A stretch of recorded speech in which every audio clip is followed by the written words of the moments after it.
Imagine being so addicted to a game that you spent a full 10 years just to reach the final boss room, and now when you finally get there, you discover that it was all just a test to determine whether you are worthy of stepping into this world or not. What's more, you become the barbarian character you chose to complete the game. This is the story of our MC, a guy who was always weak, spent a lot of time in the hospital, and was addicted to gaming just like me. However, he grew frustrated because good games weren't being released like they used to be. Finally, he found a forum discussing a new game. The game was said to be very different from others, requiring 100% effort from the player. The game's name was Dungeons & Stone, an indie RPG with 2D graphics. At first, our boy didn't find the game exciting because it was available only in English, but since it was free, he decided to give it a try. When it was time to select a character, there were several options: human, dwarf, elf, barbarian, and furry. There was also a mysterious option with 3 question marks, which seemed to be a random or secret character. He randomly selected the barbarian, thinking he wouldn't play the game for long. Initially, the game didn't seem impressive to him, but within minutes, he was completely hooked, losing track of time. The game featured unique classes and mechanics. Some were highly useful, while others were completely useless. You had to form alliances with NPCs, and if you died, you had to start all over again. At first, this mechanic felt exciting, but as he kept dying repeatedly, he grew frustrated. Despite this, he refused to give up. He played the game in the hospital. Then, during his time as a civil servant, through college, and even while working a job, through it all, he never stopped playing Dungeons & Stone. But despite his persistence, he kept dying again and again. 9 long years passed like this, and now he had finally reached the final boss room. After reaching the Abyss Gate, he breathed a sigh of relief and even celebrated, thinking that no one else could have dedicated 9 years to this game like he did. Now, the biggest question was whether to enter the boss room or not. When he selected yes, the game warned him that he might not be able to return and asked if he was sure. The warning felt almost as if the game itself was cautioning him, but the protagonist didn't care and confirmed his decision. As soon as he selected yes, the game began loading, and he started imagining what the final boss might be like. Then the game revealed something shocking. It told him that reaching the Abyss Gate only marked the completion of the tutorial. The protagonist was stunned. How could the game consider this a tutorial? His frustration grew even more as the game text suddenly changed to Korean. Angry, he thought about all the time he had wasted. At that moment, the game confirmed his target, and strange light began emanating from his monitor. The light engulfed him completely, and he felt a sharp pain as his body was pulled in. His consciousness started fading, and in the distance he heard a voice. The voice grew louder and louder, congratulating young warriors for stepping into a sacred realm to become true warriors. When he opened his eyes, he realized that everything had changed. Wherever he looked, there were torches, and around him stood strong, muscular barbarians. His own body felt completely different, fit, covered in hard muscles and tattoos. Above all, an old-ass jacked geezer was shouting, asking everyone to pick their weapons. That's when he realized he had become the very barbarian character he had selected in the game. The old man continued calling warriors forward to pick their armaments. The first one was Karok, the third son of Vannon, who chose a double-headed axe. As soon as he selected his weapon, it was announced that he had become a warrior. Then another warrior was called forward. One by one, everyone started choosing their weapons. The old man blessed them, saying, "May the grace of Raphonia be with you, young warriors." At that moment, the protagonist finally understood that he was truly inside the world of Dungeons & Stone. Not only had he become a barbarian, but he was also now living as the character he had chosen. As he tried to process what had happened, someone nearby muttered, "This can't be real." A terrified barbarian standing next to him said aloud that they were all inside the Dungeons & Stone game. Hearing this, the protagonist realized he wasn't the only one trapped in this strange world. Suddenly, the old barbarian shouted, "Who spoke? Was it you?" The protagonist, shocked, screamed that it wasn't him, and angrily glared at the person who had actually spoken. The old man stared at the person and said, "It was you, wasn't it?" The barbarian quickly asked, "Are we really inside Dungeons & Stone?" Without hesitation, the old man walked straight up to him and decapitated him. The old man then shouted, "Kadua's son, Orm was possessed by an evil spirit." He ordered the rest of the barbarians to erase everything the evil spirit had said from their minds and continue with the ceremony. The protagonist suddenly understood 3 critical pieces of information. First, people like him who had entered this game world were seen as evil spirits.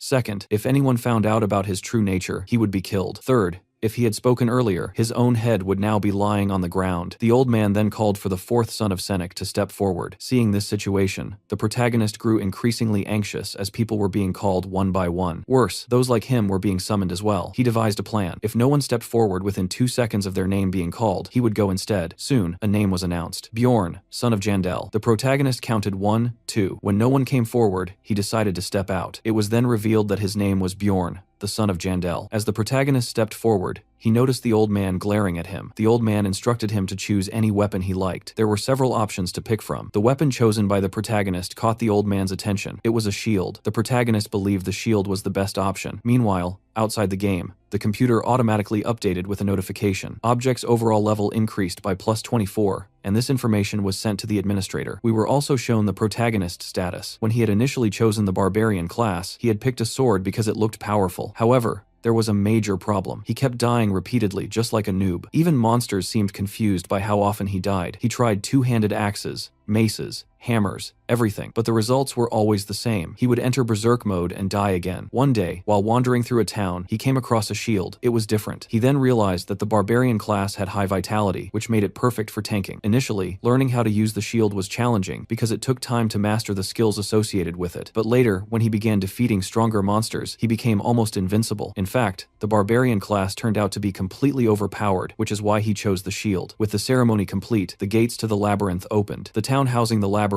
was called Rafdonia. On the leader's orders, everyone rushed inside. They were all moving together, but had no idea where they were going. Suddenly, the person leading them turned around and admitted, "I've forgotten the way." Angered, everyone forced him to resign from his temporary leader position. Next, Einar, the second daughter of Fenelon, took the lead. The protagonist observed the situation quietly. A moment later, Einar announced that she too had forgotten the way. She looked dejected, and the protagonist realized this couldn't continue. However, he also couldn't afford to stand out too much. He pulled her aside and pointed toward a group that seemed to be heading toward the labyrinth. He suggested they follow that group. Einar understood his point and quickly informed everyone that she now knew the way. Shortly after, they found the labyrinth entrance. The protagonist began to wonder whether entering was the right decision. He considered leaving the barbarian group entirely. His life in the other world had been spent sick in bed. He had never fought before. Could he really defeat monsters here? At the very least, he needed to pay the game's taxes. In Dungeons & Stone, taxes were mandatory after the age of 20. Those who didn't pay were literally killed. There were two ways to earn money: enter the labyrinth to fight monsters, or take humble jobs in bars or markets. But there was a problem. As a barbarian, his reputation was that of a wild and destructive individual. This was due to the game setting. On the upside, barbarians were given weapons from the start. The downside was that the labyrinth only opened once a month, and there were just 10 minutes left before it closed. The protagonist was still stuck in his dilemma. Suddenly, Einar grabbed his hand and pulled him forward, urging him to hurry. The portal was shrinking. He told her to go ahead, assuring her that he would follow. Before leaving, she thanked him. He said there was no need, but she insisted she wanted to learn how to be as smart as him. She had never seen such an intelligent barbarian and aspired to be like him. He thought to himself that she would have to be reborn in another class to achieve that, as barbarians were inherently foolish. Not wanting to hurt her feelings, he simply said, "Just think and act like a normal person." She happily thanked him again and promised to reward him if he returned alive from the labyrinth. He wondered what kind of reward she would give and wondered whether something might develop between them. However, what stuck with him was the phrase, "if you return alive." Barbarians in this game were not afraid of death. They didn't care about it. The protagonist asked her, "Are you afraid of dying?" Einar ponders for a while and asks, "Isn't it obvious?" Yes, she is afraid, but she is a born warrior. If you don't know how to fight, you're not a barbarian. This realization makes it clear to her that she has to enter the labyrinth. So be it. Being a barbarian, she has learned to conquer her fears. Now she moves deeper inside. In the dungeon, visibility is almost zero. When we talk about dungeons and stones, our boy is a veteran. He knows there should be crystals on the walls to at least light some of the way. But here he realizes he's been thrown into sheer darkness. This has never happened before in his 9 years of gaming experience. He proceeds cautiously, feeling the walls as he moves. As he senses that his pace is too slow, he steps into a bear trap. Nearly screaming in pain, he stifles his voice, knowing that an enemy might be nearby. And guess what? Our boy is right. Hidden in the darkness is a small but sinister creature. The worst part, these creatures are cunning and only attack when you're severely weakened. Despite the pain and frustration, he chastises himself for whining. Instead, he shouts, challenging the goblin for a fight. Standing tall, despite his numb leg, which has been trapped, protagonist anger intensifies. He curses the goblin. Just then, he hears the creature's footsteps, confirming that his shouting is working. Our boy pretends to run, baiting the creature. As he walks, it walks, and he stops, it stops. Seeing this, our boy devises a new plan. He collapses entirely, playing dead to fool the goblin. The creature stands at a distance, watching to confirm if his target is truly lifeless. Then it starts throwing stones at him, testing if he's alive. This enrages our boy. He realizes that this goblin might be even smarter than the barbarian who failed to find the labyrinth secrets. As the goblin approaches, our boy makes a critical error. He misses an attack. To make matters worse, the goblin laughs at him, mocking his failure. Protagonist's blood boils. Driven by sheer rage, his body reacts instinctively, attacking the goblin repeatedly. He might have destroyed it completely. That's the true strength of a barbarian. Raw, untamed madness. After defeating the goblin,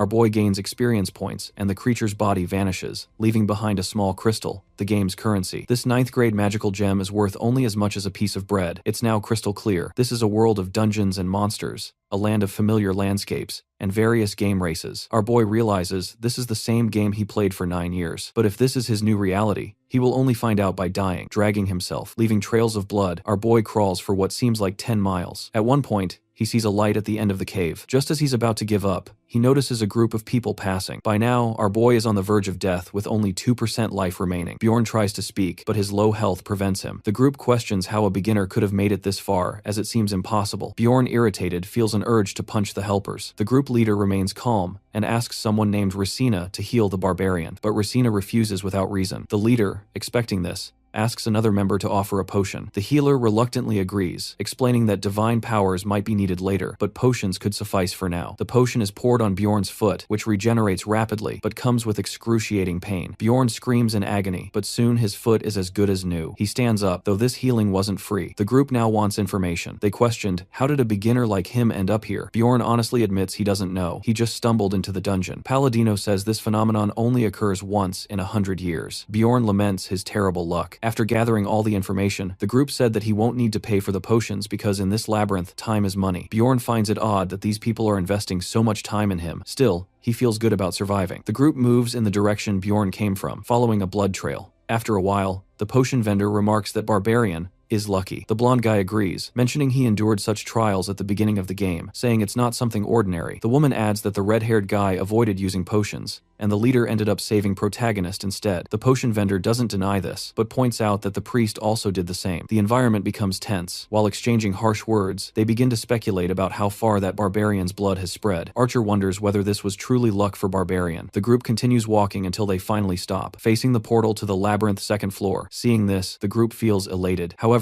as they are about to enter the portal, the woman says stop, and asks if what they see lying there is Barbarian's saddle. The old man uses light magic to illuminate the path they had traveled. The blood trail is still visible, shocking everyone. The old man asks the leader how far that barbarian managed to travel. The blonde guy estimates about 10 miles. This realization dawns on the group. If this individual managed to crawl so far alone, he must possess monstrous strength. The red-haired man shivers at the thought, wondering if he could have endured such a pain himself. He recalls seeing Barbarian extending his right hand and showing a magic gam. This means that Barbarian crawled this far, unsure if he'd survive, yet never let go of his bargaining tool as he desperately clung to life. The red-haired immediately retracts his earlier statements and even asks his teammates if they remember Barbarian's name. Until now, everyone had assumed barbarians are a mindless race, bent on slaughter. But this individual seems different. Switching back to our boy, he fights goblins, defeating them using only his shield and fists. He learns their patterns and tackles traps scattered along the way. When goblins attack from behind, he turns and beats them with a shield. However, he faces one problem: hunger. The tribe leader had given him a bag of food, but it tore apart, leaving him with only 2 out of 7 pieces of bread. Realizing he must ration carefully, he eats a bit of bread, remarking how delicious it is. But now he is thirsty, wondering where he might find water in this dungeon. He reflects on how the game didn't require drinking water. Now in this real-life scenario, the challenge feels much harder. Bjorn, frustrated, gets up to search for water. Eventually, he hears the sound of running water and spots someone drinking in a corner. As Bjorn approaches, the person leaves immediately. He then took a seat and started counting his crystals, finding he had about 40. But now a new problem arises: fatigue. He knows he needs sleep. In the dungeon, there are 2 ways to sleep.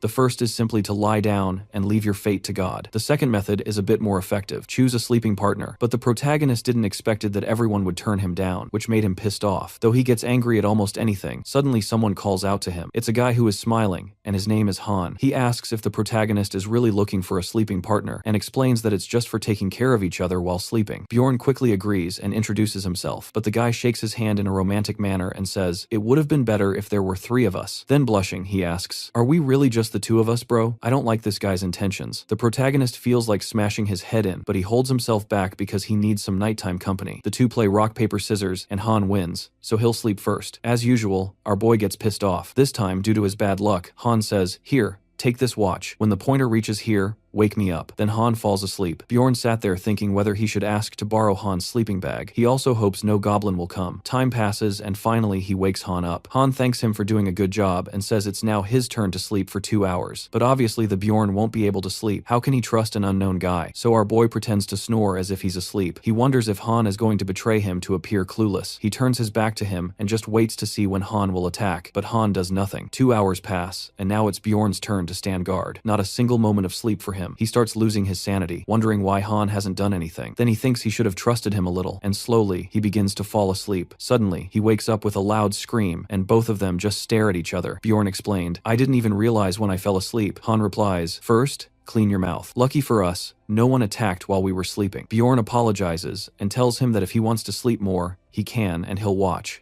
But Han happily says, "No need. You can sleep now. I'll keep watch." Bjorn thanked him. Han stays with his trademark smile the whole time. Bjorn offers him a real-life deal and doesn't blame him for falling asleep. He refuses to switch shifts when the mistake was his. Our boy knows that people like Han don't exist in the Dungeons and Stone game. As soon Bjorn opens his eyes, Han asks if he is awake, and holding a giant hammer over our boy's face asks him wants to sleep a little more. But at that moment, if Bjorn hadn't dodged, he would have been crushed right there. He quickly jumps to the side, and the guy can't believe that he dodged. It seems like he triggered the anger of someone whose mind wasn't all there. Bjorn attacks him with full hatred, and the guy shouted at him to stop. Our boy strikes him with a shield, cracking his head open. Han repeatedly says to stop, claiming he can explain, but in Bjorn's mind, this guy is like a goblin who wouldn't fall with just one hit, so he strikes him again. The guy falls 2 meters away and begins to crawl. Han keeps apologizing, but Bjorn just wants to know why he did it. Han reveals that he was planning to knock him out and steal his magic stone. He then talks about taking the shield and other equipment because he could sell it for a good sum. Our boy asks, "Is that all?" The guy replies, "Yes. Now let me go." Bjorn doesn't think this will happen. This is the last chance he's given the guy to tell the truth. Fearfully, the guy admits that he wanted a heart. Our boy is confused and doesn't understand. But the guy explains that the barbarian's heart sells for a lot of money and seems to be used as raw material for magical items. In simple words, our boy was nothing more than a goblin to him. If the guy had killed him, it would have benefited him. But now the Bjorn wants to know why he acted now and not when he was asleep. The reason is that the guy also needed to sleep. He says, "Now that I've told you everything, will you let me go?" Bjorn knows that more people like him will come. So, will he keep letting them go? Han says that he's not like the others, but our boy just picks up his shield. This is the first person he has killed with his own hands. He hasn't even been in this new world for a day, and already he's taken a life. With that, our boy equips shoulder pads, increasing his item level to 13. He then equips a backpack, increasing his inventory space, and a hammer, which raises his item level to 30. He also puts on boots. This means he's equipped with all of Han's gear. I've already mentioned that Han was a true friend. He gave our boy some cool items. Let's thank him. Thank you, Han. You're a true friend. Because of him, our boy has stepped out of his primitive life. Now he has water, medicine, and even a watch to check the time. Here's the current state of our boy. He's now wreaking havoc on goblins, and the big hammer is really coming in handy. The next day, goblins start appearing in groups that he can handle. But there's a problem. They aren't the goblins. He easily takes care of them. The problem now is sleep. He leans against a wall to relax. But at that moment, the goblins arrive, thinking he's asleep. This makes him furious. He says he doesn't even get 10 minutes of rest and crushes them all. After clearing everyone out, he says, "Now I'll take a nap." But suddenly, a large goblin is stabbing a knife into his chest. He wakes up with a jolt, slaps the goblin away, and sends him flying. Another goblin,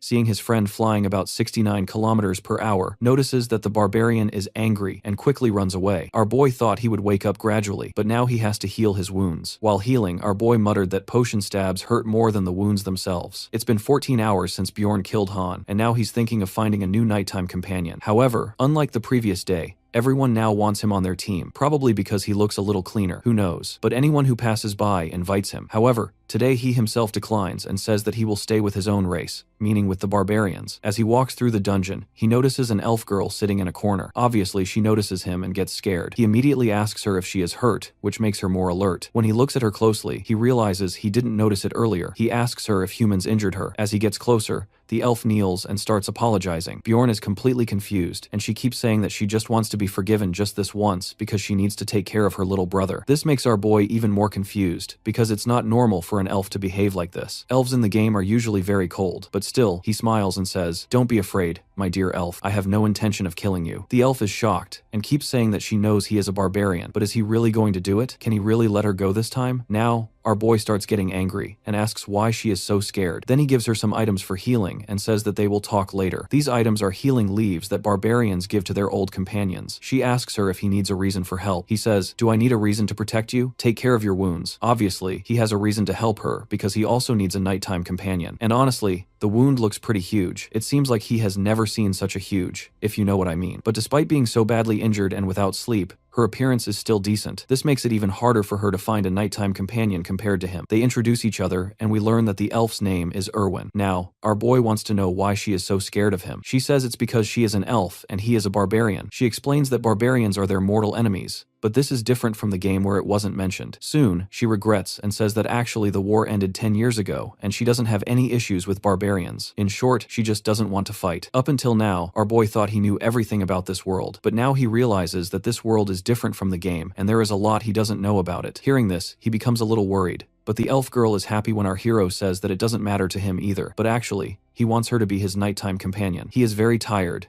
and maybe she is too. So why not cooperate? She thinks about it and remembers that barbarians value their honor above all else. So, she asks him to swear on his warrior's honor that he won't do anything to her. As usual, this makes him a little angry, but he agrees when she says she will swear as well. He swears, "I swear on the honor of my father, whose name he already forgot." Then the elf swears too, and this non-aggression vow is fulfilled between them, at least for the night. He says that he will sleep first as maybe this will make him feel safer. She says she has no problem with it, and this time Bjorn gives him a watch saying that she should take care of it because it's expensive. He lies down and thinks he will pretend to snore and sleep for about 10 minutes to confirm, but suddenly he wakes up in shock because he had actually fallen asleep. He asks how long he has been asleep, and she says 2 hours. He thinks it's because of the sleeping bag and blankets. Now he feels obliged to give them to her, and she is very happy. Finally, she falls asleep, and maybe she was as tired as barbarian. Bjorn feels like weeks have passed in this game, but in reality, only 3 days have passed since he arrived here. This makes him wonder what might have happened to his body in the real world. Well, as far as he remembers, his body was pulled into a monitor, but he has no idea. When he checks the watch, he realizes there are only 10 minutes left to wake the sleeping beauty. This makes him worry as he doesn't know what to do with her now. Should he join her and share all the loot from the third day because the game is now sending goblins in groups instead of singles? He says he can handle up to 4 goblins, but the problem is still sleep,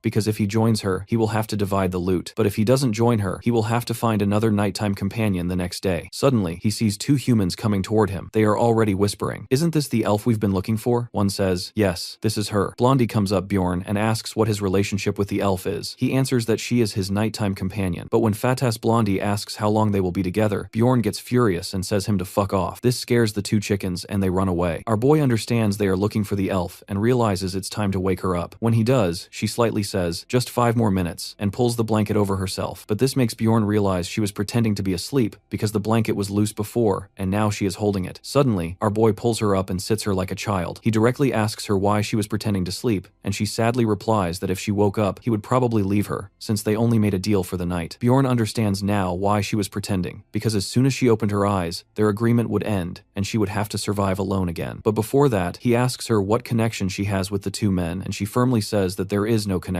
However, Bjorn doesn't understand how they recognized her, and she admits that she might be from the clan that tried to hurt her. At least their clothes had the symbol of the Crystal Union clan. He immediately understands that joining her might be dangerous, because the whole clan is after her. But seeing that she is only 20, he asks her to come with him so they can talk while walking. She asks if he'll help her, and he says he wants to hear the whole story first. Erwin gets excited, and she begins telling her story. She explains that she met the man on the first day of her journey, and he became her nighttime companion, but something felt off. So, she opened her eyes, and saw that the man had his hand in an odd position near her. He was telling her to sleep a little longer. Later, she found out that he was a manager of a clan that did business on the first floor. She continues that she somehow escaped that day, but his clan members are still chasing her, and she got an arrow in her abdomen. Now, our boy wants to know how they are able to track her. She tells him that she thinks they use a message stone to keep tracking her. A message stone is a mystical device that allows communication within a range of about 300 meters once synchronized. It's like a walkie-talkie. Bjorn understands that if he leaves her, she will be captured, but it doesn't seem like she has done anything wrong. He asked her why was there such insistence on chasing her. Was it just to silence her? Hesitantly, she denied it, and with a slight blush, admitted that when she was running away for the first time, she had thrown her knife, and by mistake, it had landed there. She assumed he understood the implication. Rumors said the situation had turned so bad that even potions couldn't fix it. Well, that was more than enough reason for them to come after her. Feeling embarrassed, Erwin softly apologized. Just then, a strange sensation washed over her, and she quickly warned Bjorn not to look back. A group was following them from about 150 meters away. Our boy was impressed by her precision. This was likely an innate passive ability of the elves. Deciding they needed to move faster, he asked if her injury was fine. She assured him it was, though she knew her wounds had reopened. Despite that, she didn't complain. Even as they picked up speed, the distance between them and their pursuers wasn't increasing. Bjorn started formulating a plan. Erwin noticed his thoughtful expression and asked if something was wrong. Instead of answering directly, he asked her what she was good at. Proudly, she declared that she was skilled at washing clothes and cleaning the house, instantly ruining any hope he had for a battle strategy. Frustrated, he clarified that he was asking about combat. She then explained that she was proficient in archery and spiritual fire magic. Bjorn immediately recognized it as one of the rarest elemental abilities. However, what he truly wanted to know was whether she had ever killed someone. She shook her head but confidently stated that she could if necessary. Acknowledging her response, he then asked if she would be willing to accompany him until they escaped the labyrinth. Bjorn stated that the rewards would be divided. He would take 90% and she would 10%. Surprisingly, she accepted the deal. As the enemies closed in, now only 100 meters away, Bjorn realized he needed to change his plan. He decided to take a detour and instructed Erwin to summon her fire spirit. Without hesitation, she did as he asked. Of course, our boy hadn't expected to end up back in this place. This was the very spot where he had first spawned inside the labyrinth. Before he could dwell on it, Erwin warned him that the enemies were getting even closer. At the same time, Bjorn told her to unsummon her fire spirit. Suddenly, darkness engulfed the area. Our boy quickly understood that these people had advanced tracking techniques, even in complete darkness, as one of them had stopped right where they were. Without wasting time, Bjorn called out to the elf and told her to fire an arrow at the enemies. She drew her bow, assuming a graceful archer's stance, her expression cold and focused. With precise aim, she released an arrow that struck her target directly in the head. A thought crossed her mind. This was probably her first kill. Bjorn praised her, saying that if she had hesitated, they might have been in danger. As they approached the fallen body, a voice crackled from a message stone. The transmission was being heard by multiple people, and an immediate order followed. Everyone gather at the Goblin District. It was now clear the person tracking Bjorn and the elf was Siren. Checking through Siren's belongings, our boy found 2 daggers, a bag filled with magic crystals, and a potion attached to his belt. Meanwhile, Erwin had already put on Siren's clothes. Bjorn remarked that she looked much better now. She then taught him how to use the communication stone. It was as simple as pressing the button on its side. Just then, another message came through. Repeat, repeat. Siren is no longer responding. He was tracking the elf, but he has been defeated. She's in the Goblin District, along with the barbarian, wielding a massive hammer. Their bounty is set at 10,000 gold coins. Erwin was already in shock, but Bjorn reassured her, telling her not to worry and to summon her spirit once again. Their next move was clear. They were about to travel through the darkness and head straight for the second floor of the dungeon. After some time, Erwin addressed him as Sir and asked if they were really heading to the second floor. He confirmed it,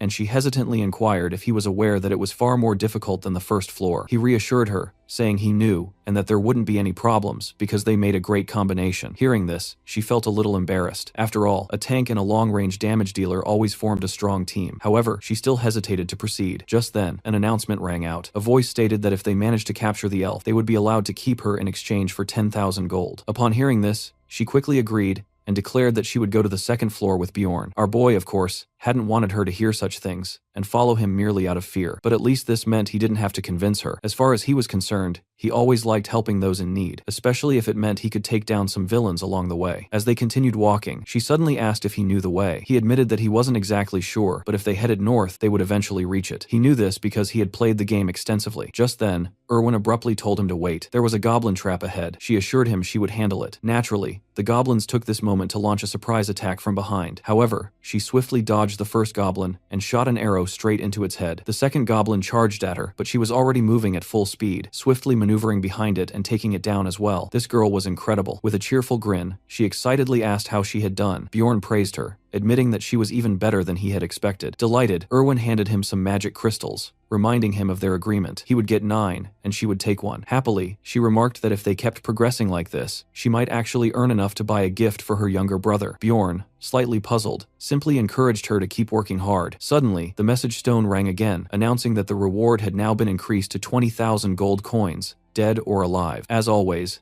Bjorn assured her that no one would be able to pursue them in the darkness. However, before they could relax, a new problem emerged. Standing before them were several ghouls. She turned to him and asked if she should fight them. This time, he firmly stated that they would fight together. In Dungeon and Stone, when someone defeats a monster species for the first time, they receive extra rewards. This means the more species of monsters they slay, the faster they level up. For them, this was a real opportunity. Bjorn stepped forward and smashed through the enemies, while those approaching from behind were easily taken down with arrows. With a reliable companion by his side, this all felt like child's play. As they continued defeating ghouls, they kept moving north, pushing forward until they reached the third day of their journey. Along the way, they spotted blood on the ground. Judging by its appearance, it definitely wasn't goblin blood. But then, whose blood could it be? Nearby, someone's foot had been almost severed, and a sandal had been left behind. This was the very spot where our boy had first set foot in the labyrinth. Right behind this location was the portal to the second floor. Recalling how close he had come to dying because of it, anger surged through him. In frustration, he slammed his hammer against the ground, cursing loudly. Erwin flinched in fear and instinctively began apologizing, assuming she had done something to upset him. But in reality,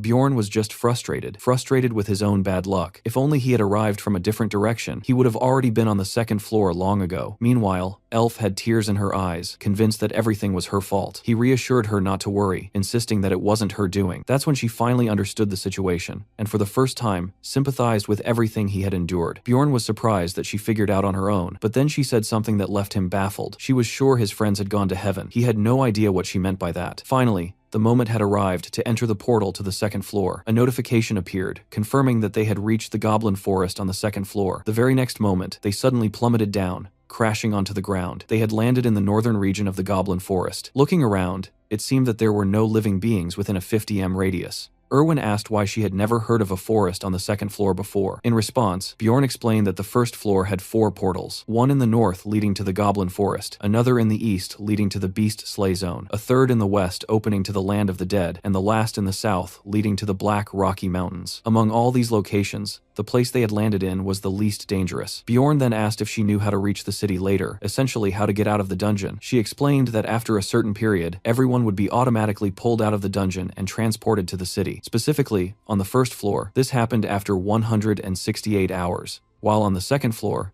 it occurred after 240 hours. After that, they would be teleported straight to the city. Realizing this, our boy decided that when the 168-hour mark on the first floor approached, they would return and teleport out to avoid being spotted by the gang chasing them. For now, they planned to explore the area near the portal. As they moved forward, Erwin led the way, pointing out traps along the path. Our boy, however, saw nothing but leaves and stones until he threw a rock, revealing a hidden trap. She then asked how she had done, to which Bjorn simply replied that she had done her job well. After scouting for a while, they realized that no goblins were in the immediate area, so they continued exploring. The issue with the second floor was that goblins often moved in groups of 12. Worse, there were also mutant goblins, warriors, and archers, who were far more dangerous. Bjorn decided that they would clear the traps, expand their exploration area, and stay close to the portal in case they needed to make a quick escape. They followed this plan carefully, but soon Erwin felt another presence. This time, it was a group of goblins, more than 10 of them, at a distance of about 50 m. Bjorn then asked how close she could get without being detected. She estimated that without him, she could manage about 30 meters on her own. That made sense. After all, imagining Bjorn trying to hide in the bushes was almost laughable. He looked like a walking truck, whereas the elf girl could move silently without making a sound. Eventually, she spotted the goblins and signaled Bjorn. Loading an arrow, she took a powerful shot. This time, he couldn't even see if she had hit the target, but without hesitation, he stepped forward, telling her to stay behind. Walking straight toward the green creatures, he realized something surprising. Despite the overwhelming number of enemies, he wasn't afraid. Instead, his body seemed to react instinctively to the battle, as if craving it. His warrior's heart was twitching for a fight. With a mighty swing, he delivered a hammer strike so powerful that one goblin was nearly sent flying. He barely even noticed how quickly his adrenaline had surged. Raising his shield, he struck again, only to suddenly sense danger. A goblin had nearly sliced his face. If he had hesitated even a second longer, his head would have been gone. And of course, the goblins weren't giving him a moment to breathe. If he had been alone, he might have barely escaped, but he wasn't alone. Our favorite elf provided long-range support, allowing him to fight freely on the battlefield. After defeating the first group, Bjorn had earned 11 magic crystals. On the first floor, he had collected only 40 crystals throughout an entire day, so this was a significant improvement. Instead of giving her just 1 crystal, he handed her 2. too, because he decided to keep the Goblin Warrior's crystal for himself as it held more value. They continued their exploration, and as soon as they expanded their search radius to 3 kilometers, groups of goblins started appearing every 5 minutes. Among them were now stealth archers. Things were about to get even crazier. The goblins launched a full-force attack, and naturally, chaos ensued. Bjorn was holding his ground,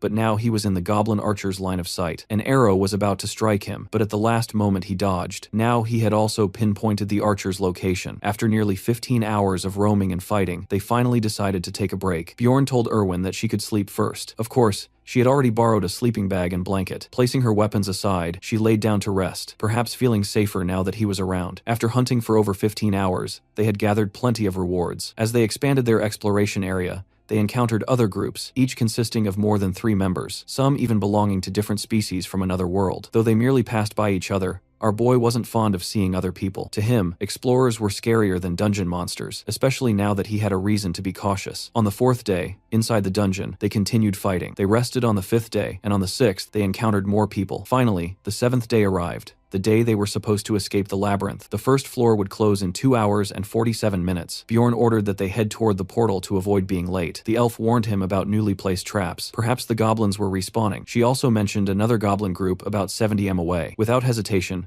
Bjorn decided they would fight again. However, this time their enemies consisted of 8 normal goblins, 2 archers, and 2 warriors. A total of 12 goblins. Like a bulldozer, my guy tore through the goblins, swiftly eliminating the warriors, while Erwin focused on the archers. His strikes seemed even stronger than before, perhaps due to all the battles he had fought up to this point. Erwin was also showing progress. She now instinctively knew where and when to shoot, as if she had become completely sync with our boy. She had initially mentioned 2 archers, yet no arrows had come her way. Of course, Bjorn praised her, but also wanted confirmation. Had she taken both archers down, he needed to know so he wouldn't have to worry about incoming arrows. She remained silent, unsure if the second archer was truly dead. That in itself was a good thing. Uncertain information could sometimes be more dangerous than the enemy itself. Her cautiousness made him feel a sense of pride in her. Suddenly, she noticed something unusual dropping from the goblin archer. What they saw was none other than a goblin archer essence. Bjorn immediately recognized it as something extremely rare. He had researched it before. According to forum discussions, essences were part of the game skill system. Each essence provided 1 passive and 1 active skill, though their attributes weren't fixed. However, there was a limit to how many essences one could absorb, making it crucial to choose wisely for the future. Its drop rate was close to 0. Bjorn felt a pang of disappointment. There was no way his luck was good enough to get something like this. Curious, the elf asked whether absorbing an essence would turn a person into a goblin. Bjorn explained that it wouldn't. It would only grant them some of the goblin's abilities. He even gave an example of a man who had consumed a wolf monster essence on the 1st floor, allowing him to track others by scent. Since he already had a specific essence in mind for himself, he let Erwin keep this one. He couldn't just pick any random essence, as that could lead to problems later. However, he made her promise something before taking it, a conversation he had intended to have back on the 1st floor. Before he could finish speaking, a group of people arrived and ordered them not to move. One of them stepped forward and asked, "What are you doing here?" The elf began explaining that they were out hunting, but Bjorn quickly warned her that she didn't need to answer them. Without hesitation, he grabbed her by the shoulders and literally threw her into the essence. As soon as she made contact, she merged with it. The man who had been watching all this unfold became desperate and furious. He shouted that the essence belonged to them. When the elf returned, Bjorn immediately challenged them, daring them to come forward if they wanted to fight, and readied his hammer to crush them. Instead of engaging, the group turned and ran at full speed toward the portal. He forced them to retreat. The problem, however, was that based on Bjorn's analysis, they were likely heading to the portal to return to the city. That meant they could cross paths again, which was best avoided. Just then, the elf warned that a group of goblins was about 50 meters away. Bjorn suggested trying to avoid them, but that plan quickly fell apart. The goblins had already detected them. At the last moment, he made a split-second decision. They needed to head in the opposite direction. The elf confirmed the plan, but just as she did, an arrow came flying straight toward her face. Luckily, Bjorn reacted instantly, pulling her back with full force. But something was off. This arrow didn't seem to belong to the goblin archers. It was likely from the same group that had just run toward the portal. Bjorn suspected that those people had deliberately attracted the goblins toward them while positioning themselves on the other side, waiting in ambush. Realizing there was no way out, he told the Erwin to use her powers. They would have to fight. She hesitated for a moment, confused, but Bjorn quickly explained that these essences had unique abilities. The one she had absorbed earlier was from a goblin archer, meaning her power had significantly increased. She had gained both a passive and an active ability. Her passive ability was Poison Arrow, which inflicted poison damage whenever she used her bow. Her active ability was Thief Steps, which allowed her to enter stealth mode. Bjorn was impressed that she could activate it just by willing it without wasting time. He handed her the bag, deciding to take on the goblins alone while she focused on the human archer behind him. She clearly didn't like the plan, but Bjorn insisted they had no time to argue. He ordered her to hide and wait for his signal before shooting at the human archer. Bjorn charged toward the goblins, launching a fierce assault. With incredible speed, he defended and attacked simultaneously, taking on multiple goblins at once. As the archers resumed their attack, a brief moment of carelessness allowed a goblin to strike him from behind. Reacting instantly, he turned and eliminated the goblin in a single blow. However, without Erwin's support, dealing with the enemies ahead became more difficult. His injuries worsened, and fatigue started setting in. Just then, he sensed 2 incoming arrows, one from a goblin archer and another from a man holding a crossbow. Realizing it was impossible to block both, he made a last-moment decision to stylishly block the crossbow bolt. As a result, the goblin's poisoned arrow struck his elbow, causing his arm's movement to weaken. Now, he had to choose between a shield and hammer. Opting to keep the shield, he reasoned that it would allow him both to defend and attack, while also protecting himself from the humans. As always, he became completely furious, and the goblins, terrified, began to flee. He knew there was no need to chase them, especially when he had other opponents to deal with. At that moment, the humans stepped forward, acknowledging that he had handled the goblins alone, which was quite impressive. Bjorn, however, already knew these were the same people he had anticipated. When they insulted the elf, his rage exploded. Without hesitation, he challenged them to attack, pressuring them into a fight. But instead of engaging immediately, they attempted to blackmail him. Despite his strength, they pointed out that he was now injured. Offering him a deal, they said they would let him go if he revealed the elf's location. Hearing this, Bjorn simply smiled, prompting them to call him crazy for laughing in such a situation. Their leader, staying cautious, ordered his men not to lower their defenses, telling them to imagine they were hunting a giant monster. But now, with one of his arms rendered useless, it was time to send a signal, one that even people in this world would understand. Without hesitation, Bjorn lunged toward the leader and struck his sword with a shield in a violent thrust. The man immediately called for reinforcements. An old samurai launched a powerful slicing attack, but Bjorn retaliated with full force. The problem, however, was that he was now surrounded. As he considered whether Erwin had managed to defeat the crossbow wielder, an arrow suddenly came flying at full force. No one knew who had fired it. All that was clear was that it was heading straight toward Bjorn and the leader. The human's tank quickly shouted for his allies to focus on attacking the barbarian while he handled the arrows. While he defended, the other two attacked Bjorn from both sides. The leader struck his shield from the front, while the samurai moved in from behind. Making a quick decision, Bjorn sacrificed his useless arm, using it as a distraction to land a devastating blow on the leader's head. The man recoiled, calling him a monster. Meanwhile, Bjorn swiftly turned to dodge the samurai's next attack, creating some distance between them. Then, something unexpected happened. Another arrow came flying in. This time, the tank managed to block it. But unlike before, this arrow was engulfed in flames. The intense heat forced the tank to discard his shield, leaving him vulnerable. In the next scene, the leader takes another arrow to the shoulder. Realizing that staying any longer would only worsen the situation, he starts running and mutters that he'll deal with the elf later. Meanwhile, the samurai intensifies his attacks, striking faster and urging our boy to surrender. Bjorn regains some momentum, using his shield to block the view and extend his reach. He swings his shield at the samurai, who narrowly dodges, but the attack lands on the tank behind him, sending the man flying. He crashes to the ground, coughing up blood. The old samurai, now furious, wonders why such a strong warrior is even part of this group. The two engage in a fierce exchange of blows, but this time it's a fair one-on-one fight. Bjorn lifts his shield and hurls it straight at the old man's head, then grabs him by the collar and in a fit of rage, bites his neck. Bjorn remains standing firm while the other two opponents have already met their end. Suddenly, Erwin rushes toward our boy, calling him sir. She anxiously asks if he's okay and urges him to take a potion, showing genuine concern for him. After drinking it, Bjorn feels a strange sensation. His body feels like it's boiling, every vein pulsing, his skin burning and itching. After a moment, Erwin encourages him, assuring him that he can handle it. However, he is only concerned about the time. She informs him that it has been 10 minutes since he took the potion, reminding him that they have 40 minutes left before the first portal closes. Without hesitation, he tells her to take off clothes. Completely flustered,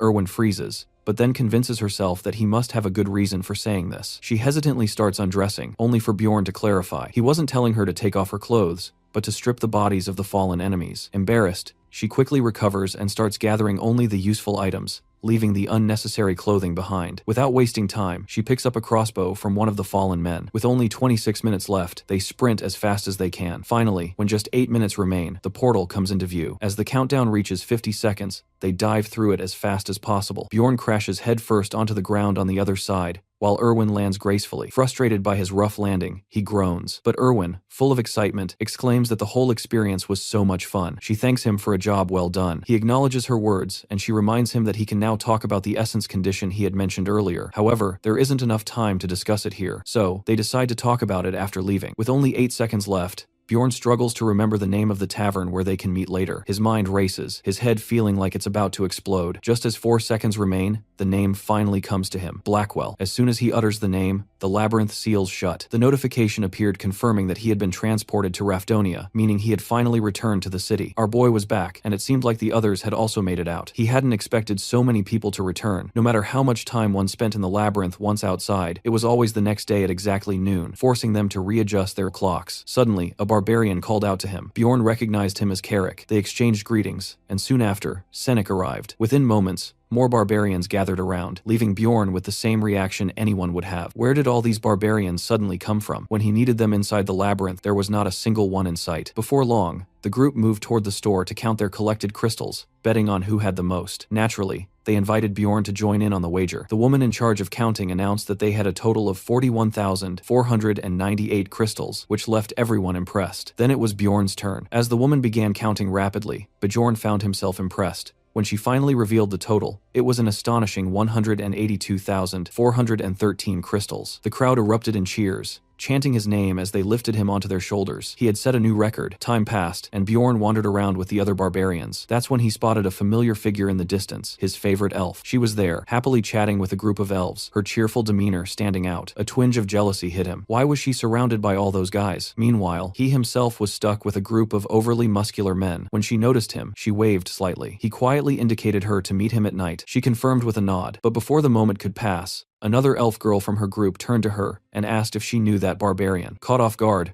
Erwin quickly denied any acquaintance with him. At that moment, a large barbarian who had been eyeing the scene turned to Bjorn and asked if he had been looking at that elf. Bjorn casually denied it, but the man's expression darkened. With clear hostility, he declared that under no circumstances could the greatest warrior ever be on good terms with those cowardly, point-eared people. Hearing this, one of the elves visibly looked offended. Bjorn immediately sensed that things were taking a turn for the worse. A clash between the muscular warriors and the elegant, beautiful elves was just on the verge of breaking out. However, the tension eventually subsided. As he continued walking through the city, he saw families reuniting, brothers embracing, parents overjoyed, but not everyone had made it back. Some were still missing. It was a stark reminder of reality. Seeing it happen in real life was far different from watching it in a 2D game. But for now, it was time for celebration. The muscular warriors drank mug after mug of beer. Even the women were joining in. Some were even downing 2 at once. Bjorn couldn't help but wonder why he was here with them. Originally, he had only wanted to see if there was anything he could learn from the barbarians. But here, they were just drinking endlessly, drowning themselves in alcohol without a care in the world. Frustrated, he suddenly stood up and declared that he was leaving immediately. The moment he announced his departure, every barbarian in the bar turned to look at him. Some asked why he was leaving, but in the end, they simply wished him good luck, calling him the best barbarian warrior. After walking for some distance, he realized how peaceful the outside world was. Different races were even seen wandering together. He then headed to an inn,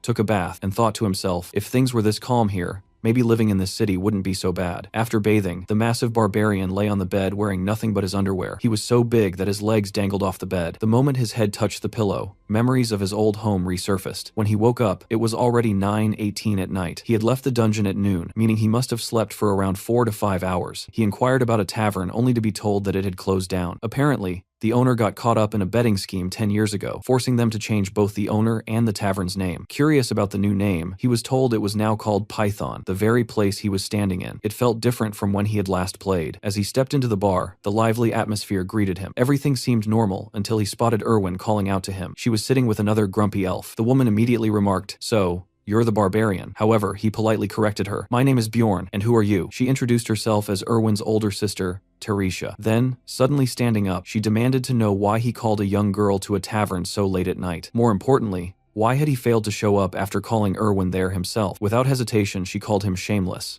Completely confused, Bjorn asked what she meant. Teresia snapped, telling him to stop acting innocent. Panicking slightly, he turned to Erwin and asked how long it had been since they left the dungeon. Erwin casually replied, "Around 30 hours. Only then did it hit him. He wasn't feeling refreshed because he had slept for 4 to 5 hours. He had been asleep for 30 hours straight. Erwin, however, remained silent, simply observing the situation. He quickly apologized, explaining that he had been sleeping the whole time. This left Teresia completely stunned. She had never seen a barbarian apologize before, and she admitted that she hadn't expected much from him, considering she herself hadn't apologized to anyone in over 7 years. Still, she wanted to know what exactly was his business with Erwin in this place. Bjorn simply replied that he wasn't obligated to tell her anything. That response instantly made her furious, and the two began arguing in front of everyone. Suddenly, Teresia placed a bag on the table, stating that it contained 350,000 crystals, enough to compensate for the essence Erwin had consumed. She then glanced at him, wondering why he wasn't taking the money. Suspecting an ulterior motive, she even remarked that he was hiding something. Bjorn, ignoring her accusations, simply asked, "Does Erwin agree with her sister?" He then revealed the deal he had planned. He wanted Erwin to help him until he found his own essence. This revelation took Erwin by surprise. "Oh, so that's how it is?" she asked to further convince her. He even promised that this time they would split the loot 50-50. Hearing this, she was completely overjoyed, only to suddenly lose her excitement. With an apologetic expression, she admitted that she had already joined her sister's group. Teresia then firmly declared that she would never let Erwin again. The only reason it had happened before was because it was part of a ritual. Bjorn, as usual, was infuriated upon hearing this, but instead of arguing, she simply shoved the bag toward him and told him to take the crystals if he understood. However, Bjorn pointed out that 350,000 crystals would be about half the current price, right? She confirmed it, but he wasn't convinced. If that was the case, then 280,000 crystals were missing, as their promise split was 90-10. Laughing, Teresia admitted that she had almost forgotten and then literally picked up 280,000 crystals and placed them on the table. She had actually tried to deceive him. Now, he fully understood why barbarians and elves hated each other so much. Satisfied, he told her she could leave since he needed to speak with Erwin privately. Her sister seemed a bit confused by this, but before she could respond, Erwin suddenly grabbed her hand, thanked her for coming, and told her she could go now. She needed to thank and say goodbye to the barbarian. Her sister, impressed, felt that Erwin was finally growing up. However, before leaving, she turned toward the hour boy and made a demand. He had to swear an oath that he would not sleep with Erwin. If he swore, she would leave. Hearing this, Erwin turned completely red while Bjorn found himself wondering, was she only forbidding sleeping with her? Were the other options allowed? But Teresia kept pointing at him, insisting that he swear. Since he didn't care either way, he made the oath. And just like that, she finally left. As she was leaving, she thanked him for saving Erwin. The young elf turned crimson with embarrassment, but Bjorn remained unfazed. Once her sister was gone, Erwin hesitantly asked if she had been too rude to her. She had never said no to her sister before. Bjorn reassured her that it was fine. She then, for his previous offer, but admitted that she had already decided to work with her sister. Apologizing, she said she hoped he wouldn't mind. He simply replied, "It's fine." Without hesitation, she then pulled out a bag containing 63,000 crystals, explaining that it was part of the loot from the crossbow guy and the redhead. She had already taken her share. She also mentioned that she had left 2 backpacks at her home and suggested that he visit tomorrow to check what was inside. That was when he realized, without even being asked, she always understood his needs. Losing such a helpful companion would truly be unfortunate. Suddenly, she asked how she should repay him. She was serious about paying him back for saving her in the dungeon. Now, her sister's concerns made a lot more sense. Bjorn thought for a moment, but couldn't come up with anything. So, instead, he simply asked if she wanted to eat something. She shook her head, saying she wasn't hungry. In response, he casually said, "Then I'll just order for myself." For some reason, she blushed and suddenly had a brilliant idea. She decided she did want something to have her first post-dungeon drink, and she wanted to share it with him. The thought sparked a memory. This was a significant tradition in elven culture. She then assumed that of course this wouldn't be his first post-dungeon drink. However, before she could finish her sentence, Bjorn interrupted, asking what she meant. This was actually his first time too. She was shocked. Wait, you weren't joking. Not only that, this was also his first time even going into a dungeon. Finally, their food arrived. Erwin complimented him on how well he had performed in the dungeon, and he returned the compliment. They raised their drinks in a toast, and after a while, their conversation drifted into silly topics, like how she was wearing a skirt today while he was in a t-shirt. He kept drinking one mug after another, impressing her. Then, out of nowhere, he declared that he had figured out a way for her to repay him. She was curious. "And what is that?" she asked with a bit of pompousness. But instead of answering directly, he said they needed to go somewhere else, otherwise the security guard would come after them. She blushed and mischievously asked, "Could we do it in my room?" A little while later, he was completely out of breath, drenched in sweat. She too was gasping for air, tears welling up as she exclaimed, "I can't take it anymore." She had known this barbarian was a scoundrel, but in reality, our boy was just giving her a chiropractic session, since he didn't fully control his strength. He had nearly pulled her arm out of its socket. Tearing up, she cried, "I really can't take it anymore." When it was finally over, she thought about how close he had come to breaking her arm, but all he had really been doing was testing her flexibility. Furious, she demanded, "Wait, did you bring me here just to test my flexibility?" Unapologetically, Bjorn confirmed that yes, that was exactly what he had done. He simply wanted to check, since ability usage was prohibited within the city. Disappointed, she sighed as he started rambling on about game statistics and theories. After a while, she finally pulled him back to reality,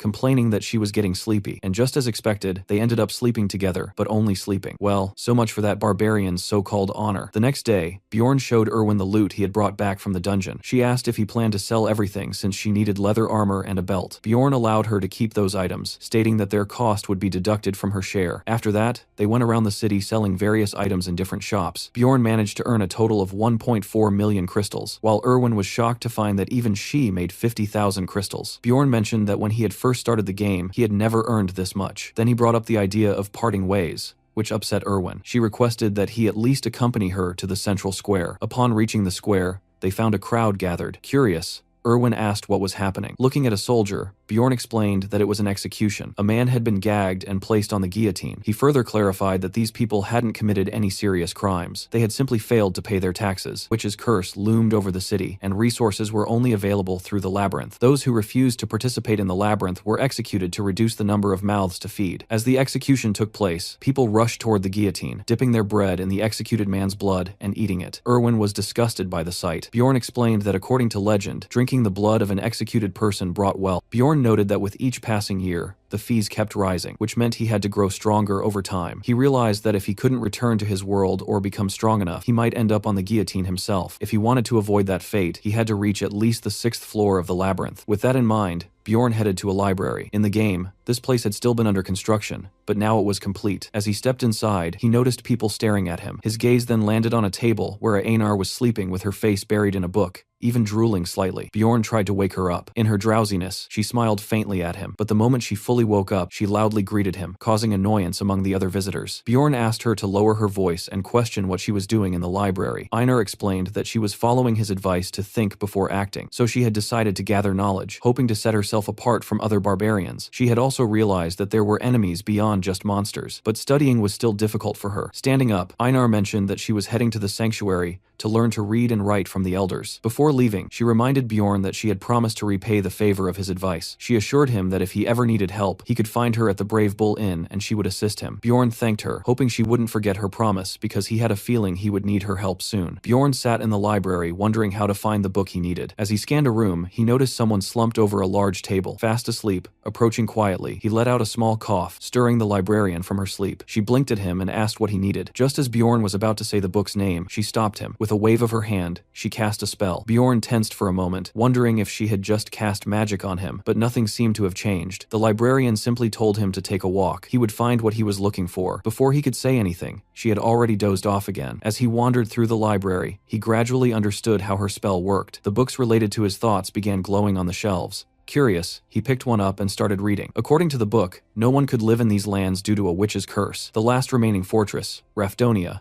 had prevented a great disaster, leading the royal family to create a pathway to an alternate dimension to ensure people wouldn't starve. This pathway was known as the Labyrinth. Bjorn found the story eerily similar to the beginning of the game. Another book he picked up mentioned magical crystals that could be transformed into bread and water. The third book detailed the war between elves and barbarians, but it was the fourth book that caught his attention. It spoke of evil spirits that came from another dimension and possessed human bodies. While there was no clear explanation for why this happened, the royal family had been trying to stop it for a long time. Bjorn realized that as long as he didn't say anything suspicious, no one could accuse him of anything. The fifth book he read described the death of a mortal king, stating that he had died 150 years ago. However, in the game, the king had only recently passed away. Another book discussed the instability of dimensions, and Bjorn immediately thought about the blonde guy he had met earlier. He must have read this book. The book also included a theory suggesting that if a portal was about to close, entering it at that moment could affect its stability. As he processed all this information, he felt a wave of unease. Deciding he had learned enough for now, he left the library and returned to the inn. Lying on his bed, he thought about when the labyrinth would open again, and concluded that he would need a partner. The next morning, a knock on his door woke him up. Thinking it might be Erwin, he opened the door only to be struck by a magic spell the moment he did. Erwin cheered, celebrating that after 10 tries, she had finally succeeded in forming a contract with spirit stones. In her hands, she held a swirling entity, most likely a wind spirit. According to her, it worked well alongside fire magic. Bjorn acknowledged her luck, knowing that the chances of forming a contract with spirit stones were only 10%, and the process was quite expensive. He asked her to undo the spell, which made her upset since she had wanted to show show him something else. However, from Bjorn's perspective, she had already destroyed enough of his room. Realizing the mess she had made, Erwin quickly apologized and promised to clean everything up. After a while, Bjorn complimented her on successfully forming the contract, but also advised her to use her time wisely instead of wasting it. Though Erwin agreed, she was still a bit disappointed that he hadn't shown more excitement about her spirit. Bjorn couldn't shake the feeling that Erwin had become more attached to him, perhaps because he was her first companion. However, he believed she only saw him as a friend. He told her that he intended to stay in town and that if she ever needed anything, she could come find him. Hearing this, Erwin blushed and smiled at him, though it seemed she had misunderstood his words in some way. Later, Bjorn made his way to an inn where the barbarians usually stayed. The moment he arrived, one of them recognized him. Barely having set foot inside, he was already overwhelmed by the noise. One of the barbarians approached him and asked if he planned to stay there for the night, boasting that it only cost 300 crystals per night, perhaps because the barbarians literally piled on top of each other to sleep. Bjorn dismissed the offer, stating that he had only come to speak with Einar. Before he could even finish a sentence, Einar appeared in the hallway. Upon seeing him, Einar immediately asked why he was there. Bjorn requested a favor. He wanted her to spar with her. Logically, he could have just gone to the training field where many barbarians are already fighting and practicing, but he specifically wanted to train with her. Since Einar still owed him a debt, she agreed, saying she would fight him anytime. Without hesitation,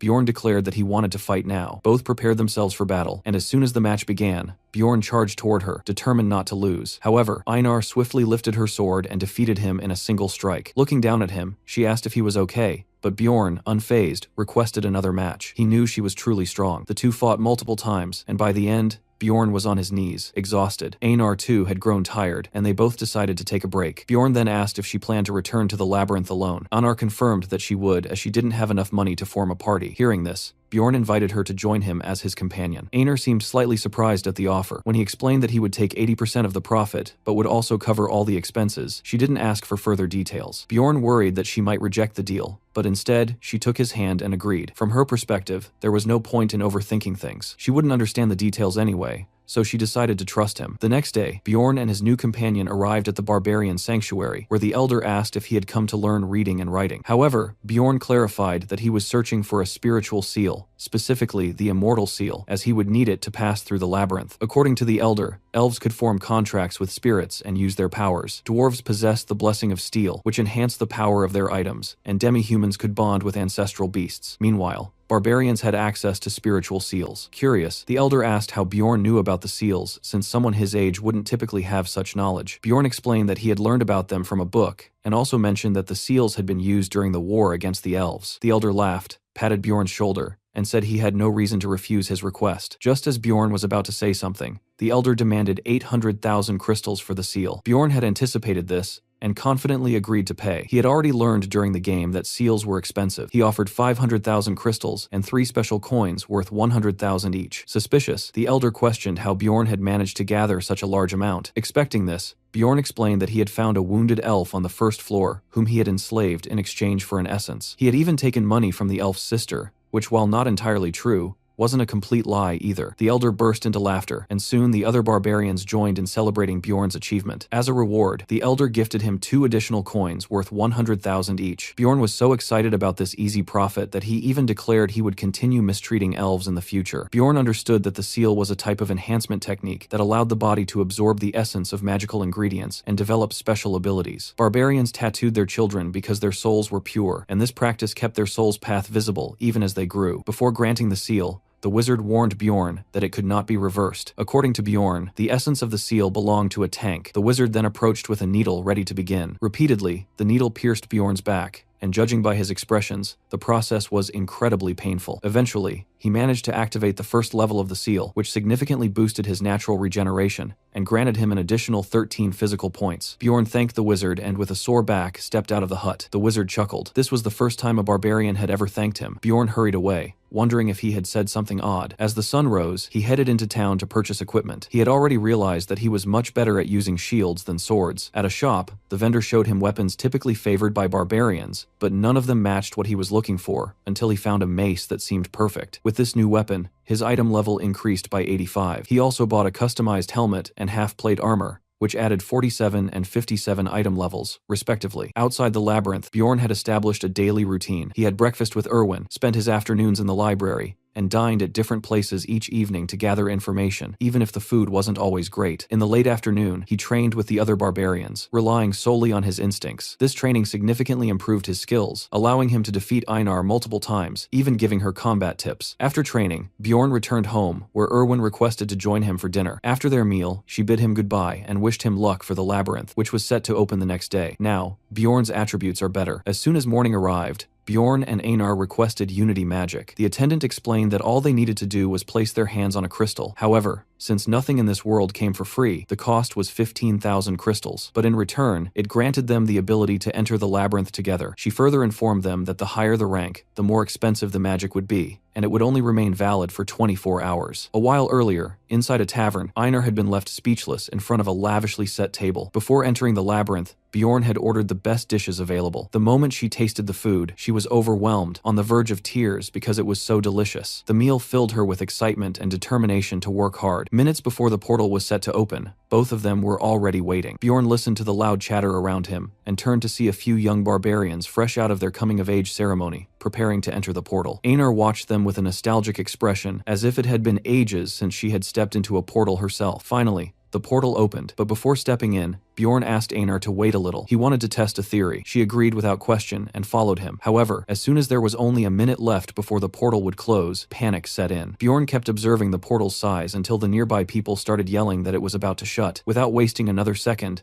both of them sprinted toward it. As soon as they entered the dark region, Bjorn followed through with his plan and lit a torch. Einar immediately pointed out something that caught her attention: a monument. Just as Bjorn had expected, this monument had the ability to take them directly to the second floor. The moment he touched it, light began to emanate from it, and a portal to the next floor appeared before them. Einar, still struggling to grasp what was happening, watched as Bjorn readied himself to step through the portal. The act of opening the first portal rewarded him with 2 experience points, causing his level to increase and his essence capacity to expand. Curious, Einar questioned how he had managed to take them straight to the next level. According to him, he had simply read about it in a book. If that was the case, then it seemed like they had entered the land of the dead. Bjorn turned to Einar and asked if she felt anything strange. She admitted that she sensed something filling her body. Trying to make sense of it, she explained that it was probably her spirit status adjusting. Bjorn connected the dots. It was similar to how leveling up worked in games. Just as characters gained higher stats upon leveling up, his soul power, or MP, had also increased. This was essential for using special abilities, and at the same time it determined how much essence he could absorb. Einar, however, found it odd that his level had increased without having defeated a single monster. What had happened was that normally only a small amount of experience could be obtained from undead monsters, but if someone was the first to open a portal, they could gain experience points, an easy way to level up. Bjorn had no intention of revealing this trick to anyone. In fact, he even warned Einar not to tell anyone that they had reached the second level so quickly. Experienced explorers would soon arrive, and if they were spotted, they would surely be questioned about how they had gotten there. Staying away from the portal seemed like the safest option. Securing the torch to his helmet for better visibility, Bjorn noted that the flame was magical. It neither extinguished nor emitted heat. Compared to the goblin-infested forests, the land of the dead had stronger monsters, but at least it wasn't riddled with traps, making it a more favorable place for barbarians. Just then, Einar sensed something approaching. It was a small group of ghouls. Despite this, she felt an exhilarating excitement at the thought of battle. Without hesitation, she charged toward them and swiftly took them down. It almost seemed too easy until a chilling scream echoed through the air. In that instant, fear crept into her. Bjorn calmly explained that it was likely a banshee and that it was best to leave it alone. The creature wouldn't attack unless provoked. However, Einar, still nervous, asked if it wasn't a dangerous monster. According to Bjorn, if they attacked first,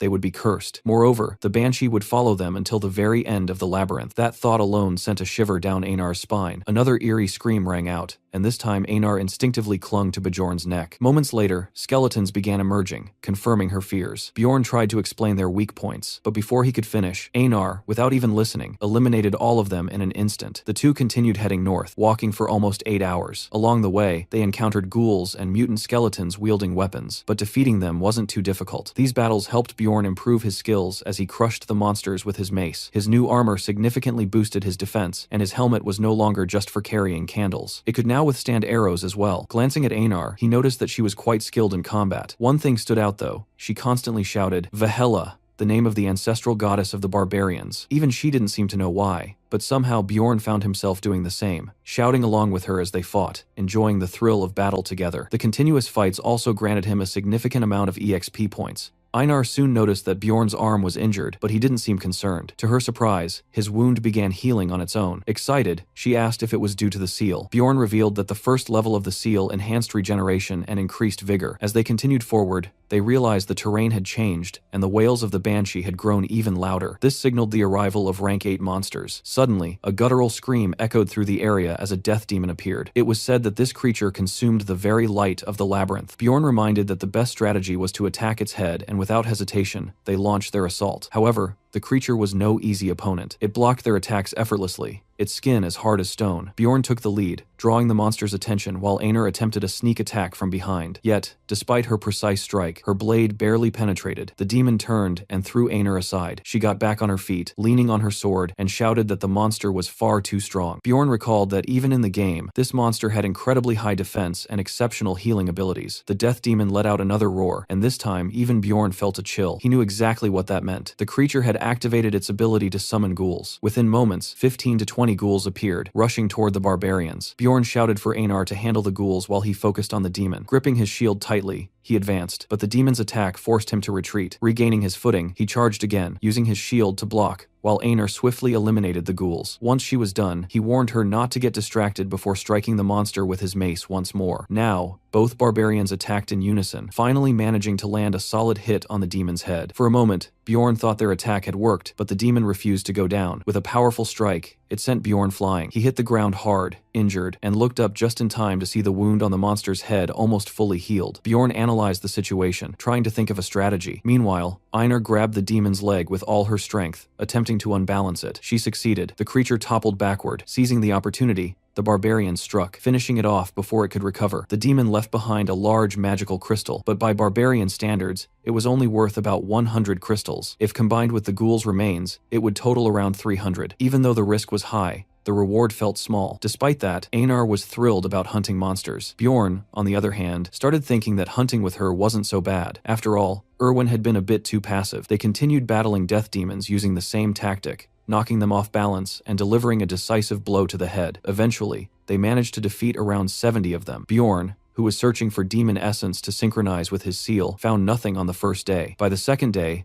demons began appearing in pairs, but they still weren't too difficult to handle. The real trouble came when they took too long in one place. Soon, they found themselves at risk of being surrounded by ghouls. By noon, demons started appearing in groups of 3. That's when the barbarians realized the situation was becoming overwhelming. Just then, another group of explorers arrived. Before Bjorn could say anything, Einar interrupted and threatened them. Terrified, the explorers fled from the barbarians without a second thought. She then turned to Bjorn and said it would be better to set up camp elsewhere since humans had discovered their location, and they couldn't be trusted. As they continued on their way, Bjorn wondered if she had bad experiences with humans in the past. As they were discussing how they hadn't found a good camping spot, a desperate voice calling for help reached their ears. Moving forward cautiously, they came across several adventurers' bodies, all showing traces of poison. Both of them froze. Before they could react further, a plunderer appeared in front of them, someone who looked incredibly powerful. Unlike regular explorers, plunderers didn't hunt monsters, but instead targeted fellow adventurers to make money. This activity was punishable by death, but just as Bjorn had silenced the explorers who had abused him, if everyone here was eliminated, no one outside would ever know. The plunderer smirked and asked if this was their first time encountering someone like her. Bjorn remained silent, carefully analyzing his opponent. Judging by her stance and characteristics, she was highly skilled at her craft, so much so that he had never even heard of her before. Meanwhile,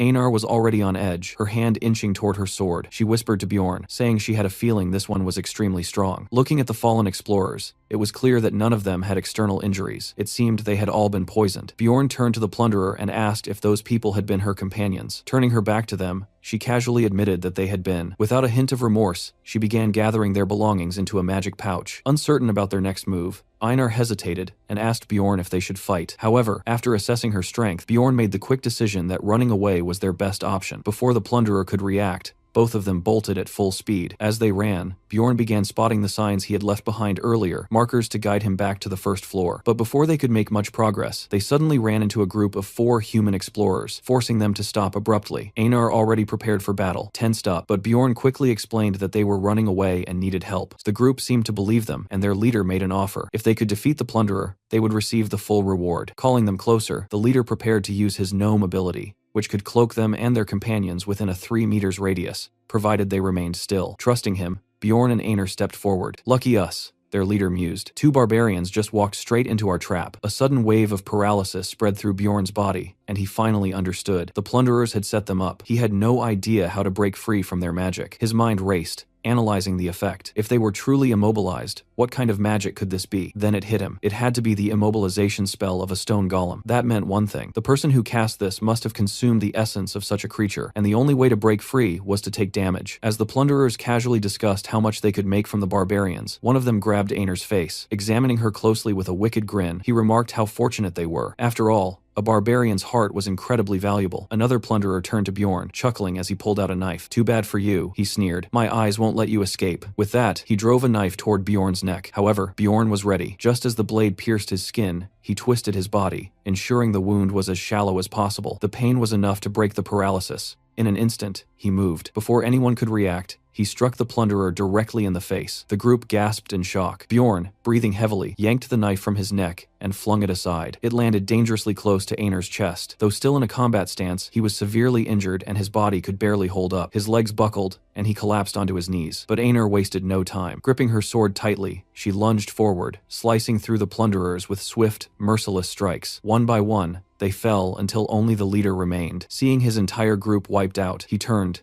and fled. Einar barely spared him a glance. Instead, she rushed to Bjorn, who was in critical condition. Desperation filled her voice as she shouted at him to stay alive. Clutching her sword, she swore vengeance while Bjorn, barely conscious, weakly reached out, struggling to ask for a potion. Bjorn's near-death experience resulted in an increase of 3 points in his mentality. After taking a potion and with the help of the seal, his neck wound healed quickly. Einar congratulated him, joking that he was now the only barbarian with a scar on his neck. Now fully recovered, Bjorn wanted to track down the leader of the plunderers, and soon they managed to capture him. However, instead of killing him, Bjorn intended to use his ability to hide from the plunderer woman. Just then, a dart shot through the air and struck the captured plunderer directly in the neck. Both of them turned to see his lifeless body while the redhead plunderer approached. She revealed that she had been watching their fight with his group. Bjorn immediately shouted to Einar that it was time to attack, and both of them rushed toward the woman. However, despite being attacked by 2 barbarians at once, she remained eerily calm. She easily dodged Einar's strike, and even managed to block Bjorn's attack. Bjorn couldn't help but wonder how many essences she possessed. She was incredibly strong. Deciding to change tactics, he dropped his weapon and attempted to push her while shouting at Einar to attack. But suddenly, he collapsed to his knees,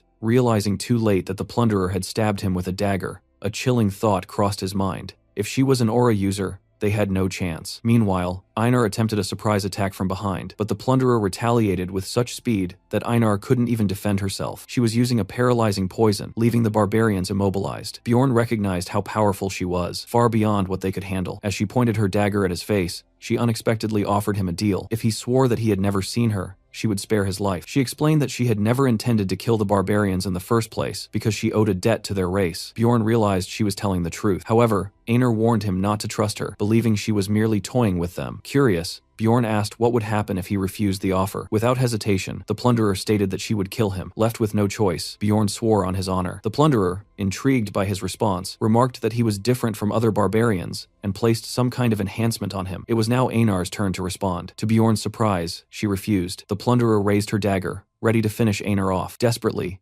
Bjorn urged Einar to swear the oath. Einar tried to argue about the honor of barbarians, but Bjorn reminded her that she had promised to trust him. Still hesitant, she eventually gave in. Before leaving, Bjorn asked the plunderer which floor she had come from. She answered the 8th floor. That meant the barbarians had survived purely because of her promise. As she disappeared, Bjorn made a silent vow. Next time, their encounter wouldn't end like this. Returning to the 1st floor, they stepped out of the portal. The moment they did, Einar collapsed onto the ground. Bjorn asked if she was okay, to which she weakly replied that she was no longer a warrior. Bjorn simply stated that only the strong survived. There would be another chance in the future. Einar tried to come to terms with this, knowing that one day they would get their revenge. They took a break to rest, but despite his exhaustion, Bjorn couldn't sleep. He wasn't feeling as terrible as but humiliation weighed heavily on him, just like when that blonde guy had saved him. The priestess had refused to heal him, and the swordsman had handed him a potion which he had drunk like a helpless fool. Bjorn remembered everything. The moment he had seen someone decapitated, the madness he had witnessed since entering this world. All he had done was try to survive, but now he was determined. He didn't want to live his life like this anymore. He asked Einar if she was willing to do whatever it took to become stronger, even if it was dangerous. Without hesitation, she agreed. She knew that if they didn't grow stronger, they would die. Bjorn then began explaining his plan to his companion. They would enter the rift and search for the case. But first, they defeated different monsters on the 1st floor, eventually reaching a dark area. After some time, they arrived at a stone monument. Bjorn explained that it was a memorial for those who had discovered the labyrinth. A quote was engraved on it, one that he had seen in the game. This meant that the hidden condition should be the same as well. The rift would be opened, but it was a secret. Einar promised not to tell anyone, but she was curious what exactly was the rift. Bjorn explained that it was another labyrinth within the labyrinth. To open the rift on the first floor, they needed magic crystals from the 4 types of monsters. From the second floor, they required an 8th rank magic crystal. The rift itself would open an instance dungeon with a 5-person capacity, and its difficulty depended on the number of participants. In the game, the rift had only opened 3 months in a Rift City's timeline, and people had eventually found ways to force it open. Bjorn activated it, and the 2 of them stepped inside.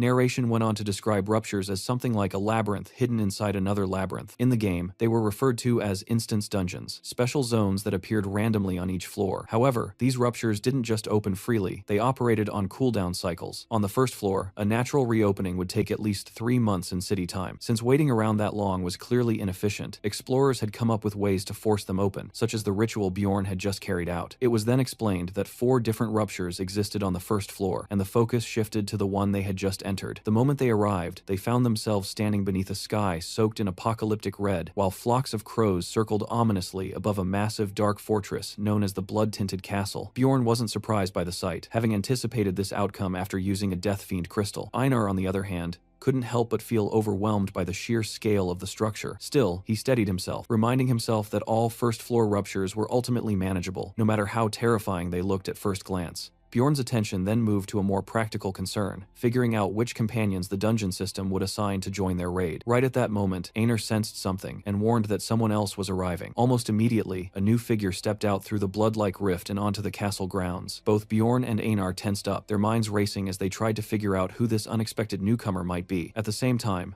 elsewhere on the first floor of the labyrinth, Erwin was being scolded for relying on her spirit powers yet again. She tried to defend herself, explaining that fighting with just a dagger was too difficult, but her sister wasn't having it. She firmly told Erwin that she needed to be able to fight without depending on either her bow or her spirit abilities. Erwin pushed back, saying that Bjorn had advised her to focus on her strengths and trust her teammates, sticking to the role she was meant to play within the group. Teresia dismissed that idea almost immediately, saying that while it sounded nice in theory, reality didn't work that way. She grabbed Erwin by the shoulder and warned her that teammates were just that, teammates, and shouldn't be placed on too high a pedestal. Erwin gave in reluctantly, though deep down she continued to believe that Bjorn wasn't a bad person. Shifting the topic, Teresia proposed that they should head up to the second floor, guessing that Bjorn was probably already earning solid money there. She explained that simply hunting monsters on the second floor wouldn't be enough for rapid growth, which was why they should aim to enter a rupture as well. When Erwin mentioned that she had always thought ruptures depended purely on luck, Teresia pointed out that many explorers went their entire careers without ever encountering one, despite their experience. She added that a rupture on their current floor had last appeared 8 months ago, meaning it should be close to opening again. In her mind, Teresia concluded that Bjorn, being inexperienced, likely had no knowledge of this and was progressing in a highly inefficient way. A subtle smirk crossed her face as she began forming plans around that very ignorance. She then urged Erwin to trust her, confidently, assuring her that within a year, she would surpass that barbarian in strength. Teresia suddenly caught a familiar sound, and her entire body snapped into alert. Both of them looked up just as a red rupture violently tore open above them. Without wasting a second, she shouted at Erwin to run, and the two immediately sprinted toward the forming rift. They didn't hesitate for even a moment, charging straight into the unstable opening. Teresia reached out and physically grabbed onto the rupture itself, forcing their way inside as red energy coiled tightly around them and dragged them through. A moment later, everything disappeared. The rupture closed as abruptly as it had appeared, leaving them standing once again in the empty cave. Clicking her tongue in frustration, Teresia wondered if they had arrived too late to be selected. Back at the blood-tinted castle, Bjorn and Einar lifted their heads as their first new party member began to materialize. A loud and energetic dwarf warrior appeared, proudly exclaiming that he had finally made it inside. Bjorn immediately recognized him as a dwarf, while the dwarf himself seemed delighted, casually remarking that having 2 barbarians in the party was a great thing. Another flash of light followed, signaling the arrival of a second recruit. A brightly dressed woman in pink stepped out, instantly recognizing the place as the blood-tinted castle. Bjorn was genuinely shocked to realize that this newcomer was a mage. He couldn't help but marvel at the fact that there were still mages operating on the first floor. As the mage approached, with the quiet man accompanying her, Bjorn assessed the situation and felt that their party composition was shaping up to be quite strong. Even the dwarf seemed surprised to see a mage here. The woman adjusted her hat with confidence, smiling as if she already belonged in control of the situation. Bjorn felt a surge of excitement, while Einar, curious, questioned whether mages were truly that impressive. Bjorn recalled that the city librarian was also a mage, and explained that the librarian was a powerful 9th rank mage. People like that were considered far too valuable to the city, and were only allowed into the labyrinth after strict verification. Hearing this, the mage laughed lightly, and stated that by those standards, her mere presence here should already prove her worth. She introduced herself as Alua Raven, a 6th rank mage. Bjorn, observing her closely, felt that she carried a slightly condescending air, though she was still kinder than the mages he remembered from the game. Alua then gestured toward the quiet man beside her, introducing him as a professional carrier she had hired. The man calmly introduced himself as Tarjan. The dwarf followed with his own introduction, cheerfully stating that his name was Hikarod Murad, and that he had been an explorer for 3 years. Bjorn took note of the high-quality equipment the dwarf carried. Bjorn and Einar then introduced themselves in return, shaking hands with their new companions as the party for the blood-tinted castle raid officially came together. Even so, Bjorn quietly observed everyone, keeping his thoughts to himself. Soon, he voiced his suspicion, questioning why such a strong group was still on the first floor, and demanding to know how they had managed to get here. Both the dwarf and the mage avoided giving a clear answer, only stating that they had come because a rupture was expected to open. Bjorn immediately realized they were deliberately hiding the method, effectively shutting out newcomers like him. The mage then declared that all loot would be shared among the group, excluding Tarjan, but only if everyone agreed to follow her commands. The others accepted this condition as standard practice within the labyrinth. Bjorn reflected on the situation, understanding that with a mage present, he had little choice but to follow her lead. He remembered how even royalty relied on mages to deal with dangerous threats. At that moment, Einar suddenly spoke up, strongly objecting and catching Bjorn completely off guard. She loudly insisted that Bjorn should lead, claiming that he was an unusually wise barbarian. As Bjorn hurriedly tried to quiet her down, she continued praising him, pointing out that he even spent hours reading something unheard of for a barbarian. This only made the mage more curious. Einar didn't stop there. She passionately emphasized that Bjorn wasn't just different, but genuinely exceptional, boldly declaring him to be a great warrior. The atmosphere instantly turned awkward. Both the dwarf and the mage were left stunned by her outburst, while Bjorn covered his face in pure embarrassment, internally begging her to stop. The dwarf, amused, joked that Bjorn was lucky to have a wife who respected him so much, which immediately flustered Einar as she denied being married. The mage simply laughed it off and told everyone to calm down so they could move forward. Bjorn felt relieved that the focus had shifted away from him and noticed that Raven seemed more interested in gathering information than scrutinizing him. He silently hoped she would never direct her full attention toward him during the expedition. The dwarf then expressed concern that they barely knew each other's abilities, but Raven dismissed the need for deeper introductions.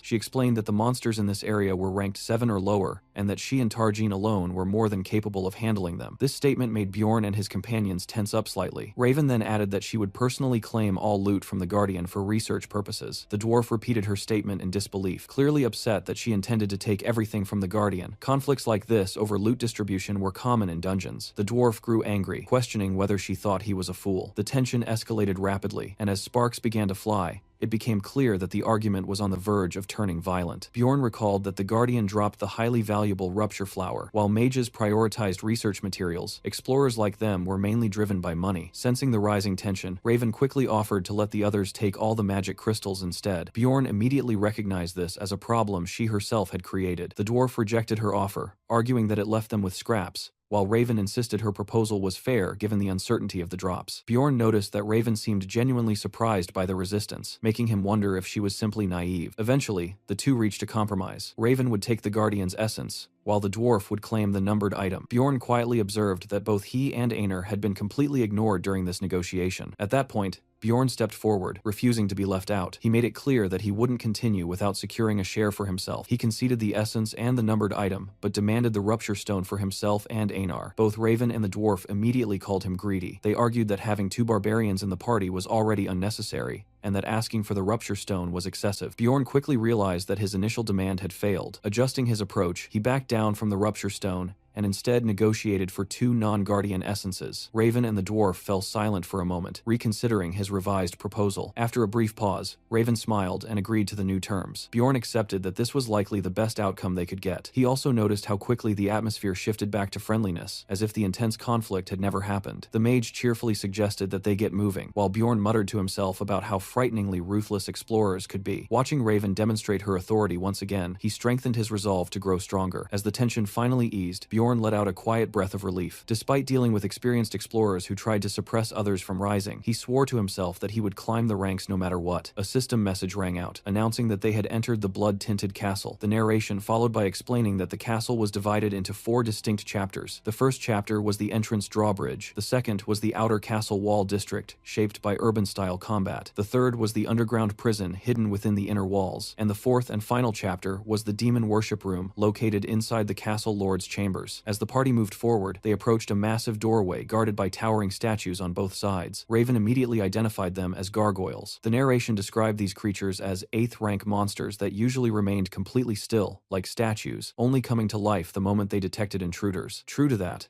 the gargoyles suddenly activated and launched a high-speed attack without warning. Bjorn tensed up instantly, knowing their signature ability was petrification. The usual method to deal with them involved sacrificing one person to the petrification effect, while the others fought back. As Einar panicked and shouted Bjorn's name, fearing he would be the one sacrificed, Raven simply tipped her hat with quiet confidence, already prepared to handle the situation. The narration pointed out that everything changed when a mage was present. Raven cast her spell, invoking Artena Bjar, directly countering the curse. Bjorn immediately recognized it as a curse-canceling spell, and the petrification effect on him was completely nullified. With their most dangerous ability gone, the gargoyles were reduced to nothing more than melee opponents. Bjorn and Einar rushed in together, striking hard and cutting one down with ease. At the same time, the dwarf let out a loud battle cry as he charged the second gargoyle, smashing it with a crushing hammer blow. The creature staggered, barely able to stand, before the dwarf lifted it overhead with raw strength. Its eye shattered moments later, marking its defeat. A system message confirmed both gargoyles had been slain and granted the party experience. As Raven's spell energy faded,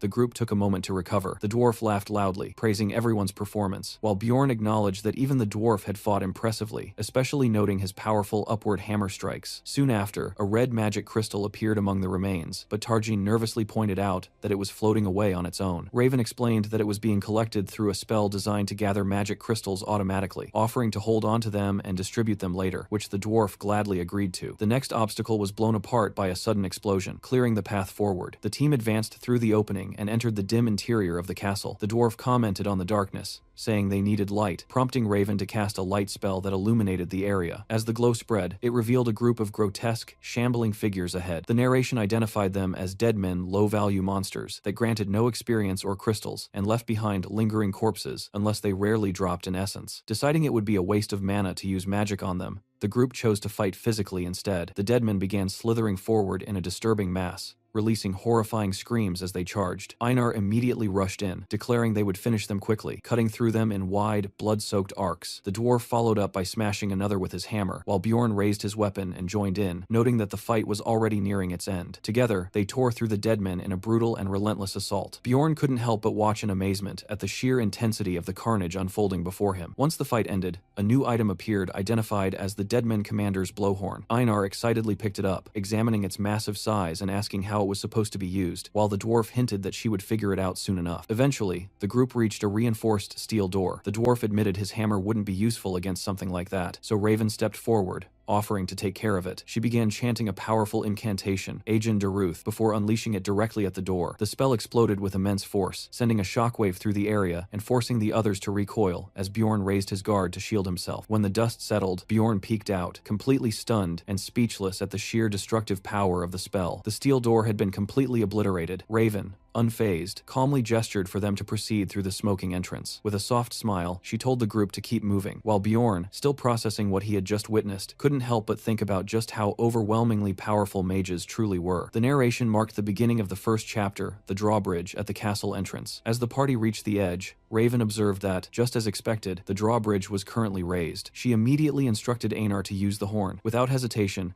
Einar blew into it, activating the artifact. A deep, echoing rumble spread throughout the castle as the group waited below. A system message appeared, announcing that a long-dormant magical seal had been awakened. Still holding the horn, Einar grew uneasy, clearly caught off guard by the sudden reaction. The massive drawbridge began descending slowly toward them. As the situation escalated, someone pointed out that the moat's blood-like water was rapidly rising. Einar looked closer and noticed shapes forming within the crimson liquid. The narration explained that the castle's name came from these eerie red waters and skies. Raven calmly reassured her that the figures were nothing more than dead men. Even as Einar denied being afraid, a bloody hand suddenly slapped onto the edge of the bridge, making the objective of this chapter clear. The system ordered them to endure until the drawbridge fully lowered, meaning they had to survive continuous waves of dead men. The narrator remarked that such a task would be difficult for an ordinary party, but Raven simply smirked, already prepared. She called everyone to gather around her, explaining explaining that with a wide area mage present, this stage was trivial. Then she unleashed another large-scale spell, Utherna Daruth, flooding the surroundings with overwhelming magical force. The party stood within the spell's protective and destructive range as it tore through the incoming deadmen. By the time the light faded, piles of disintegrating bodies surrounded them, while the group itself remained completely unharmed. The dwarf stared in amazement at the devastation, but Raven brushed it off as nothing more than dealing with weak enemies. Bjorn, however, couldn't hide his shock. He had known she was strong, but witnessing this made him realize just how massive the gap in power truly was. Raven casually stated that all that remained was to wait for the drawbridge to finish lowering, which surprised Bjorn, as the stage had ended far faster than expected. Soon after, the bridge slammed into place. Raven announced that they should proceed, and the narration confirmed the completion of the first chapter of the blood-tinted castle. With his helmet lowered,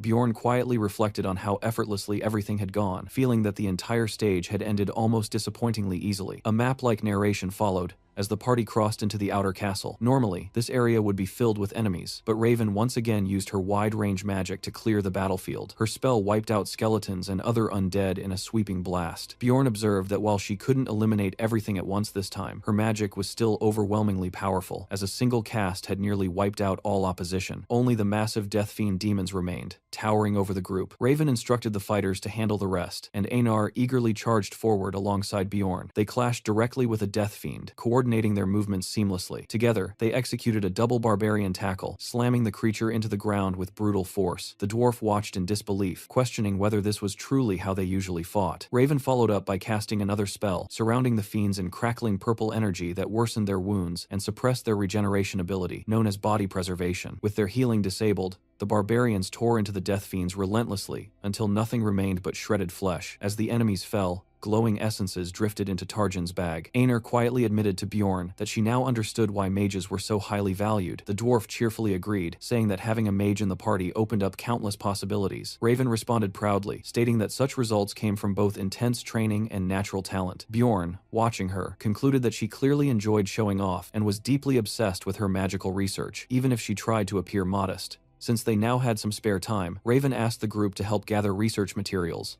and everyone, including Bjorn, agreed. After quickly collecting specimens and loot, she thanked them and suggested they move forward. As they continued, Einar casually wondered how many cream pies she could buy with the money they would earn. Meanwhile, Bjorn silently followed, but something caught his attention. Raven had carefully searched the area, yet she had ignored a particular object. This made him suspicious. He wondered if she simply didn't know about the hidden treasure that could be revealed by breaking a nearby statue. He recalled how, in the game, players would often interact with anything unusual to uncover secrets. A familiar memory surfaced of characters discovering hidden items by pressing interaction points in odd places. Bjorn himself had shared that habit during his 9 years of playing, allowing him to uncover countless secrets. Even so, in the present moment, he chose not to reveal this knowledge. Drawing attention to it might hurt Raven's pride, or make her suspicious. Keeping quiet, he moved along with the group as they advanced deeper into the ruined, red-lit castle. Soon, they confirmed they had reached the inner castle beyond the outer walls. Raven noted that the area seemed strangely empty, with no monsters or valuable resources in sight. She suggested they move on quickly, and the group readily agreed. With Raven visibly energized, they continued forward, descending deeper with torches lighting their way into the underground section of the castle. A system message appeared, stating that they had entered the first floor of the underground prison. The dwarf asked what kind of monsters they could expect here, and Raven listed them: skull rats, banshees, death fiends,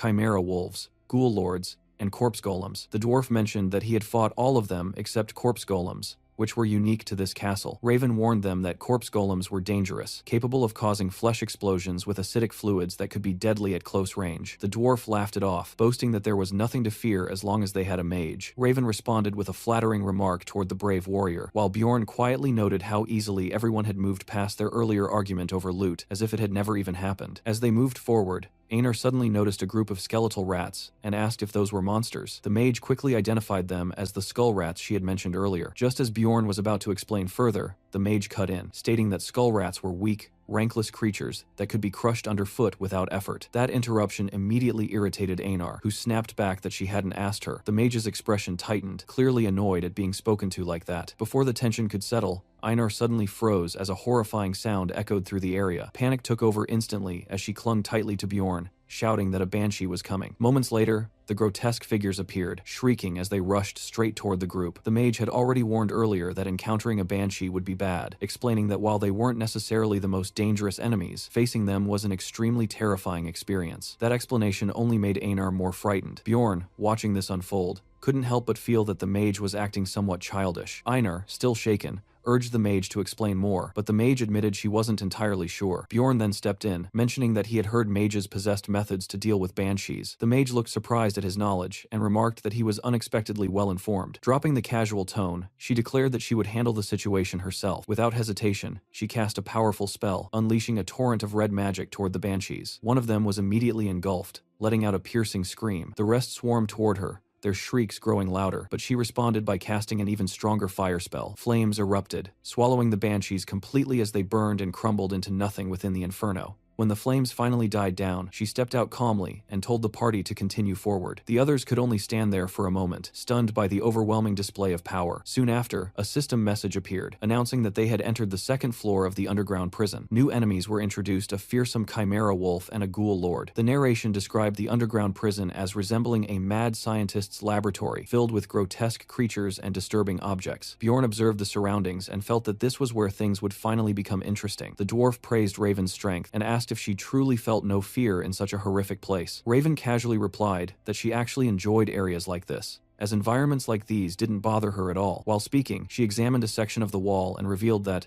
according to a map she had memorized, there was a hidden door there. She added that a corpse golem was waiting just beyond it. Bjorn quietly noted that she had even skipped the usual process of acquiring such a map. The group decided to leave behind their heavier gear before proceeding. Raven then asked Bjorn to light his torch so they could see clearly. Once ready, she announced that she was opening the hidden door. As the door creaked open, it revealed a chamber packed with countless corpses. The party stood at the entrance, greeted by an overwhelming stench and a seemingly endless mountain of bodies stretching deep into the darkness. As they stepped inside, Bjorn reflected on how, in the past, a sight like this would have made him faint instantly. Now, however, his barbarian body dulled the physical impact of the scene, leaving him largely unaffected. The first to react was Tarjan, the carrier, who immediately began retching from the unbearable smell. Raven followed soon after, struggling to suppress her own nausea. Bjorn realized that while she might be accustomed to gruesome sights from dissections, she clearly wasn't prepared for the stench, as she began coughing and gagging. The dwarf, noticing this, felt relieved that at least the two barbarians remained unaffected and urged them to keep moving forward. They continue through the corpse-filled area, noticing another immense pile ahead. The party stops again before another towering heap of corpses. The corpse mound suddenly speaks to them, shocking the group. Many voices in the corpses cry out for help and to be saved, horrifying the party. Bjorn focuses on a glowing red point within the mass. A system message declares that the first boss, the corpse golem, has appeared while the writhing flesh screams in pain, and Bjorn recalls that it was silent in the game. Hearing their pleas, he realizes they must act immediately. He shouts for everyone to pull themselves together. He curses that the dwarf has frozen up in terror. The corpse golem's agonized voices continue to echo, amplifying the oppressive atmosphere. Raven and the dwarf are reduced to trembling wrecks, and the Bjorn thinks bitterly that they are not living up to their reputations. He concludes that, at this rate, the strong allies will be useless, and that he will have to carry the fight. The corpse golem looms before the two barbarians as they ready themselves to battle it. Dungeon & Stone is a niche game that has managed to reach its peak because of how many features it offered to different types of players. What stood out the most in his memory were its incredibly lifelike illustrations, especially the ones depicting creatures like the corpse golem. Those visuals had been so vivid that they spread across the internet as memes, even reaching people who had never played the game. Because of that, many could recognize monsters like the corpse golem without knowing anything about where they came from. But now, standing face to face with the real thing, Bjorn realized just how different reality was. No matter how detailed the game's artwork had been, it couldn't come close to the sheer horror of seeing the creature in person. The living corpse golem was far more terrifying than any drawing could ever capture. The mage, who had earlier claimed to be skilled in dissections, was now bent over, barely holding back vomit. Even the experienced dwarf looked shaken to his core, and the supposedly tough carrier was visibly trembling, drool slipping from his mouth in fear. Bjorn noticed the irony in all of this. Despite being treated like inexperienced newcomers, only he and Einar were mentally holding it together. The two barbarians were the only ones still ready to fight. As the corpse golem suddenly attacked,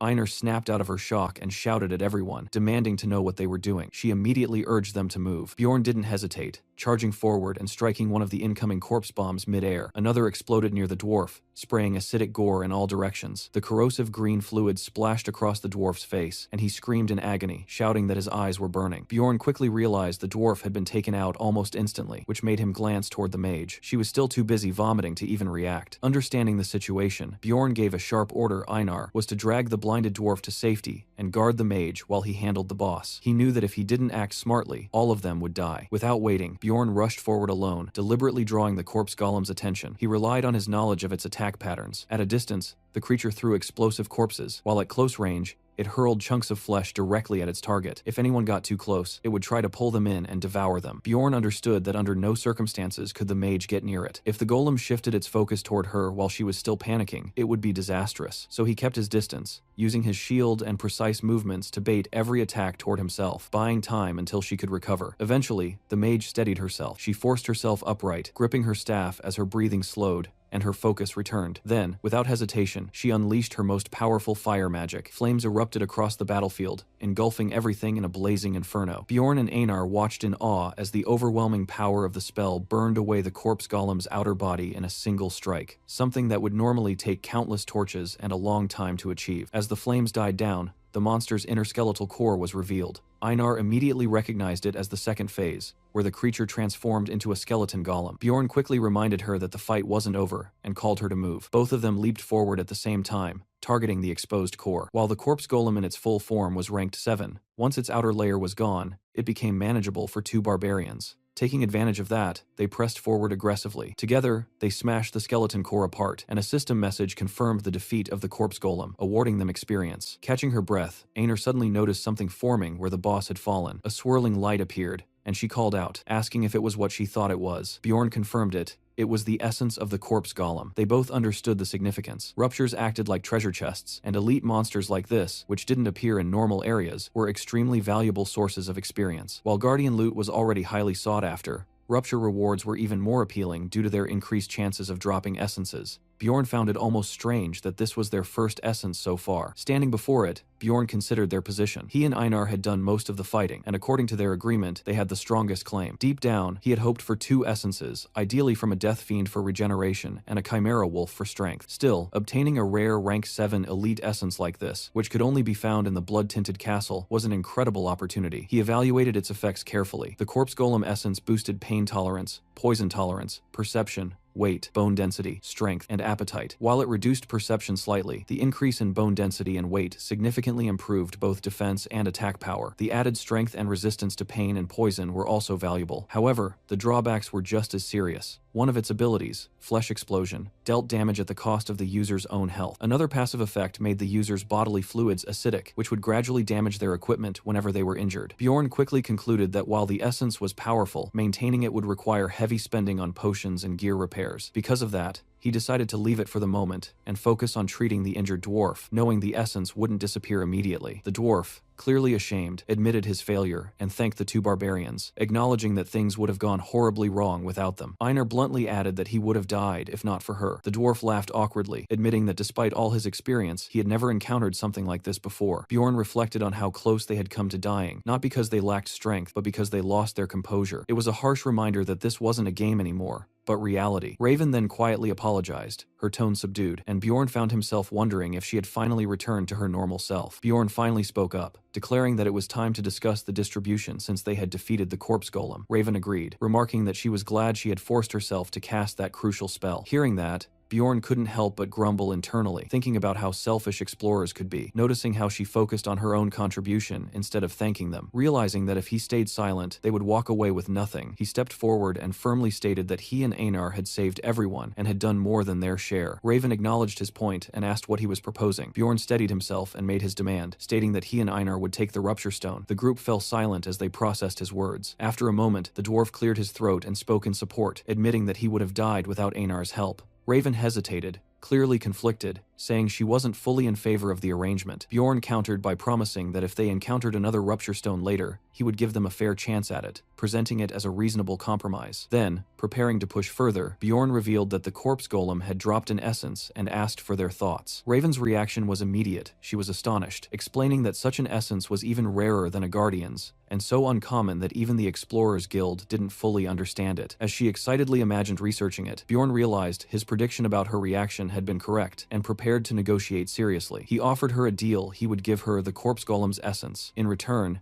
if they later obtained a guardian's essence, it would belong to him. He laid out the proposal clearly and waited for her decision. Raven repeated the terms, confirming that he wanted to trade the corpse golem essence for a potential guardian's essence. Bjorn reminded her that there was no guarantee a guardian would drop one, but she still chose to take the risk. Delighted, She accepted the deal, stating that she was far more interested in the corpse golem than the guardian. With the negotiation settled, the dwarf asked whether the mage intended to give the essence to one of the barbarians, since mages couldn't absorb essences themselves. Raven clarified that she only wanted it for research and produced a special test tube to store it. She explained that such tubes were extremely expensive and only worth using for essences above the 6th rank. The dwarf was impressed that she owned such a costly item, and she admitted she only had one. Bjorn realized that using her only tube on this essence meant she valued the corpse golem highly, reinforcing his belief that trading it had been a worthwhile gamble. After carefully sealing the essence inside the tube, Raven announced she was ready to move on. The dwarf happily declared it was time to leave the dreadful area, and the group quickly agreed as they began to depart. They walked through a hall filled with demonic statues and piles of skulls. The dwarf questioned whether the statues might be gargoyles, but Raven examined one and concluded it was just a lifeless sculpture with no mana. Looking around, she remarked that the castle lord's residence must have been located above them, and expressed regret that they couldn't explore it. As she reached out and touched the face of one statue, something inside shifted with a mechanical sound. A hidden mechanism activated,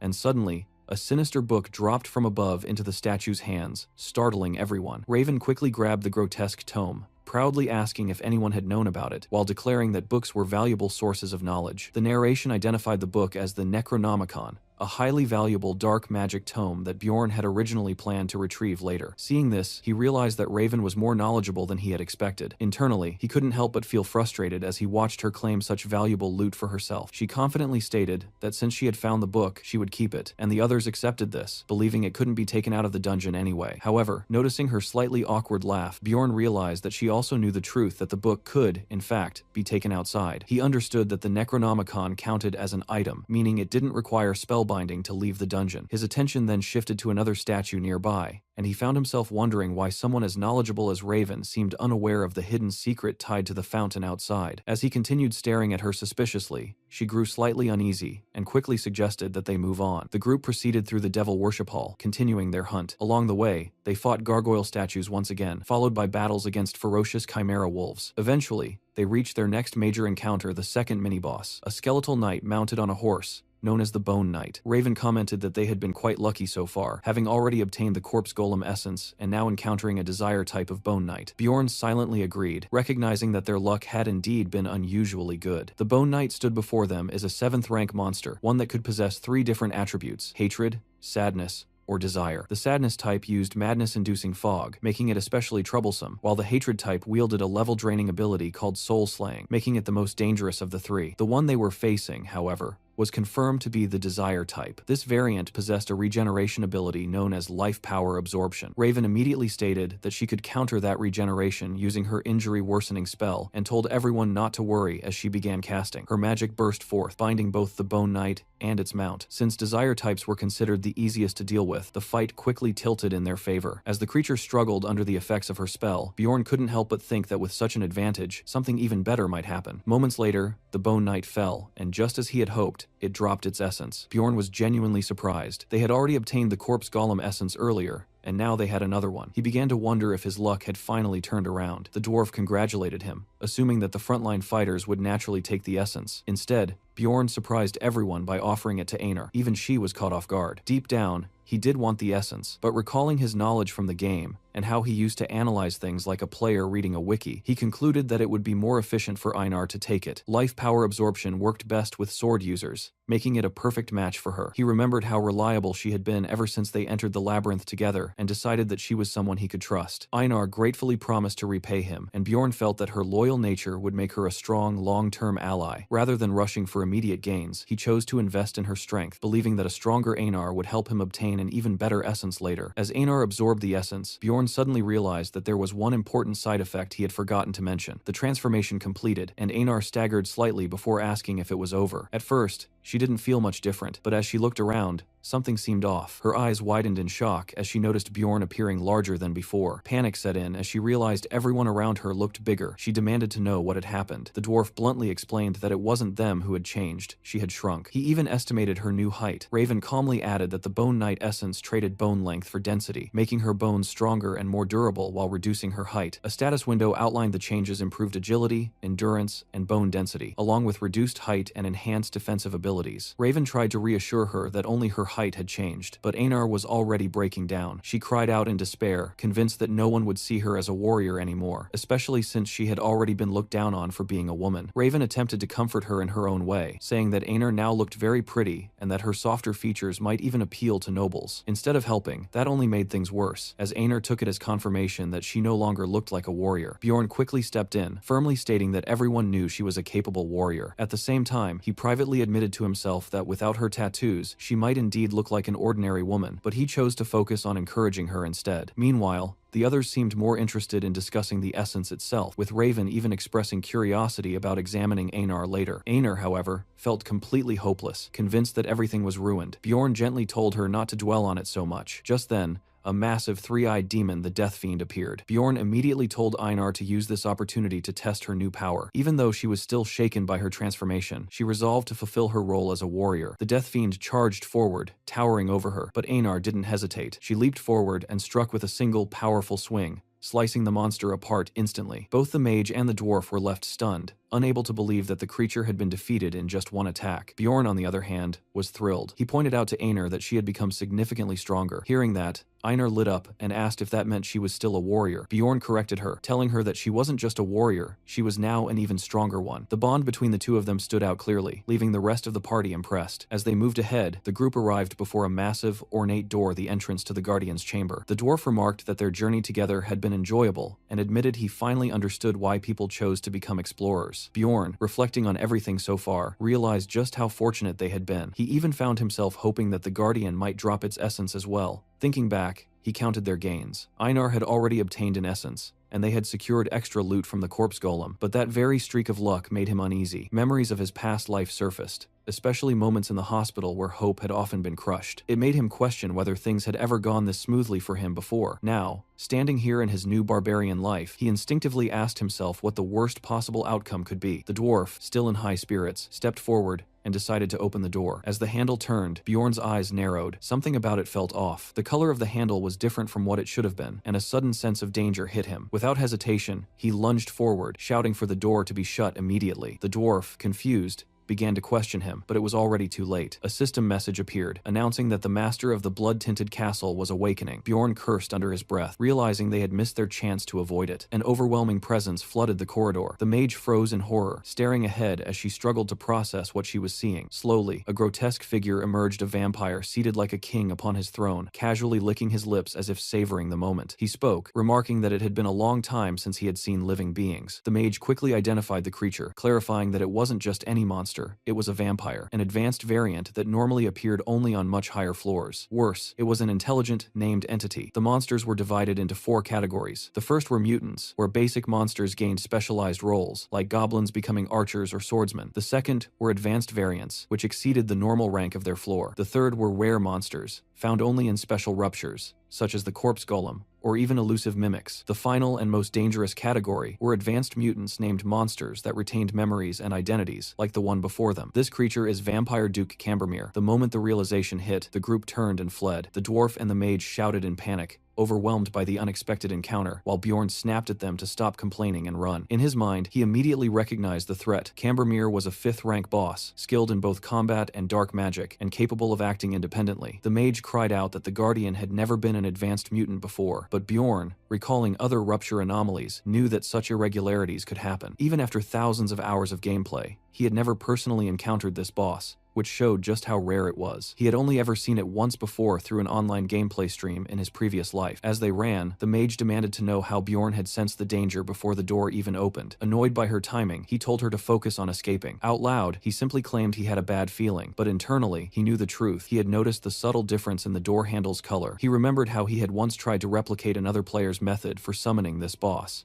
eventually realizing that the handle color was the key indicator. He couldn't help but wonder if their recent good luck had distracted him enough that he almost missed it. The mage then argued that they wouldn't be able to escape without defeating the vampire, and suggested turning back to fight. Bjorn firmly rejected that idea, insisting they needed to reach an area exposed to sunlight first. Behind them, the vampire's voice echoed, mocking them for trying to flee. Shadows spread through the corridor as it cast a spell, Spiritification. Bjorn mentally cursed the overwhelming power of magical enemies. Recognizing the attack, the mage urgently ordered everyone to close their eyes. She immediately cast a powerful holy light spell, clashing against the vampire's spirit form and forcing out a piercing scream. Bjorn squinted against the blinding light, gripping his torch tightly. When the brightness faded, the vampire was gone. Einar confirmed in shock that it had vanished. Bjorn quickly analyzed the situation. Spiritification allowed the vampire to move rapidly in spirit form, but its real body remained fixed unless it followed up with a relocation technique. Since the mage had interrupted that process, they now had a limited window, about 3 minutes. Just as he concluded that the vampire would likely reawaken in its chamber, chaos struck again. The carrier suddenly shouted that the mage had collapsed. He lifted her, calling out in alarm as she struggled to breathe, blood leaking from her mouth. Bjorn immediately realized something was wrong. This wasn't a normal side effect of vampire abilities. A strange, ominous sensation stirred within him, making him suspect that another unknown essence might be involved. He recalled the gameplay video where the player had died before revealing what essence the vampire possessed. With too many unknown variables, he decided that survival was the only priority. When the dwarf worried about navigating without the mage, Bjorn stepped forward confidently, stating that he knew the way. He admitted that he had memorized the route and took the lead, deciding that staying alive mattered more than hiding his unusual knowledge. Drawing on his countless hours of gameplay, Bjorn guided the group through the corridors with precision. He was certain of the castle's layout, and there was no hesitation in his movements. Eventually, they reached the exit, leaving the dwarf in awe at how Bjorn had remembered everything after just one real run. But just as they thought they were safe, Bjorn felt something, and his eyes widened. The vampire's spirit was pursuing them once again. He immediately shouted for everyone to hurry. The group burst out into the sunlight at the dungeon's entrance. As the vampire's shadowy form followed, it began to weaken under the light. They sprinted forward, putting distance between themselves and the dungeon as the creature's presence recoiled from the brightness. Inside the sunlight,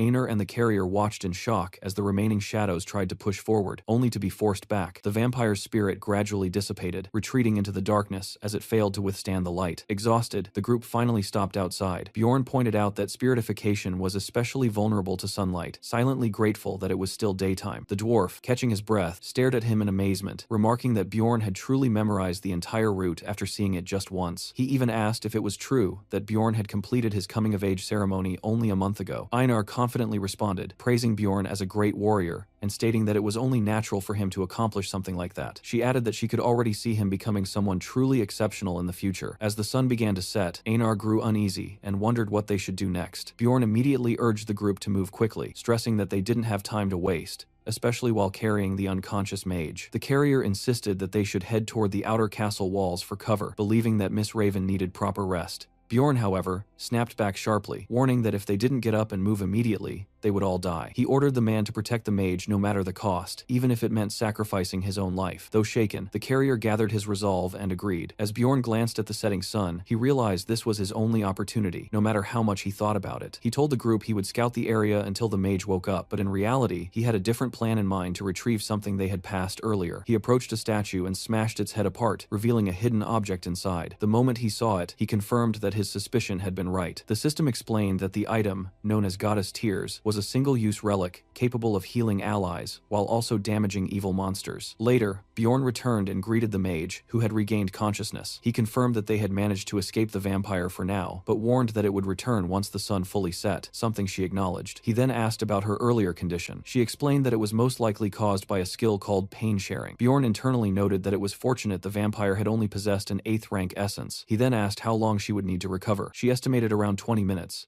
after which she would be able to cast a 7th rank spell about 5 times. Bjorn found that number far from reassuring. Without hesitation, he asked if she knew any sun-based magic. The question immediately irritated her, as she pointed out that asking a mage to reveal their spell list was considered extremely rude. Bjorn acknowledged that he knew about such etiquette from his knowledge of the game, but dismissed it, deciding that it didn't matter. He reminded himself that, as a barbarian, he wasn't expected to follow such refined rules anyway, except perhaps in front of royalty. The mage was left speechless, clearly exasperated by his blunt attitude, but eventually gave in. She revealed that she could cast a sun attribute spell called Sunspot Sphere, a 6th rank spell similar in nature to a flame sphere. Bjorn immediately followed up by asking whether she could enhance it using attribute reinforcement. She confirmed that she could, but it would require an additional 10 minutes of preparation. After thinking it through, Bjorn decided that he would hold the line alone for 30 minutes. He instructed her to conserve her mana and not interfere during that time. She began to question his authority, asking why he was suddenly taking the lead, but Bjorn dismissed the concern, stating that no one else was more suitable, and that it didn't really matter anyway. The dwarf burst out laughing at that, openly declaring that he trusted Bjorn's judgment completely. He even boasted that he was good at reading people. Bjorn simply gave a cold acknowledgement in response. Time moved forward, and night finally took over completely as the vampire duke awakened, his voice carrying an ominous tone as he remarked that something felt strange, then slowly approached the group while saying that just seeing them was enough to make his bloodlust uncontrollable, even going as far as to taunt them by asking if they could guess the reason behind it. Bjorn and the others stood firm in formation, fully aware that their only objective now was to survive for 30 minutes until the mage's spell was ready, because anything less than that meant certain death. Without warning, the vampire attacked, slashing forward with his long claws and drawing blood before releasing a feral scream as his power erupted violently, forcing Bjorn to immediately take control of the situation as he ordered Tarjan to retreat with Raven while he and the others held the line against the charging monster. To Bjorn, the situation felt exactly like the game, where even intelligent monsters rarely wasted time talking before diving straight into battle, and just as expected,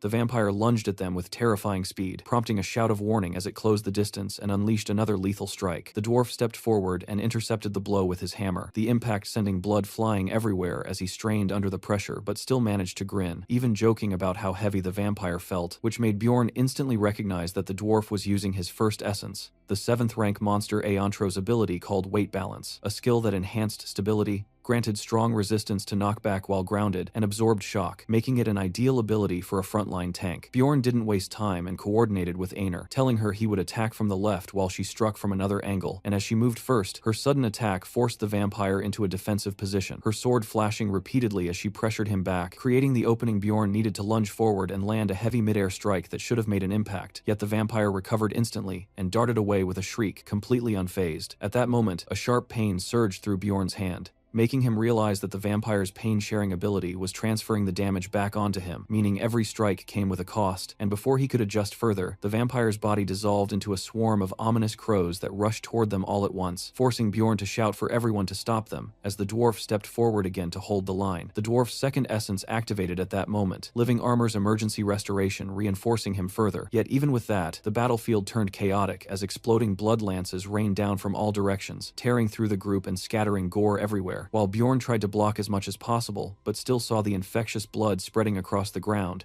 turning the entire area into a lethal hazard. Einar suddenly noticed a strange mark forming on the dwarf's forehead and panicked, asking what was happening, but Bjorn quickly realized that all of them had been affected and identified it as the activation of the vampire's sacrificial seal, which a system message confirmed as it declared that they had been selected as sacrificial offerings, temporarily boosting Vampire Duke Cambermere's physical power depending on how many marked targets were nearby. Bjorn immediately analyzed the situation, understanding that sacrificial seal worked alongside the vampire's passive immortality, massively increasing its regeneration as its health dropped, while another passive ability called Owner of Blood allowed it to absorb certain skills or traits from opponents whose blood it consumed, making it clear that this monster possessed 3 extremely dangerous abilities that worked together in a devastating combination. What made it worse was that this particular vampire could utilize all of them seamlessly, shifting into smoke to evade attacks, transforming into explosive or swarming crows, and using blood to summon threats, which made it overwhelmingly powerful even among high-rank bosses. And despite their efforts, the dwarf was eventually overpowered and thrown back, vomiting blood as he collapsed.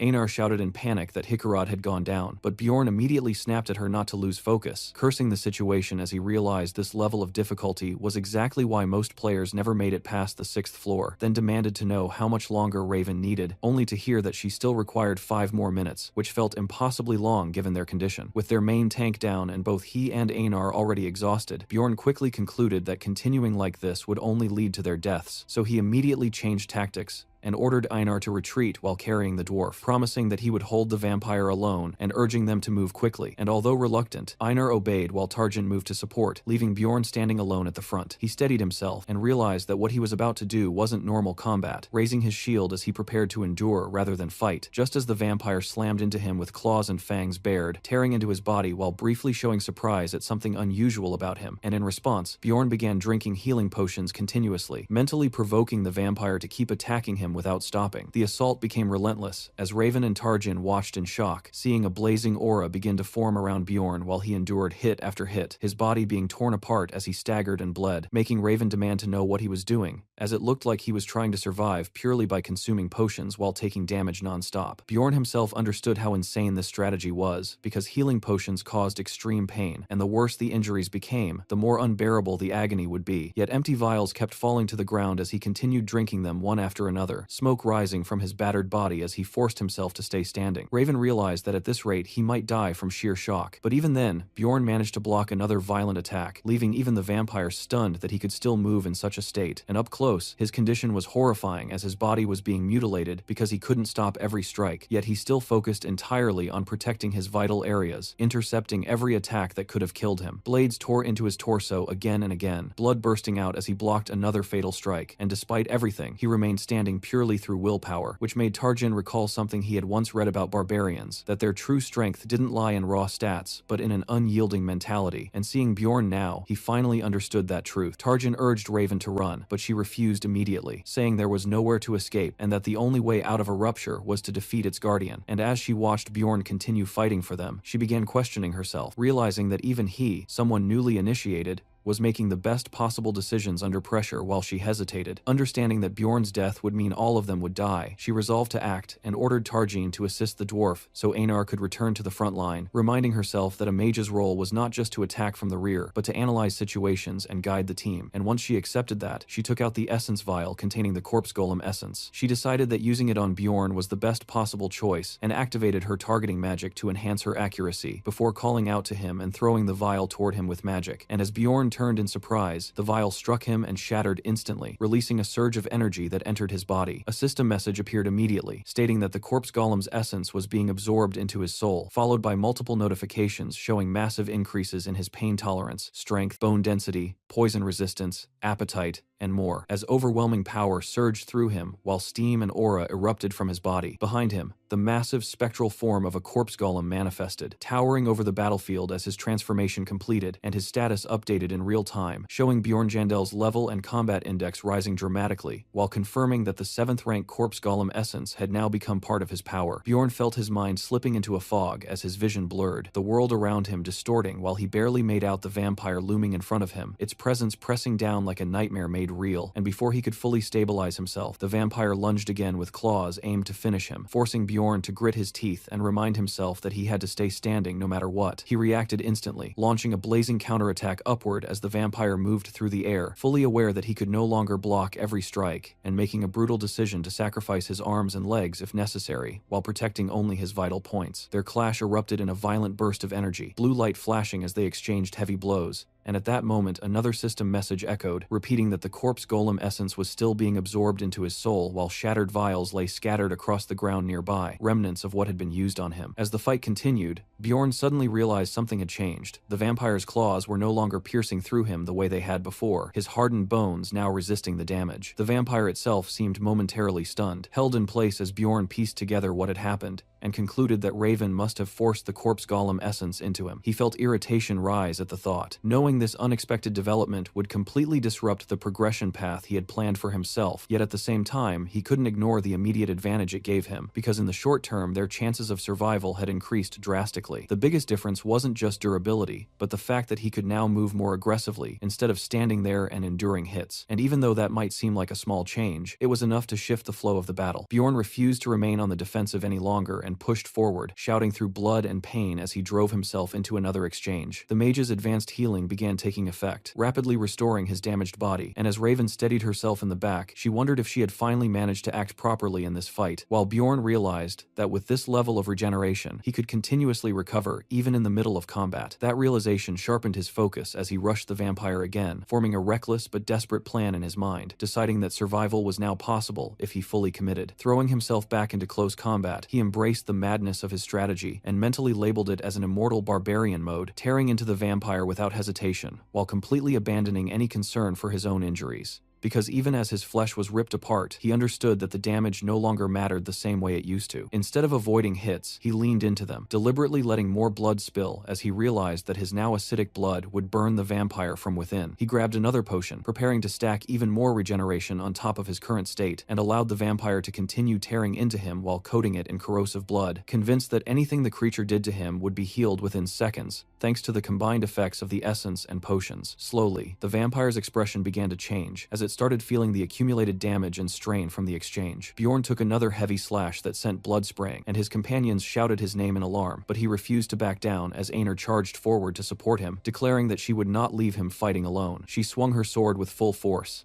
landing a massive strike that knocked the vampire backward and forced it onto the defensive for the first time. Bjorn immediately followed up, driving another crushing blow into the enemy, but the vampire retaliated just as fiercely, raking deep wounds across Bjorn's back. Bjorn coughed up blood, but still refused to fall, enduring everything as Einar continued her assault, while inside his mind he cursed the situation and wondered how much longer they had to hold on before the mage's prepared spell was ready. Just as he took another hit, Raven finally announced that her attack magic, Sunspot Sphere, was complete, and Bjorn instantly recognized that the decisive moment had arrived. Something struck nearby, signaling the start of their final move as the vampire grabbed hold of Bjorn, confused by the sudden shift in momentum, while Bjorn groaned through the pain and prepared himself for what came next. With a shout, he launched himself upward while dragging the vampire along, forcing both of them into the air toward the incoming attack, and while holding onto the creature, he yelled for the dwarf to act immediately. The dwarf responded without hesitation, lightning gathering around him as he activated his skill, Expulsion, releasing a massive surge of energy that shot toward the vampire, and in the next moment, a gigantic mass of lightning crashed down, engulfing the stunned creature and electrocuting it where it stood. A system message appeared, declaring that Vampire Count Cambermere had been rendered unconscious. Seeing the opportunity, Bjorn realized it was finally time to use the item he had been saving. He pulled out the vial he had obtained earlier, recalling the statue he had destroyed to retrieve it, and identified it as Goddess Tears. Without hesitation, he pinned the vampire down and declared that he would feed it this so-called treasure, forcing the vial into its mouth before slamming a punch into it and shouting for it to take it and die. The blessing activated instantly, designating the target area for destruction as a burst of holy light erupted around both Bjorn and the vampire, and the system confirmed that the blessing temporarily sealed all of the vampire's resistances, leaving it crippled and unable to move freely. Another update followed, stating that its condition had worsened from unconsciousness to full paralysis due to the overwhelming shock. Raven shouted desperately for Bjorn to escape the blast zone, but at that exact moment, she released the fully prepared 6th rank spell, Sunspot Sphere, warning that anything caught within its range would be incinerated. The blazing sphere descended rapidly, heading straight toward Bjorn and the immobilized vampire, and as Bjorn saw it coming, he cursed inwardly, realizing too late that he should have retreated when he had the chance. The spell detonated in a massive explosion, engulfing everything in a sea of flames,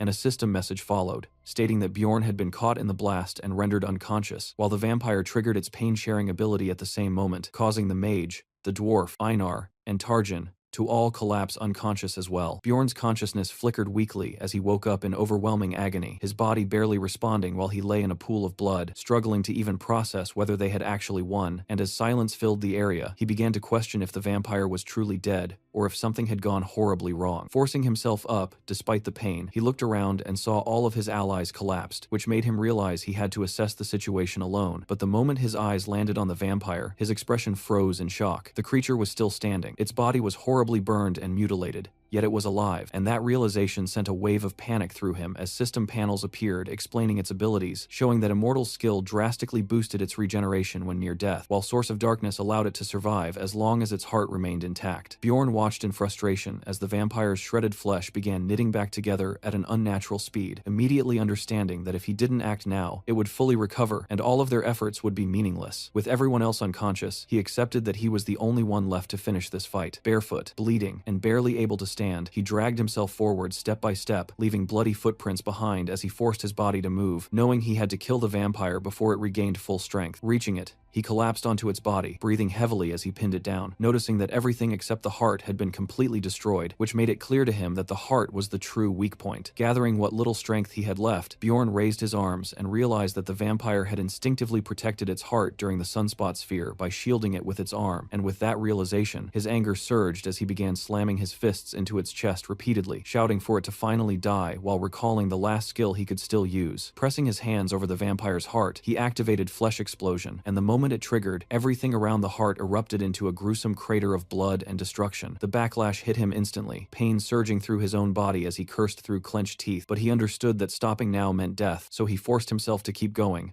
triggering flesh explosion again and again, tearing apart the regenerating flesh while his own body suffered equally from the damage. Each explosion pushed him closer to his limit, his vision blurring further as the battlefield turned into a chaotic blur of gore. Yet he refused to stop. Even as a warning appeared, showing that his HP had dropped below 1%. He realized that if he continued, he would die alongside the vampire, but he accepted that outcome without hesitation and unleashed another explosion directly at the heart, pushing his HP to 0 as a system message announced the start of a death countdown. Even then, he didn't stop. Despite his HP reached 0, he continued activating Flesh Explosion, driven purely by willpower, knowing that stopping now would make everything meaningless. System messages began showing his mentality points draining continuously as he pushed beyond his limits, blood covering his body as he repeated the skill again and again, telling himself that if he was going to die anyway, there was no reason to hold anything back. His mentality kept dropping with every activation, yet he remained seated over the vampire, surrounded by smoke and destruction, breathing heavily as ash drifted from his ruined arms. When he finally glanced down, he realized both of his hands had been completely destroyed. Even so, he didn't hesitate. If his hands were gone, then he would use his entire body instead. With that resolve, he triggered one final flesh explosion, using himself as the catalyst, and the resulting blast consumed everything in a blinding eruption. A system message confirmed that Vampire Count Cambermere had finally been defeated, granting him experience, and Bjorn recognized that the monster had truly been killed only because he had pushed himself to the very end. Additional system notifications followed, awarding bonus experience for defeating a high-ranking mutant guardian and announcing that he had leveled up, though he immediately noted that leveling up did not restore HP in this world. Then new prompts appeared, showing his spirit power increasing along with his maximum essence capacity, and to his surprise, the rare Guardian Essence, something that only had a 1/3 drop chance, had actually appeared, and before he could react, the vampire's Guardian Essence was absorbed into his soul in a burst of light. Another system window explained that due to the passive ability Source of Darkness, he could no longer die unless his heart was destroyed, while additional notifications showed that the immortal effect had rapidly restored his HP, pushing it back above 1% and canceling the death countdown entirely. An achievement message followed, rewarding him with a permanent increase in mentality for surviving even after the countdown had begun, and his updated status window displayed Bjorn Jandal at level 3, with significantly improved stats and the newly acquired Guardian Vampire Essence. Sometime later, Bjorn suddenly jolted awake, gasping for air, as he realized with shock that he was still alive, and as his vision cleared, he saw that his head was resting in Einar's lap, who greeted him happily as he tried to process what had happened. He immediately asked where the others were, and she explained that they had left 3 days ago, worried about his condition, which shocked him further as he learned he had been unconscious for 3 full days. The realization hit him hard as he exclaimed that if 3 days had passed, then it must already be the crucial 7th day, and as he tested his fingers, he was stunned to find his hands fully restored, with no visible injuries remaining on his body. Then suddenly, something else hit him, and he demanded to know where his pants had gone. Einar casually admitted that she had removed them because they were completely destroyed and getting in the way, then cheerfully told him not to feel embarrassed while praising him as a great warrior, which only made him desperately ask her to stop talking. After that, she began explaining what had happened while he was unconscious, saying that the dwarf had taken the numbered item while the mage had taken the rupture stones. Bjorn quickly pieced things together, realizing that since he was alive, he must have successfully absorbed the vampire's Guardian Essence, and from that, he inferred that the Guardian had dropped all 3 rare items, remembering their earlier agreement to decide ownership of the stones by rolling dice. Einar then recalled how the mage had refused to follow that agreement, insisting that she needed the stones to recover her losses and taking them for herself, while the dwarf had remained indifferent, saying he would accept whatever decision was made since he hadn't contributed much. However, Einar herself had protested, only for the mage to argue that Bjorn had already received the best reward possible, meaning he had no right to complain about her taking the stones. Hearing that, Bjorn realized that only the mage knew he had absorbed the vampire's essence, and he also remembered that she had given him the corpse golem essence, along with all of her remaining potions, meaning she had technically gained nothing and only suffered losses during the entire rupture. Even so, Einar remained angry, insisting that the mage had acted selfishly by taking everything and leaving without waiting for him to wake up, and Bjorn decided that it was safer to agree with her perspective. Einar immediately brightened and thanked him enthusiastically for supporting her, and he simply replied that it was obvious, since they were comrades. When Einar asked if they should leave the labyrinth now, Bjorn shook his head and said there was still one thing he needed to retrieve, thinking that even if most of the loot had been taken, that particular item should still be there. Then, remembering his current state, he awkwardly asked Einar if she had anything he could wear. Later, a system message appeared announcing that Bjorn had entered the first floor's crystal cave, followed immediately by another message stating that the labyrinth itself had now been shut down and that he was being transported back to the city of Rafdonia. When he arrived, still shirtless and marked with scars, Bjorn expected that everything they had endured would at least translate into a decent profit. At the exchange, a clerk carefully counted the earnings and reported that they had made 231,520 stone. Bjorn felt that the amount seemed underwhelming compared to the hardships they had gone through, but he accepted it since he had gained 2 powerful essences, reaching out to take the heavy pouch with quiet satisfaction. Before he could even secure it, the bag was suddenly yanked from his hand, catching him completely off guard. The clerk's tone shifted as she suspiciously pointed out that such an amount was unusually high for a 9th rank explorer and demanded to know what he was carrying in his backpack. Bjorn, confused and uneasy, questioned why she was asking, noting that no one had ever treated him like this before. Just then, a firm voice ordered him not to move, and when he turned, he found himself surrounded by armed guards with spears aimed directly at him. Shocked and cursing internally, he was informed that the discussion would continue in an interrogation room. At the same time, elsewhere in the city plaza, a group of returning explorers gathered. Among them stood a visibly exhausted Erwin, who wiped the sweat from her brow while reflecting on how unexpectedly difficult the 3rd floor had been. She recalled facing the overwhelming power of 7th rank monsters, far beyond anything she had encountered before, remembering in particular a massive armored boar-like creature that had left a strong impression. Thinking back on the expedition, she also remembered how Teresia had fought a 6th rank monster they encountered by chance,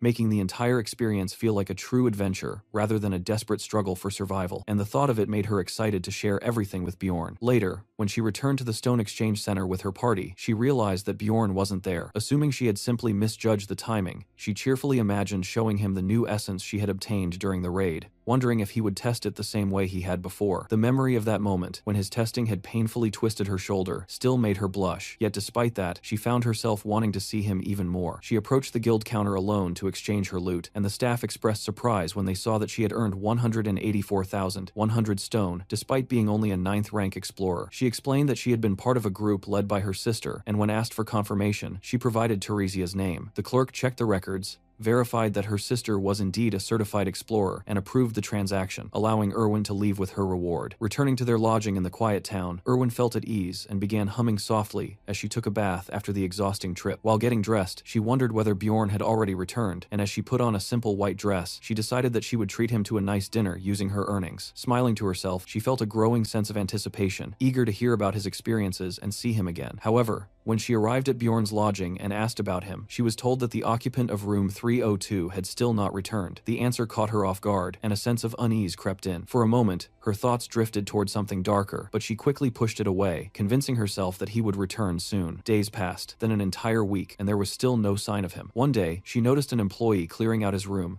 and rushed over in alarm, demanding to know why they were taking his belongings. The staff member, already irritated, replied that they had waited long enough out of consideration for her, and pointed out that the labyrinth had closed some time ago, meaning the situation should already be clear. Erwin's hands trembled as she clutched her skirt, struggling to accept what that implied, but the answer came anyway. If Bjorn had not returned by now, it could only mean that he had died inside the labyrinth. Later, under heavy rain outside the guild, Erwin sat collapsed on the ground, completely devastated as people passed by and glanced at her. A figure approached and knelt in front of her, Teresia, calling out to her. Through tear-filled eyes, Erwin slowly looked up from her despair. Teresia told her she had heard the news and urged her to stand, asking how long she intended to remain like this. Erwin's eyes burned with grief and anger as she looked at her sister and declared that she wanted to become stronger, resolving that she would gain enough power to protect the people she cared about. Meanwhile, Bjorn had been locked up in jail, and a full week had already passed since he was imprisoned under accusations of being a plunderer. During his first interrogation, the officer questioned him about the crossbow he carried, openly mocking the idea of a barbarian using such a weapon, while Bjorn calmly explained that it was loot taken from attackers who had tried to kill him. The interrogator responded coldly that they would determine who had attacked first, which immediately made Bjorn protest that imprisoning him over this was unreasonable, especially when something about the situation felt clearly off. He reflected on how guild customs usually avoided questioning explorers without solid evidence, but the interrogator countered by saying that the rules had recently changed, allowing for stricter investigations of 9th rank explorers in order to reduce plundering incidents. That explanation made everything click for Bjorn, as he realized that someone like him, a low-ranked outsider carrying significant loot and lacking any powerful connections,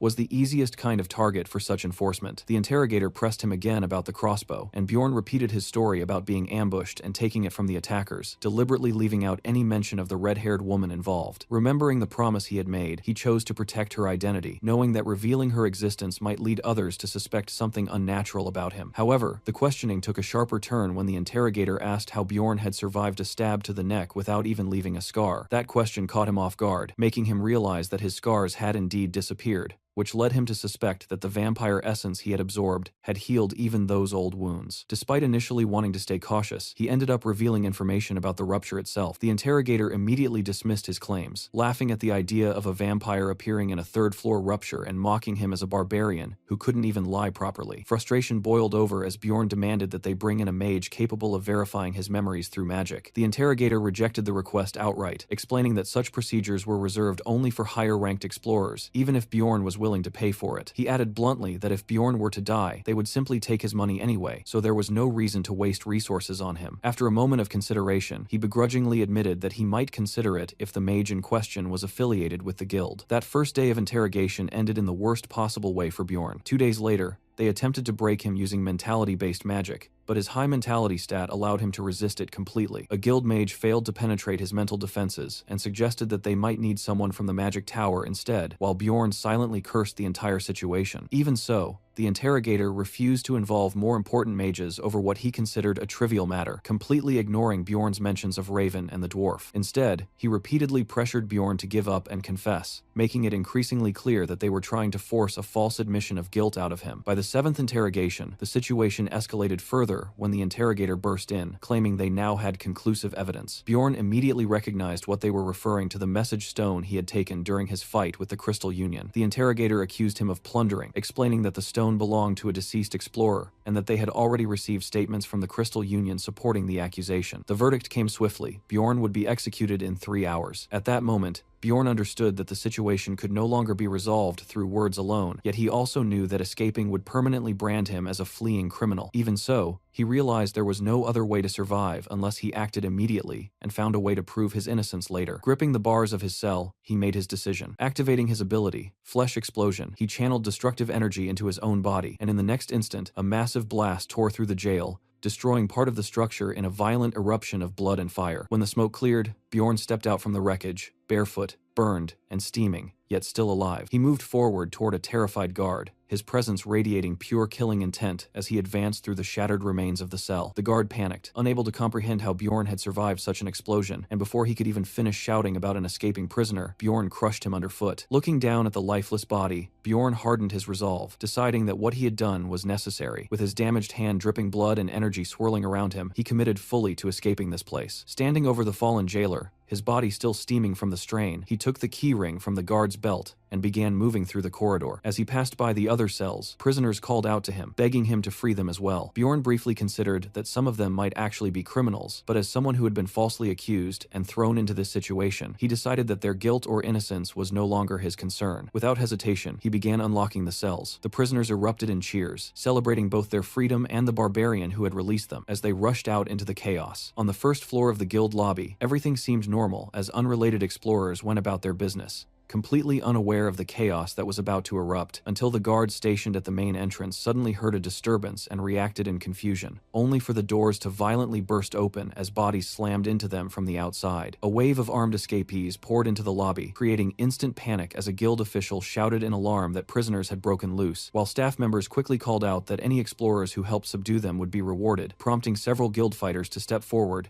and clash head-on with the rampaging prisoners in a violent melee. Bjorn observed the situation calmly and immediately understood that since the escapees lacked proper weapons, the armed explorers would eventually overpower them, so he used the chaos as cover to slip away and head upstairs, moving quickly through the stairway while hoping the disorder below would buy him at least 5 minutes, because time was something he could not afford to waste. As he ran, he made it clear to himself that his goal was not simply to escape, because what he truly wanted went far beyond running away from this place. When he reached the upper level, he saw guards scrambling to block access to the branch manager's office, and without hesitation, he activated Flesh Explosion in his hand, unleashing another devastating blast that tore through the guards and filled the area with gore, shocking those below who witnessed the explosion, while even some prisoners caught in the aftermath screamed as the acidic blood burned them, revealing the dangerous nature of his body. Immediately after, Bjorn activated Sacrificial Seal, converting the deaths around him into raw physical power as the skill amplified his strength based on the number of sacrifices within range, and as a red aura engulfed him, his presence became overwhelming, his body surging with unnatural power as he smirked and declared that his doping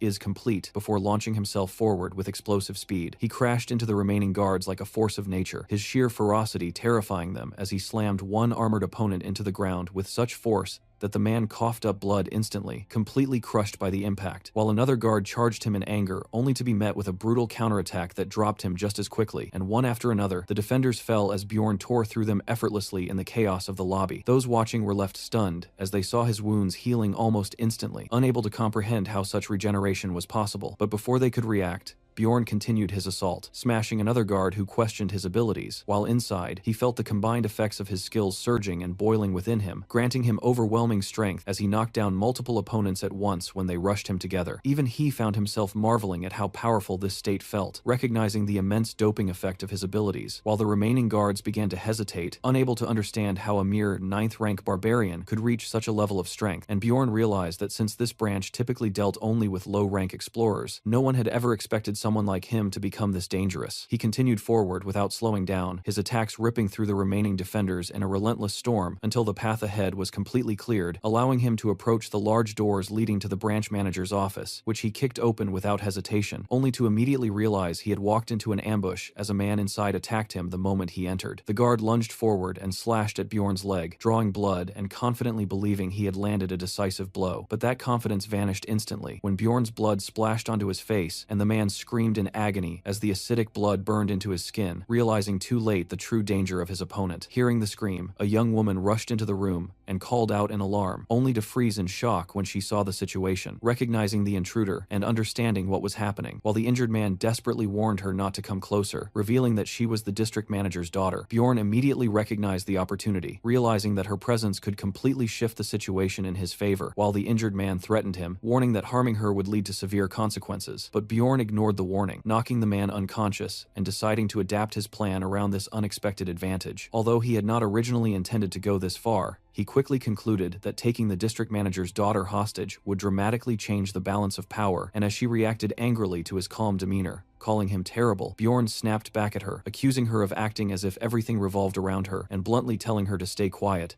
while internally questioning what was wrong with her attitude. Holding her firmly, he issued his demands to the guards, ordering them to bring the original interrogator along with a mage from the magic tower, making it clear that if they failed to comply, the woman's life would be forfeit. And without giving them time to argue, he dragged her out onto the balcony, preparing for his next move. Taking a deep breath, Bjorn raised his voice and shouted loudly enough to draw the attention of everyone outside, standing in full view with the hostage as he made his declaration, announcing that it was time for his retaliation. And as the crowd gathered and recognized him as the escaped prisoner, he introduced himself clearly as Bjorn Jandal. He declared that he was a 9th-rank explorer who had been falsely accused and targeted by the guild, stating publicly that they had tried to frame and execute him despite his innocence, and he repeated his claim with conviction, making sure that everyone heard him, knowing that by turning the situation into a public spectacle, the guild would no longer be able to quietly cover up what they had done. Far away at the magic tower, a report reached the high-ranking mages that the Explorer Guild was requesting immediate assistance, and an elderly mage calmly explained that a branch manager had described the situation as a lunatic causing chaos inside the guild. Hearing that,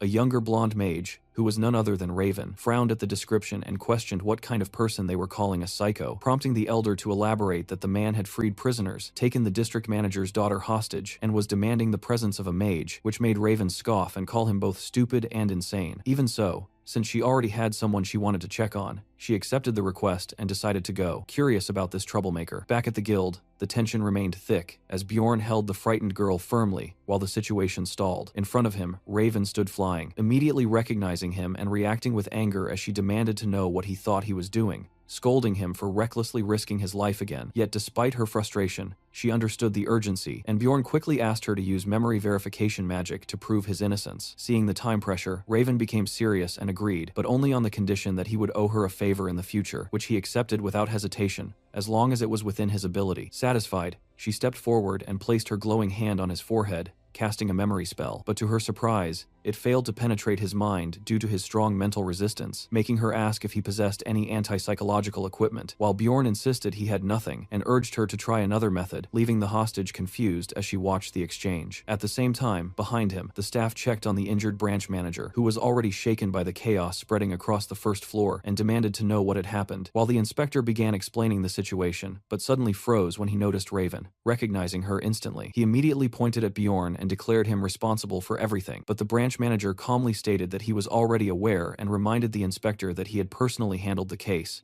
then leaned forward and asked what actual evidence existed to prove Bjorn was a plunderer. The inspector insisted that framing was impossible, and argued that Bjorn had turned in an unusually large number of magic crystals for a mere 9th-rank explorer, adding that his backpack had been filled with what appeared to be stolen equipment, and further claimed that a message stone traced back to a Crystal Union member who had testified that Bjorn had murdered innocents and looted them. The branch manager countered that this was nothing more than an unverified statement and questioned why no magic had been used to confirm it, but the inspector shouted that magic had not been used because Bjorn had told absurd lies about surviving a fatal neck wound thanks to a vampire essence, emphasizing how ridiculous it sounded to claim that a vampire had appeared on the first floor of a rupture, and he justified his decision by saying he could not call in high-ranking mages over such an unbelievable story. At that moment, Raven calmly interrupted and stated that Bjorn had indeed consumed a vampire essence on the first floor, immediately shocking both the inspector and the branch manager, who demanded clarification, and she responded by saying she had personally witnessed it, even adding with a teasing tone that they wouldn't be able to verify her claim with magic either. The inspector tried to protest, arguing that even if she knew Bjorn, she shouldn't lie to protect him, but Raven's expression turned cold as she asked if he was accusing her of lying, which made him immediately panic and backtrack, and as she pressed him further, she accused him of looking down on mages, causing him to collapse to his knees and apologize repeatedly. The influence of the magic tower was overwhelming, with its mages holding status comparable to aristocrats, and the branch manager quickly realized that offending someone like Raven was a serious mistake, so he attempted to calm the situation and explain that without proper context, Bjorn's story had simply sounded impossible, while Raven acknowledged that a vampire appearing on the first floor had never happened before, but firmly stated that such an event was not impossible, sharply criticizing the manager for dismissing it outright and reminding him that the labyrinth still held countless unknowns. As she pressed him with that reasoning, the manager was left speechless, forced to reconsider his stance, while Bjorn watched the exchange and noted how ruthless Raven could be even towards someone of authority, proving exactly what kind of mage she was. At that moment, a new figure entered the scene, addressing Bjorn as the barbarian everyone had been talking about, and when Bjorn asked who he was, the man introduced himself as Niall Urbans, arriving alongside armored guards, calmly remarking that Bjorn had caused quite a mess, while the hostage girl cried out to him, revealing that he was her father, and Bjorn immediately understood that this man was the district manager overseeing multiple guild branches. The narration briefly explained the structure of the guild, describing how it managed clans, provided support through magic, and controlled information, with multiple branches led by branch managers, all overseen by 13 district managers who ranked just below the guild master, making Niall one of the most powerful figures present, though even he had limits on what he could do. Suddenly, another man was dragged into the room and thrown to the ground, and Niall calmly stated that he had heard they were looking for this individual, causing the inspector to react in terror as he recognized him, while Bjorn stepped forward and confirmed that the man was Hearts from the Crystal Union, then directly accused him of giving false testimony regarding the message stone. As Hearts tried to deny it, Raven immediately cast a spell that revealed the truth, declaring that he was lying, which stunned everyone present, and Bjorn realized that with a magic tower mage exposing him, Hearts had no way out. Niall confirmed Bjorn's identity, and then publicly declared that Bjorn Jandal was innocent. Bjorn immediately asked what would happen to Hearts, and Niall responded that since the situation had been caused by false testimony, a full investigation would follow before determining punishment, while Bjorn added that he wanted the entire Crystal Union clan investigated as well, which Niall agreed to, noting that the group had already been problematic for some time. Niall then turned his attention to the inspector and informed him that he would be dismissed for mishandling the case, ignoring his desperate protests, and coldly stated that all of his past cases would be reviewed, warning that any misconduct uncovered would be punished accordingly, leaving the inspector trembling as he realized the severity of his situation. After that, Niall shifted his focus back to Bjorn and stated that it was time to discuss compensation, offering to promote him directly to a 7th rank explorer and provide new equipment, but Bjorn immediately dismissed the offer internally, realizing that a rank increase was meaningless to him since he could achieve that through essences. And when Niall mentioned his lack of experience, Bjorn openly challenged him to bring in any 7th rank explorer to prove his strength, releasing his battle aura and daring anyone to face him, while Raven quickly urged him to calm down. Raven then intervened, stating that Bjorn deserved far better compensation, directly addressing Niall and pointing out that no other explorer had survived a 5th rank vampire guardian and absorbed its essence, criticizing him for treating basic restitution as proper compensation, which left Niall with no choice but to ask what Bjorn actually wanted. Bjorn smirked slightly and declared that he wanted money, deciding to demand at least 5 million stones, even admitting to himself that the amount was outrageous but justifying it with the thought that he could play the role of a foolish barbarian. And to everyone's surprise, Niall agreed immediately to pay the full amount on the spot. Raven, taken aback by how easily he accepted, and quickly added that her own fee of 1 million stones for her assistance was separate, and Niall, clearly resigned, agreed again while asking her to pass along his gratitude to her master, a mage of even higher standing. Bjorn reflected quietly on just how immense the influence of the magic tower truly was in this world. The scene shifted to the Magic Tower, specifically to Alua Raven's personal laboratory at the Altemian school, and later, inside that cluttered and chaotic space, Bjorn found himself looking around in confusion, wondering why everything was such a mess, while Raven quietly giggled to herself as if completely unbothered by the disorder. She casually handed him a beaker filled with blue liquid and told him to drink it, which immediately made him wary as he asked what exactly it was, then cautiously took a sip and guessed that it was probably just water, while Raven, almost teasingly, offered to give him something more interesting if he preferred. Deciding that water was the safest option, Bjorn drank it anyway, all while thinking that the container had probably held some kind of strange monster fluid before. After that, he asked her directly why she had brought him to her lab in the first place, and with a small smile, Raven reminded him that he had promised to do her a favor, which made Bjorn recall that he had only agreed under pressure at the time, though he also reasoned that maintaining a good relationship with a mage was not a bad idea, so he clarified that he would help only if her request was reasonable, prompting her to finally explain her intention. With dramatic flair, Raven declared that she wanted to study the vampire essence he had absorbed, insisting that the research would benefit him as well, since no one had ever consumed such an essence before, and there could be unknown side effects that only proper study could uncover. The narration emphasized just how rare this situation was, noting that even corpse golems were already considered rare research subjects, yet a vampire guardian appearing in a rupture had never been recorded, making Bjorn's case completely unprecedented. Watching her excitement, Bjorn couldn't help but think that mages resembled obsessive graduate students, completely absorbed in their work, but at the same time, he admitted that her reasoning sounded fair, until he suddenly connected something and realized that her earlier behavior during the settlement negotiation had been linked to this very goal. A memory surfaced of Raven ensuring that the guild did not officially record his consumption of the vampire essence, something he had appreciated at the time, but now he understood that she had done it primarily to secure exclusive research access to him. Raven awkwardly admitted that he wasn't wrong, clearly embarrassed at being seen through so easily, and quickly tried to salvage the situation by proposing that he assist her in the lab only once a week for 3 hours over a period of 6 months. But Bjorn immediately rejected the duration as excessive and negotiated it down to 3 months instead, also demanding that he be allowed to see the research results. Raven protested, reminding him that he owed her for saving his life and helping him secure 5 million stones. But Bjorn remained firm, thinking that if he didn't set boundaries now, this relationship would become one-sided, and countered by saying that she should actually be the one paying him. That statement completely shocked Raven, who demanded to know why she would ever need to pay, but Bjorn reflected that anyone who failed to stand up for themselves was a fool, and stepped closer, looming over her in a way that made her visibly uneasy as he accused her of forcing the corpse golem essence on him without his consent. Raven immediately pushed back, arguing that she had given him a valuable essence for free, and even shoved him in frustration, but Bjorn didn't back down, stating that she had done it to save herself, not him, which still made it a problem, and he firmly insisted that he had never wanted that essence in the first place, then demanded 10 million stones as compensation, estimating that as the cost required to remove it at a temple. Raven reacted explosively, calling him insane for even considering removing such a rare power, but Bjorn calmly explained that the essence had interfered with his long-term plans, and that from his perspective, it had caused harm, so compensation was justified, adding that mages who couldn't absorb essences themselves tended to overvalue them without understanding their strategic impact, and suggested that she consult an actual explorer if she doubted him. Determined to prove him wrong, Raven stormed off and activated her communication crystal ball, connecting to a distant contact, and when a voice answered, she introduced herself to an explorer named Patsran, referencing his previous dealings with her mentor, before presenting him with a hypothetical scenario about someone being forced to take an unwanted essence.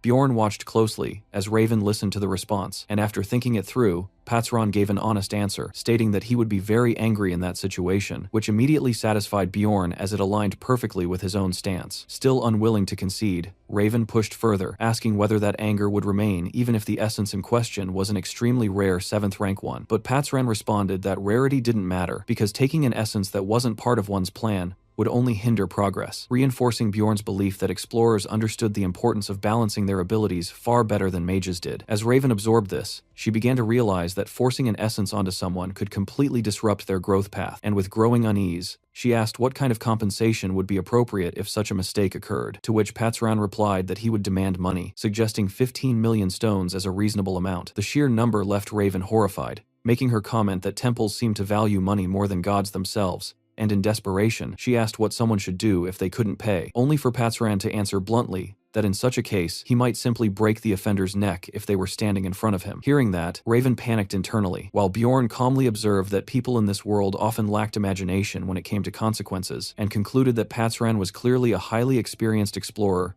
who understood essence balance deeply, noting that if she had asked a struggling low-rank explorer instead, they might have simply accepted any essence without question. Satisfied, Bjorn mentally declared that the difference in perspective had decided the argument and pressed Raven to admit that she had been wrong. A booming laugh suddenly echoed through the room, interrupting the tense atmosphere as an elderly mage stepped in, clearly amused that a barbarian had just out-argued one of his own kind. The old man introduced himself as Dayan Tevelian, Raven's mentor and the master of the Eltemian school, and while Raven immediately protested that she hadn't been crying, Bjorn quickly realized the weight behind that name, understanding that this was the powerful figure who controlled multiple floors of the magic tower, and whose authority could rival, or even surpass, that of a district manager. Dayan cheerfully admitted that he had been eavesdropping on their entire discussion, and found it thoroughly entertaining, his overwhelming presence making it obvious that Raven's soundproofing had been completely useless against him, which only embarrassed her further as he casually pointed out that both her spellwork and her reasoning still had clear flaws. He then explained that his curiosity had brought him here, as it was rare for him to see a living barbarian up close, since most of them usually arrived as corpses or scattered remains, and with a disturbingly amused grin, he elaborated that many of those specimens were reduced to nothing more than hearts by the time they reached him, which immediately made Bjorn fall silent, growing wary of the eccentric archmage standing before him. Dayan let out an ominous chuckle before suddenly bursting into loud laughter, telling Bjorn to relax because it had only been a joke, though the unsettling tone left Bjorn questioning whether that was truly meant as humor, and deciding to respond in kind, he made his own crude remark about cracking open the old man's skull, which instantly startled Dayan. Bjorn quickly clarified that he was joking as well, and even urged the old mage to loosen up and laugh, going so far as to casually pat his head, while Raven watched in disbelief, wondering if Bjorn had completely lost his mind. For a brief moment, Bjorn himself wondered if he had crossed a dangerous line, but to his surprise, Dayan suddenly broke into delighted laughter, praising Bjorn's boldness and claiming that he was not easily offended by jokes,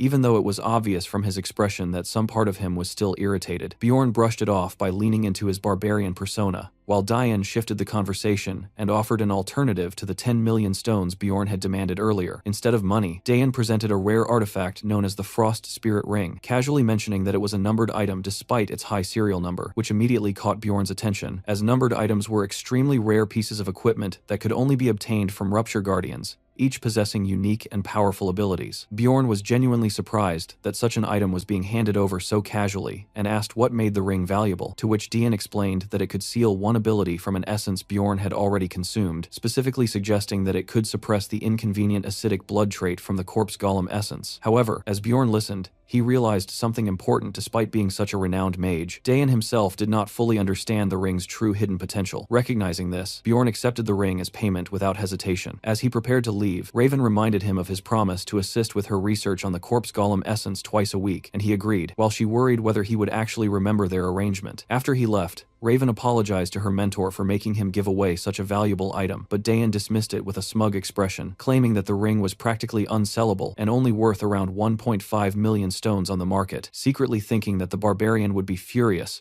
once he eventually discovered its real value. Bjorn stepped out of the grand doors of the magic tower into the bright daylight, reflecting on how mages were supposed to be the smartest individuals in the world, yet Raven herself had not even known how to obtain something as simple as goddess tears, and that realization led him to a firm conclusion that compared to his accumulated knowledge from the game, even powerful mages were like inexperienced beginners, completely unaware of the true value of certain items like the Frost Spirit Ring. As night fell, Bjorn returned to the inn where he had previously stayed, only to find the innkeeper shocked to see him alive, having already assumed he was dead, and the man awkwardly admitted that he had cleared out Bjorn's room in his absence. Bjorn immediately demanded to know what had happened to his belongings, only to be told that they had been thrown away, which caused his anger to flare as he stepped closer and reminded the man that he had already paid for extra time. The terrified innkeeper quickly tried to calm him down, promising compensation, but Bjorn found himself pausing mid-anger as a strange thought crossed his mind. He began to question when violence had started feeling so natural to him, recalling how he had witnessed brutal killings without hesitation, how his own first kill had come far too easily, and how even escaping from prison had not shaken him the way it should have. Images of his blood-covered self in battle flashed through his mind as he realized that even the way he had spoken to Dayan earlier was something his former self, a 29-year-old office worker, would have never dared to do. And while he had initially blamed his surroundings, he now understood that something deeper was changing within him. He concluded that his new body, along with its battle instincts, was gradually reshaping his personality, making him more aggressive, more direct, and far more comfortable with violence. And as he thought about it, he couldn't help but wonder if he was slowly becoming a true barbarian himself. In the end, he accepted this change, recognizing that such a mindset was better suited for survival in this harsh world. Letting go of his earlier anger, Bjorn decided to settle the matter if the innkeeper paid him 30,000 stones, though the man protested at the amount and accidentally revealed that he had actually sold some of Bjorn's belongings instead of discarding them, which only made Bjorn narrow his eyes and point out the contradiction, reminding him of his earlier claim. After receiving compensation, Bjorn moved into a much better and more expensive inn, enjoying the upgrade as he took in the comfort of a proper room, appreciating the presence of windows and even a private bathtub. And as he lay back on the bed, he noted that the location was closer to the city square, already planning to meet Einar the next day to divide their earnings. The next day, Einar came running toward Bjorn while calling his name, tears in her eyes. And the moment she reached him, she was overwhelmed with relief that he was alive, immediately scolding him for disappearing for so long, while insisting that she always knew he would survive anything, while Bjorn awkwardly tried to respond, saying that a lot had happened. She then asked if he had heard the major news spreading across the city, and before he could answer properly, another barbarian jumped in excitedly and began talking about a so-called hero known as the Barbarian of Freedom, who was causing a massive uproar. Hearing that, Bjorn quickly realized they were talking about him, but he forced himself to act clueless, and casually asked what that barbarian's name was, and when the man replied that no one actually knew the hero's identity, Bjorn felt a wave of relief, concluding that the guild had intentionally kept his name hidden. The surrounding barbarians cheered proudly, celebrating the mysterious figure as one of their own, while recounting how he had single-handedly fought off countless enemies, cleared his false accusations, and led prisoners to freedom, praising him as the greatest barbarian and warrior, which only made Bjorn internally uneasy as he considered the possible consequences of such fame. Soon after, Bjorn and Einar made their way into the bustling middle-class district of Kammelby, which Einar visited for the first time with visible excitement, as the narration described the area as districts 2 to 5 surrounding the capital's first district, known as the center of the free market, where the middle class resided. After selling the loot taken from plunderers along with his old equipment for a total of 800,000 stones, Bjorn met Einar outside a shop and handed her share over, while mentally calculating that he had already earned an additional 500,000 stones before exiting the rupture. He gave Einar 300,000 stones, insisting it was a fair division, which left her completely stunned by the amount before she happily thanked him. But her attention was soon drawn elsewhere when she noticed people eating cotton candy, describing it in wonder as clouds on a stick, while Bjorn immediately recognized it and found her reaction amusing. Einar stared at the treat with sparkling eyes, clearly tempted as she clutched her pouch of money, and later, at a restaurant, she eagerly devoured cotton candy with amazement at human creativity, even joking that she could buy countless portions with her earnings, while Bjorn internally noted that she was starting to treat it like currency and reminded her to focus on actual food first.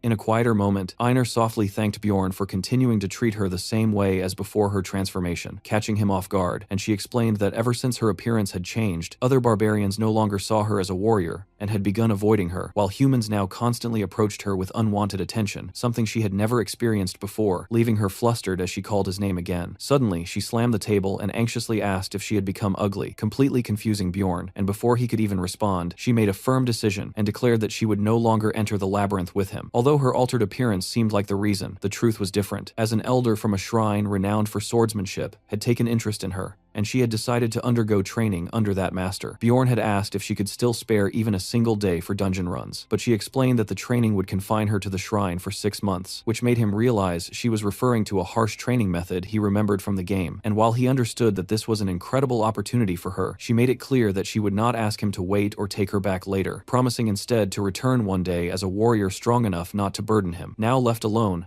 Bjorn sat drinking, processing her departure and acknowledging that he had no right to stop her from pursuing her own path, while memories surfaced of her struggles, including how she had once been forced to submit to a plunderer and had been left beaten and humiliated, and even during their recent battle, she had been unable to contribute as much as she wanted, making him realize that all those frustrations had likely driven her decision. Determined to move forward, Bjorn resolved to find a new party member, though he also considered continuing alone for the time being, reminding himself that he was far stronger now than he had been just 2 months ago, especially after absorbing both the corpse golem essence and the guardian vampire essence, which had drastically increased his stats and regeneration, making it unlikely that any enemy on the second floor could match him. Even so, he understood that higher floors required teamwork, as the system of the labyrinth was designed around party-based combat, and lacking certain roles could become fatal as difficulty increased. With that in mind, he decided it would be best to recruit companions of a similar level, and headed toward the magic tower to meet Raven, thinking that having a 6th-rank mage like her on his side would significantly accelerate his progress. Though as he entered her lab and saw the strange, torture-like chair, he couldn't help but feel that surviving her experiments might be his first challenge. When he proposed forming a party, Raven immediately rejected the idea, bluntly stating that a mage like her would never join a small barbarian team, and insisting that any group she joined must be high-ranked and include a priest.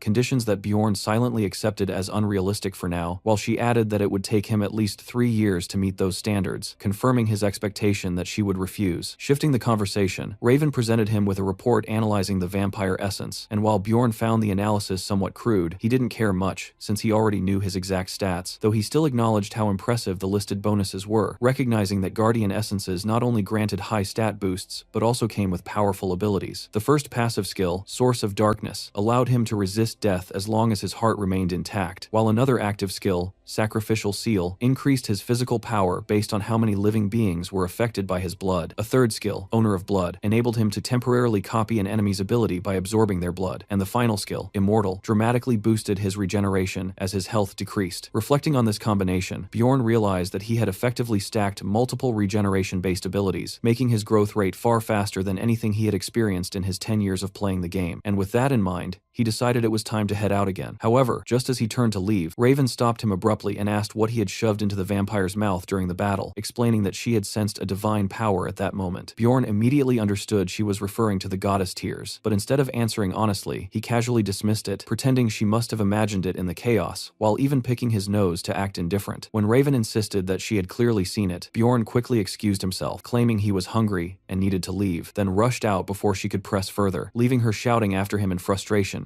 as he switched straight into full barbarian sprint mode. Fuming, Raven became convinced that he was hiding something important and swore to uncover the truth, and later, inside the magic tower's library, she retrieved a large ancient tome using magic, recalling that she had once discovered valuable information about ruptures within it. As she searched through the book, she found the section describing the blood-tinted castle, though part of the text had been obscured by a stain, covering details about the golden mask and the location of the goddess Tears. Yet she remained certain that she had read about it before, and continued flipping through the pages until she located the relevant passage. The text described Goddess Tears as a consumable relic of unknown origin that released a powerful blessing when broken, and it further recorded that 150 years ago, a cardinal had used the last 3 known pieces during a dimensional crisis to save the Pope, making Raven realize with shock that the item was a genuine holy relic. As she compared the description to what she had witnessed Bjorn do, she began to question whether it could really be a coincidence, wondering how such a young barbarian could possibly know both the hidden location and the method of using such an item. And as her thoughts deepened, she found herself asking a single question: who exactly was Bjorn Jandal? The golden mask was an item obtained only by meeting special conditions after defeating the boss of the blood-tinted castle, and as Bjorn reviewed its properties, he recalled that it allowed the wearer to change their face for an entire month and could be used a total of 5 times. Back when he treated everything like a game, he had once sold the item for 500,000 stones without a second thought, since appearance meant nothing to him. But now, living in this world as reality, and remembering how easily he had been falsely imprisoned, he began to see its true value as a tool for survival, especially if he ever needed to escape the city unnoticed. With that in mind, he decided to keep the golden mask instead of selling it. Later, inside a lively tavern, ordinary patrons chatted among themselves, and one of them brought up recent news, asking if the others had heard what had happened, which quickly led to the revelation that the explorer clan Crystal Union had completely disbanded, a statement that immediately caught the attention of a white-haired elf woman nearby. She reacted with bitterness, commenting on how shocking it was for such a powerful clan to disappear overnight, while the narration explained that Crystal Union had rapidly grown by establishing a messaging network using magic stones,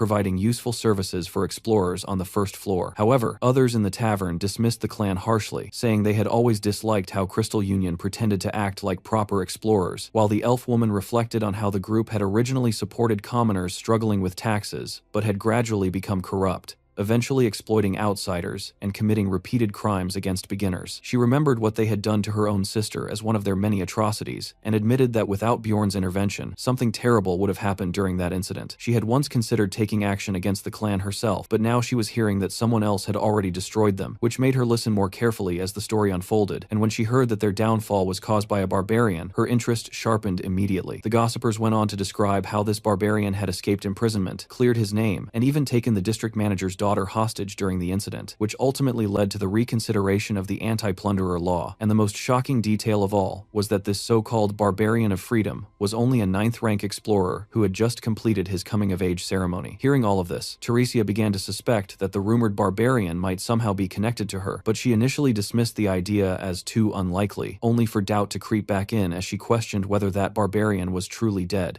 And when she thought it through again, she realized that if the barbarian of freedom really was that same person, it would explain his week-long disappearance. As she reached for a door, she hesitated, uncertain whether what she was about to do was the right choice, but eventually entered Erwin's room, where she found her sitting on the bed surrounded by flickering elemental flames, tense and guarded, silently watching her approach. Teresia gathered her resolve, troubled by how she would break the news to her. Meanwhile, at the guild hall counter, a receptionist asked Bjorn what he needed, and he stated that he wanted to recruit a party of at least 4 explorers capable of tackling the 3rd floor or higher, prompting the clerk to request his identification and details, which he provided without hesitation. As she reviewed his information, she noted that Bjorn Jandel was ranked 7th, but then suddenly paused in shock, as she noticed something unusual. He had been assigned a rare 5-star rating. Confused by her reaction, Bjorn asked what that meant, but the flustered clerk quickly brushed it aside and handed him a list of suitable teams instead, making him suspect that the 5-star designation was some kind of special guild classification, though he decided not to dwell on it as long as it worked in his favor. Just then, he sensed someone approaching, and a familiar dwarf enthusiastically called out to him, recognizing him immediately despite his updated rank, confirming that it really was him. Sitting together at a tavern,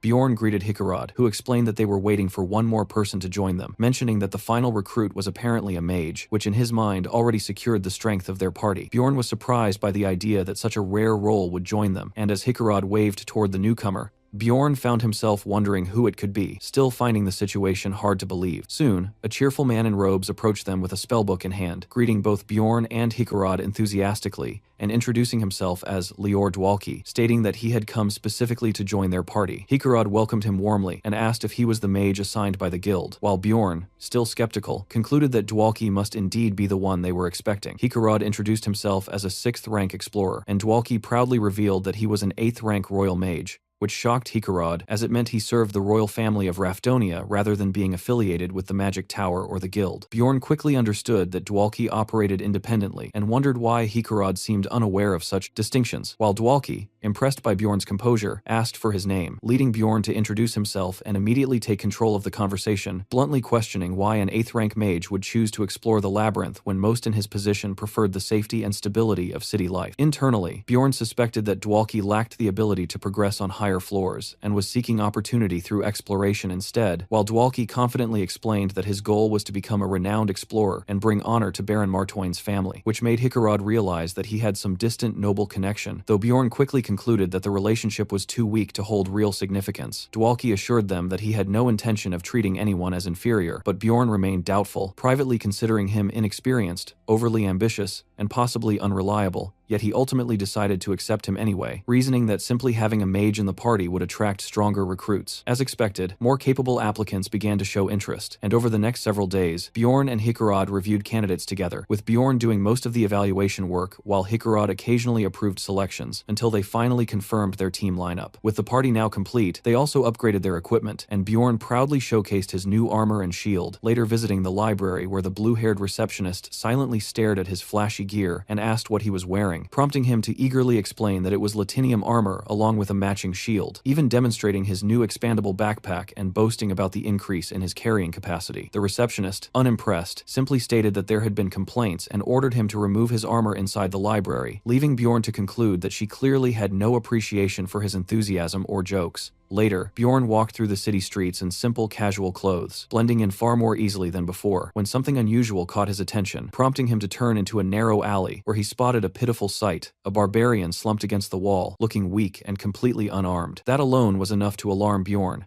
because among barbarians, even the poorest always carried a weapon, and seeing one without it was practically unheard of. He approached carefully and addressed the man, whose fearful eyes immediately locked onto Bjorn's armored figure, clearly intimidated, but Bjorn calmly reassured him that he meant no harm, and asked why he had no weapon and what he was doing there. The man stammered nervously, explaining that he had sold his weapon because he had no money left, and as Bjorn listened, he couldn't help but notice how strangely polite the man sounded for a barbarian. Connecting all the clues, Bjorn quickly reached a conclusion: this wasn't a normal barbarian, but another player like himself. He introduced himself as Jandel's son Bjorn, and the man replied hesitantly that he was Lian's son, Tarakan, which only confirmed Bjorn's suspicion further, leading him to internally label Tarakan as an evil spirit, inhabiting a barbarian's body. Later, at a tavern, Tarakan devoured the food Bjorn had bought him with desperate hunger, tears forming in his eyes as he repeatedly vowed never to forget this kindness, while Bjorn observed that Tarakan had reached adulthood only a month before him, making their circumstances oddly similar. As Tarakan explained his situation, Bjorn pieced everything together, realizing that despite entering this world, Tarakan had never even stepped into the labyrinth, instead getting lost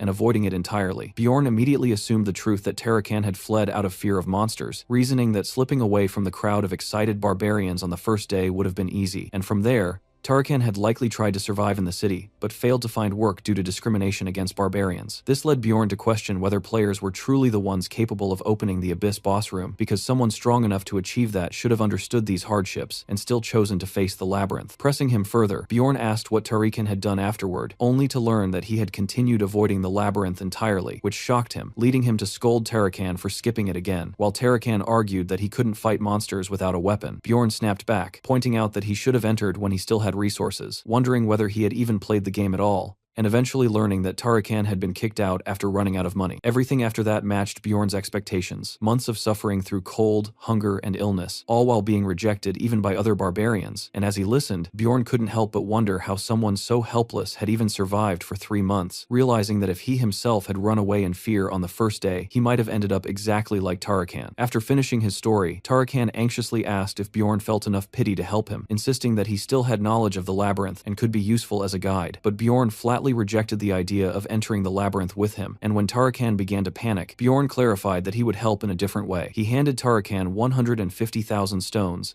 and told him to buy a weapon and enter the labyrinth on his own, and although Tarakan was deeply moved and promised to repay him someday, Bjorn cut him off coldly, telling him to leave because he was tired. As Tarakan cheerfully agreed and tried to say he would visit again, Bjorn stopped him firmly, calling him by his full name and warning him that no matter what happened with the money, whether he wasted it or became rich, he was never to seek him out again. He made Tarakan confirm that he understood, and later, alone in his room, Bjorn reflected on the encounter, admitting to himself that his behavior had been harsh, and as memories of his past surfaced, he began to question whether they had influenced his decision. He considered that a purely logical person would call his actions foolish, while an emotional person might say he hadn't done enough, and in the end, he accepted that both perspectives were valid, even acknowledging that his actions might have been hypocritical, yet still believing that it was the best choice he could make. Time passed, and eventually the day came for entering the labyrinth once again. As the party stepped into the first-floor crystal cave, where Dwalki looked around in amazement and asked what they should do next, while Bjorn internally referred to him as an inexperienced 25-year-old 8th-rank mage, silently judging his excitement. Braun Rottmiller, a 34-year-old 7th-rank human explorer with 8 years of experience, suggested that they pause and assess their surroundings first, which Bjorn agreed with internally,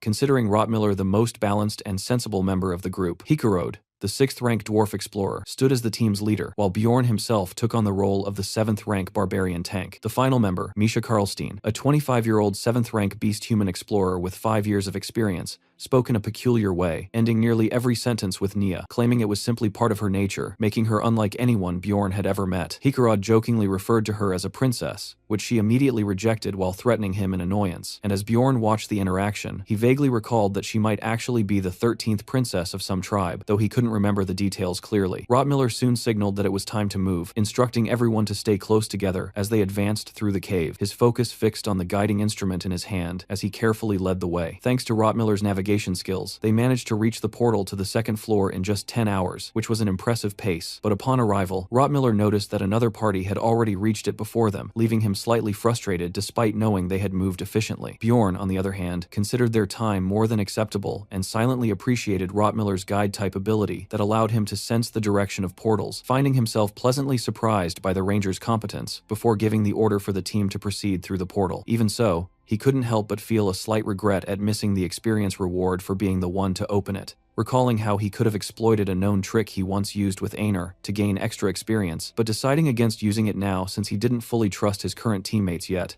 resolving to save that method for a time when he could rely on his party completely. As they stepped through, a system message announced their arrival in the beast lair on the second floor, and the group entered a foul-smelling valley filled with decay, where Bjorn immediately recognized that this region connected to the eastern side of the first floor and was dominated by beast-type monsters. The stench hit them instantly, and Hikarad checked on Dwalki, who was already struggling, gagging and begging him not to talk while he tried to hold himself together, while Misha loudly complained about how filthy everything was. Bjorn himself noted how overwhelmingly disgusting the environment was, the smell alone making it difficult to endure, and he briefly checked on Rottmiller, wondering if his smell-based essence made things worse, but Rottmiller calmly replied that he was used to it, and warned everyone to stay close, due to the many hidden waste puddles scattered throughout the terrain. As they moved forward, their boots squelched through the muck, the party navigating the maze-like valley where there were no traps, but where a skilled pathfinder like Rottmiller was essential. And although the monsters here were relatively weak compared to their combined strength, the team easily cut through them, slaughtering packs of great razormane wolves and steadily gaining small amounts of experience. They continued their advance, taking down various beasts, such as werewolves, saber-toothed tigers, and wall moles, accumulating more experience with each encounter, and by nightfall, they established a routine thanks to Dwalki's alarm spell, which allowed them to rotate 4 guards while he himself enjoyed a full 6 hours of uninterrupted sleep. Even so, Dwalki questioned why such precautions were necessary when his alarm magic was already active, but Hikarad explained that the spell only detected monsters, not other dangers, emphasizing that in the labyrinth, other explorers were often far more dangerous than any creature they might face. Hearing that, Dwalki grew uneasy and asked if it was really true, but Hikarad simply told him to rest, assuring him that he didn't need to take a watch. While nearby, Bjorn silently observed the exchange, forming a quiet conclusion in his mind that this expedition might very well be their last one with Dwalki. On the second day, shortly after midday, Rottmiller pointed ahead and informed the group that the portal to the 3rd floor was just up ahead, where they planned to begin hunting 7th to 8th rank monsters. Bjorn reflected on what awaited them, recalling that the 3rd floor, Pilgrim's Passage, was a massive shared map that connected multiple second-floor routes into one central area, and he knew that their starting position would depend entirely on where they entered from, silently hoping they would land in a favorable location. Misha,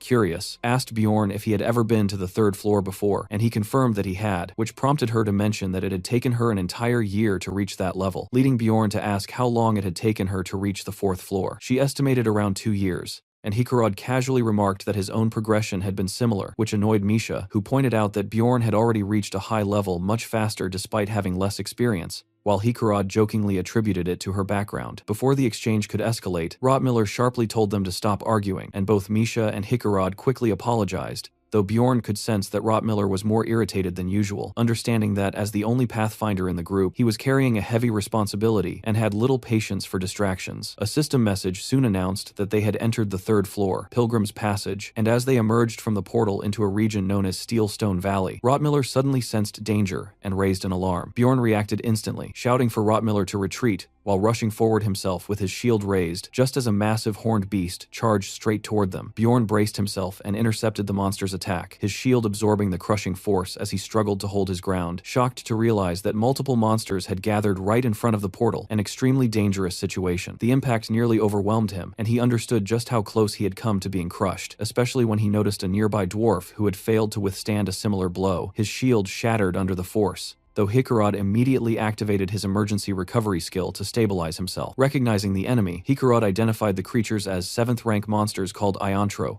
and ordered Bjorn to hold the line so they wouldn't be pushed back toward the portal, and as Bjorn steadied himself, he watched Hikarad recover and internally reassured himself that he wasn't envious of the dwarf's resilience. He recalled that the Iantro possessed an ability called weight balance, which gave them strong resistance to knockback, and as Hikarad planted his foot firmly into the ground, a system message confirmed that he had activated the same skill, anchoring himself against the charging beast. At the same time, Another message appeared announcing that Dwalki had cast an 8th rank curse spell, Corruption, which immediately took effect, causing the affected Iontro to howl in confusion as dark energy wrapped around it. Dwalki, surrounded by swirling cursed power, focused intensely on maintaining the spell, earning praise from Hikarad, who seized the opportunity and charged forward, declaring that he would finish the monster. With Dwalki preparing additional support, the battered creature was overwhelmed and blasted away by their combined assault. Meanwhile, Misha suddenly warned that one of the monsters was still alive. She leapt into action, launching herself from above while calling upon her essence, diving toward the remaining Iontro and delivering a powerful slash across its flank. The beast let out a final scream before collapsing under the attack, and a system message confirmed its defeat, along with the experience gained. As the fight ended, Bjorn began to question why such monsters had been waiting right at the portal, and he immediately asked Rottmiller if he could detect any other people nearby, prompting the ranger to activate his body warmth detection skill. A system notice confirmed the search, and the thermal scan revealed no one in the immediate vicinity, leading Rottmiller to report that the area was currently clear. However, he added that faint traces of human presence remained, indicating that others had been there just moments earlier and had likely retreated after observing the battle from a distance, which led Hikarad to worry that they had been deliberately set up, though Rottmiller clarified that the trap was probably not aimed specifically at them. He explained that plunderers often use this tactic, luring monsters toward portals, so that newly arrived explorers would be attacked immediately upon entry, leaving them weakened and easy targets for ambush. Misha, hearing this,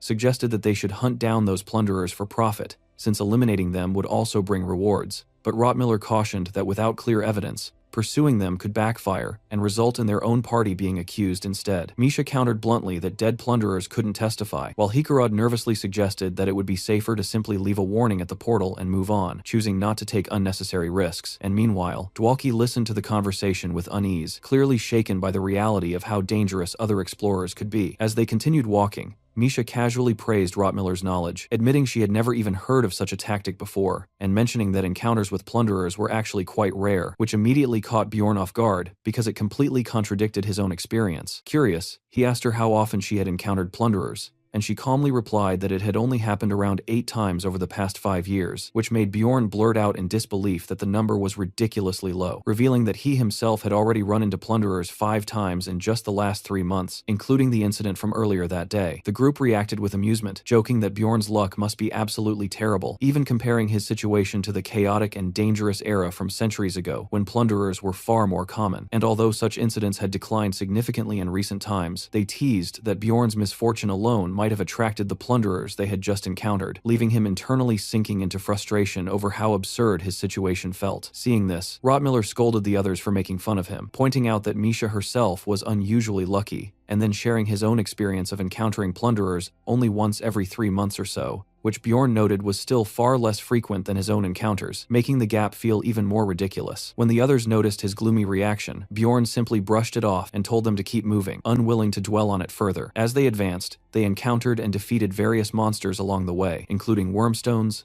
iron falcons, and Steel Valley Guardians, steadily progressing through the area until Rottmiller eventually decided that they would set up camp near the edge of the region for the night and continue to the next area the following day. Bjorn quickly realized that the seemingly awkward campsite had been deliberately chosen because it had a relatively low concentration of monsters, reinforcing his impression of Rottmiller's reliability. Around the campfire, Hikarad checked on Dwalki, noting that he had seemed unwell for some time, and while Dwalki remained silent at first, Bjorn observed that the usually talkative mage now looked completely drained and dejected. Sitting quietly by the fire, Dwalki finally spoke, admitting that his romanticized vision of exploration had been completely shattered, and he worried that the others now saw him as naive, acknowledging that his thoughts might sound childish. He reflected on everything he had witnessed, especially the existence of plunderers, and how the reality of explorers killing one another had shaken him deeply, realizing that some people in this world murdered without hesitation, while others spoke casually about profiting from such acts. Dwalki admitted that the world he had stepped into was nothing like the heroic fantasy he had once imagined,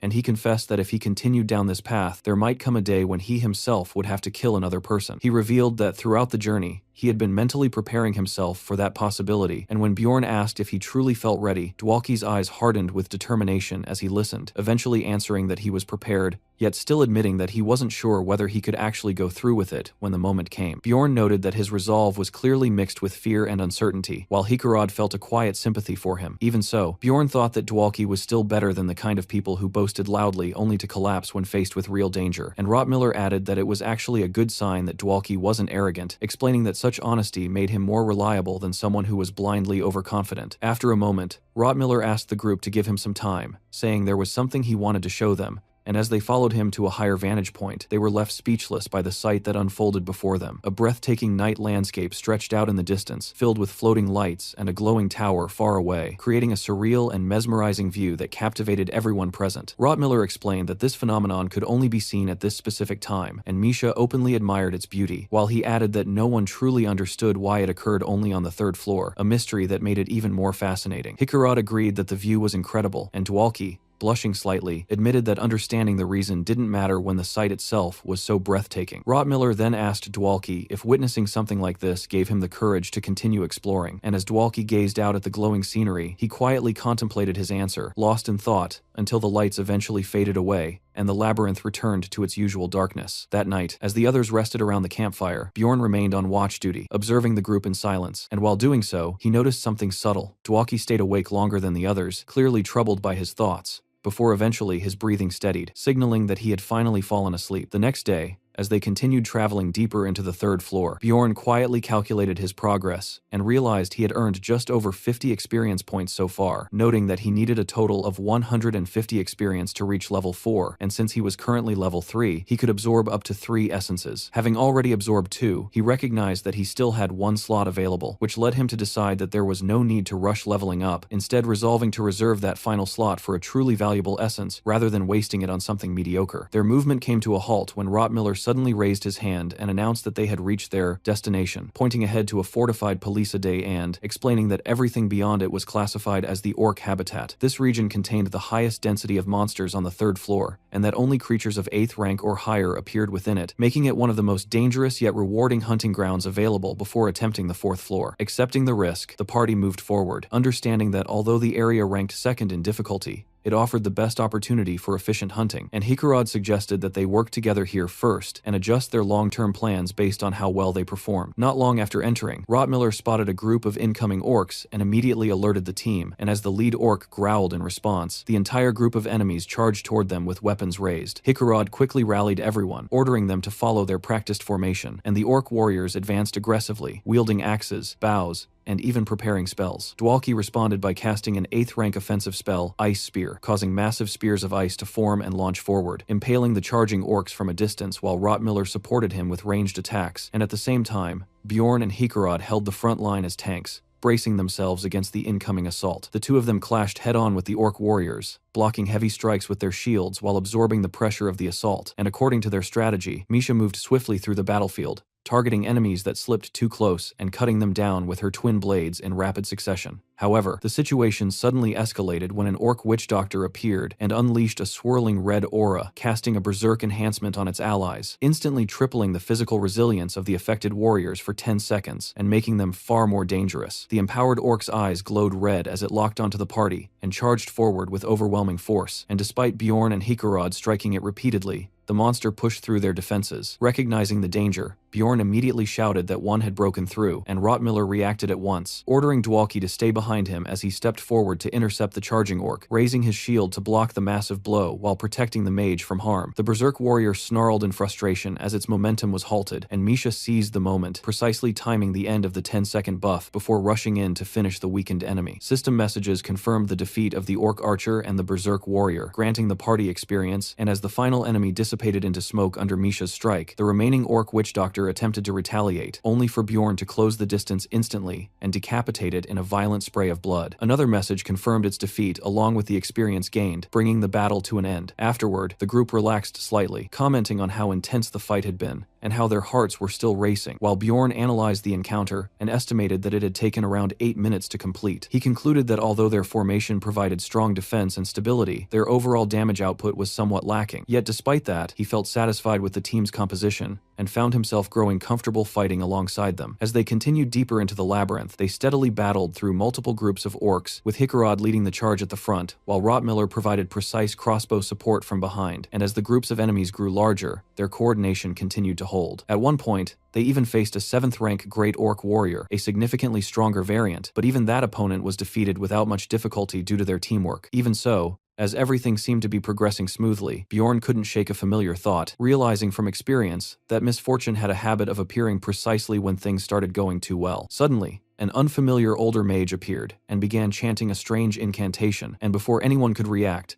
a massive explosion erupted nearby, blasting the area with fire and debris as the shockwave tore through the surroundings. Bjorn instinctively raised his shield in panic, realizing that if that attack had landed directly on them, their entire party would have been wiped out instantly. As the smoke slowly cleared, a lone figure stood calmly before them, and the old mage declared that the orc habitat belonged to the Jarwi clan, ordering them to leave immediately. Bjorn immediately recalled from his knowledge of Dungeon and Stone that while it was originally a single-player game, clans in this world could claim regions of the labyrinth and restrict access to hunting grounds, though such territorial control required significant power and effort and was usually reserved for boss zones or areas with rare monsters. Because of that, he couldn't understand why a powerful clan would bother claiming a relatively ordinary third-floor field. Hickarod, clearly surprised, pointed out that the Jarwi clan was known to operate on the 6th floor and demanded to know why they were here, but the elder coldly replied that he had no obligation to explain anything. Hickarod muttered that while strong clans could legally control parts of the labyrinth, he had never heard of this particular habitat being officially assigned to them, and then bluntly questioned whether they were even who they claimed to be. The elder's expression hardened at the accusation, calling it an interesting claim as both sides tensed, the atmosphere turning hostile as they prepared for possible conflict. Bjorn thought Hickarod was being a bit too aggressive, but he understood that it came from his responsibility as the team's leader, and before things could escalate further, Misha suddenly moved behind Bjorn, clutching him tightly as she trembled, clearly trying to avoid someone. Bjorn immediately noticed her fear and wondered what had triggered such a reaction, and at that moment, the elder called out, asking if the halfling among them was someone he recognized. Misha froze, her eyes widening with fear, and quietly revealed to Bjorn that the red-haired scout standing among the opposing group was her brother, Talon. The moment she acknowledged him, Talon snapped at her angrily, telling her not to call him her brother in public, forcing her to hurriedly apologize. The elder then turned to Talon and asked if she was indeed his sister, which he confirmed without hesitation, but he immediately cut off any attempt at leniency, stating that the matter was purely familial and that their father wouldn't care what happened to her. Accepting that stance, the elder finally explained their situation, stating that the clan urgently needed the essence of the Great Orc warrior for their own purposes, and asking Bjorn's group to leave the area for the time being. Bjorn found this reasoning suspicious, silently questioning why a powerful 6th-floor clan would go to such lengths for an essence that wasn't even considered rare, suspecting that there was likely another hidden motive behind their actions. The elder added that since they were already actively hunting in the area, there would be no monsters left for Bjorn's party anyway, making it clear that even if they stayed, their efforts would be sabotaged,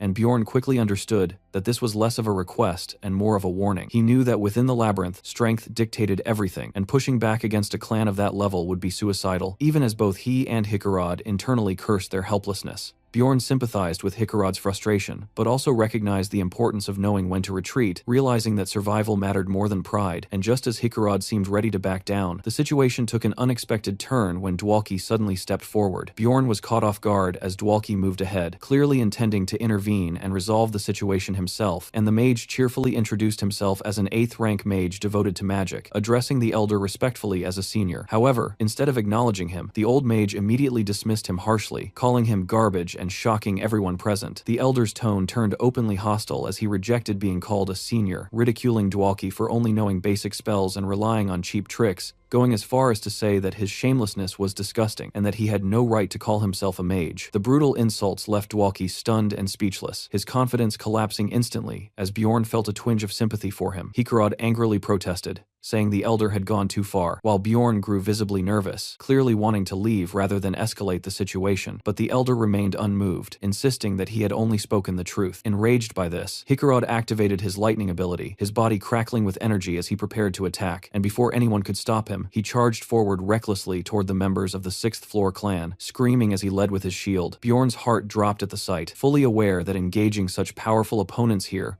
would be a death sentence. The elder stood completely calm, his expression sharpening as he prepared to respond, and just as the clash seemed inevitable, Bjorn shouted Hikarod's name and rushed forward, grabbing him mid-charge and slamming him forcefully into the ground to stop him. The sudden intervention stunned everyone, with Dwalki and Misha watching in horror at how close they had come to disaster, while Rottmiller stood tense and sweating, fully aware of how badly things could have gone. Bjorn pinned Hikarod down firmly, ordering him to regain control as the dwarf coughed from the impact. And Bjorn was still shaken by how close they had come to provoking a fatal fight. The elder simply looked on with a mocking expression, remarking that they had nearly died and that they should be grateful to their barbarian teammate for stopping them in time. After being driven away, Hikarod lowered his head and sincerely apologized to the team, admitting that he had lost control of himself and acted impulsively in the heat of the moment. Rottmiller responded firmly, pointing out that Hikarod's reckless action had nearly gotten all of them killed, and Hikarod apologized once again without resistance. Bjorn, watching this, silently approved of Rottmiller's scolding, and even wished he would push harder, though Rottmiller ultimately chose to forgive Hikarod, since nothing irreversible had happened. He added that while the action had been rash, he still respected the fact that Hikarod had stood up for a teammate, which caught Bjorn off guard, as he privately thought Rottmiller was far too soft to be a proper leader, and that he himself would have torn Hikarod apart verbally for such stupidity. Misha then stepped forward and apologized as well, saying things might have gone more smoothly if she hadn't been there, but Dwalki immediately objected, insisting that the only reason they were let off with a warning was because of her presence. The atmosphere shifted unexpectedly, as Misha became emotional, calling out to the mage with gratitude, while the others watched the exchange with mild confusion. Bjorn internally cringed at the sudden emotional tone, wondering if he was the odd one out for finding the entire moment awkward and slightly unbearable. Misha began explaining why she avoided talking about her family, revealing that she alone had failed to form a spirit beast contract, which was a defining trait among therianthropes. It was explained that therianthropes could form contracts with ancient spirit beasts that manifested in various ways, some summoning their beasts to fight alongside them, others becoming possessed to enhance their physical abilities, or receiving blessings that granted unique powers. However, only a select few were chosen, and since Misha belonged to the prestigious Karlstein bloodline, her inability to form such a contract brought shame upon her entire family. She recalled how things had once been different, remembering her childhood when she played happily with her siblings, but everything changed once she reached adulthood, without forming a contract, as her family began to ignore her and treat her as an outcast. Her relatives labeled her a halfling, accusing her of being of mixed blood, and she remembered her brother glaring at her with contempt, while others branded her an illegitimate child. With her mother gone and no way to defend herself against those accusations, she eventually fled her home to escape the discrimination and learned to fight on her own, which ultimately led her to become an explorer. Hikarod listened with sympathy and thanked her for sharing something so personal, while Misha in turn expressed her gratitude for him standing up for the team earlier, acknowledging him as a true comrade. Inspired by the moment, Hikarod decided to share his own story, explaining that his original dream had been to become a blacksmith, but he had lacked the talent to succeed, spending 10 years without even graduating from training. Eventually, needing money to survive, he abandoned that dream after turning 30 and became an explorer instead. Dwalki then joined in, admitting that he might be the least talented among them, revealing that he had only entered the world of magic due to his family's status, but had failed to qualify for the magic tower. He recalled standing before the towering structure, unable to enter, painfully aware of his limitations, and reflected that if he had been a true mage, the earlier confrontation with the elder mage might have turned out differently. He remembered the elder's furious expression as a symbol of his own inadequacy, and believed that he might have earned at least a little respect if he had been more capable. Hikarod immediately rejected that way of thinking, declaring that the elder mage was the real problem and that Dwalki himself was a good mage, which moved Dwalki to tears as he thanked him. Rottmiller then spoke, admitting that despite working with many teams over the years, he had never experienced this kind of emotional bonding before, while Bjorn internally thought the entire situation was making him sick. To his shock, Rottmiller then confessed that he also had something to apologize for, explaining that he had felt irritated earlier when Hikarod and Misha spoke about age and experience, realizing that his frustration stemmed from envy. He admitted that he had resented them for complaining despite being born into non-human races without fully understanding their struggles, and Misha gently responded by pointing out that humans also had their own advantages, noting that talented humans could become extremely powerful. Bjorn silently agreed with that, but kept his thoughts to himself, recognizing that such opportunities were limited to the exceptionally gifted. Hikarod then lightened the mood by joking that their group was basically a team of misfits or halflings in their own way, suggesting that they should look out for one another, and everyone agreed, resolving to support each other as they continued their journey together. Then, as if on cue, all eyes turned toward Bjorn, silently expecting him to share something as well, and he immediately felt cornered, internally panicking as he tried to come up with something to say, completely unaccustomed to this kind of group confession. After a moment of hesitation, he abruptly blurted out that he had no mother, which made everyone pause awkwardly, unsure how to react, while even he wondered if that statement alone was enough. Doubling down, he loudly added that his mother had died right after giving birth to him, and that his father had disappeared in the labyrinth when he was still a child, declaring that even now, as an adult, he would never be able to see his parents again. Breathing heavily, he finished his hastily constructed tragic story and asked himself how that compared to the others, leaving the group visibly affected. Misha tearfully apologized for complaining about her own family without knowing his past. Dwalki reacted with sympathy, believing Bjorn had been quietly carrying this pain all along, and Hikarad reached out to comfort him, but Bjorn immediately rejected their attempts, raising his voice and insisting that he was completely fine. Despite his resistance, the group now saw him as the youngest and most pitiful among them, and resolved to treat him with even greater care, while Bjorn internally brushed it off, knowing that his story had been exaggerated. He reminded himself that regardless of everything, he had become a powerful barbarian who reached 7th rank in just 3 months, even if that journey involved being thrown into a brutal, game-like reality where he had died countless times. Just then, Misha suddenly noticed something off about him and called out, assuming he was still affected by thoughts of his mother, while Bjorn inwardly sighed at how absurd his situation had become. Rottmiller quickly shifted the conversation, asking what their next move should be and suggesting that they head toward the witch's forest. Bjorn immediately reacted internally to that suggestion, while Misha proposed an alternative route, only for Rottmiller to point out that it would take 6 days to reach. Dwalki then suggested that they could simply advance to the 4th floor, though he admitted it might not be ideal for close combat fighters, and Hikarad firmly opposed the idea, insisting that it was too early, and warning that many teams underestimated the 4th floor and ended up dying because of it. Bjorn recalled from his own knowledge that the witch's forest was not an efficient hunting ground, and was typically visited only when necessary, realizing that Hikarad's true concern was the danger of the 4th floor. The narration elaborated that while the 4th floor mostly contained 7th and 8th rank monsters similar to the 3rd, it also had the potential to spawn extremely dangerous 6th rank creatures, which were rare, but almost guaranteed to be encountered eventually if one spent enough time there. Bjorn remembered how often he had died on that floor in the game due to lack of preparation, which made him understand Hikarad's caution. Even so, Bjorn stepped forward and stated firmly that they should challenge the 4th floor, arguing that their current team, with 2 strong tanks, was capable of handling it. He believed that with his newly acquired vampire essence and their overall composition, they could at least survive an encounter with a 6th rank monster, and although he acknowledged that their damage output was not ideal, he trusted that the mage and the experienced members could make up for that weakness. Misha and Dwalki exchanged uncertain looks, clearly nervous about following a barbarian's judgment. But after some discussion, they admitted that his reasoning made sense, which prompted Bjorn to snap that he could hear everything they were saying. Hikarad still looked uneasy, but eventually suggested settling the matter with a group vote, and as the narration skipped ahead, it was revealed that a decision had been reached. In the end, the party agreed to take the risk and move forward together to challenge the 4th floor. On the 3rd day inside the labyrinth, Rottmiller told the group it was time to make camp for the night, but Hikarad suggested pushing forward, since they still had energy left, only for Rottmiller to explain that a better campsite was still hours away, making it more efficient to rest where they were. Bjorn noted the time was exactly 9 p.m., the same as the previous nights, and realized that Rottmiller had been carefully pre-planning each stop by calculating distance and travel speed in advance, which impressed him deeply. Later, when Bjorn asked about the plan for the next day,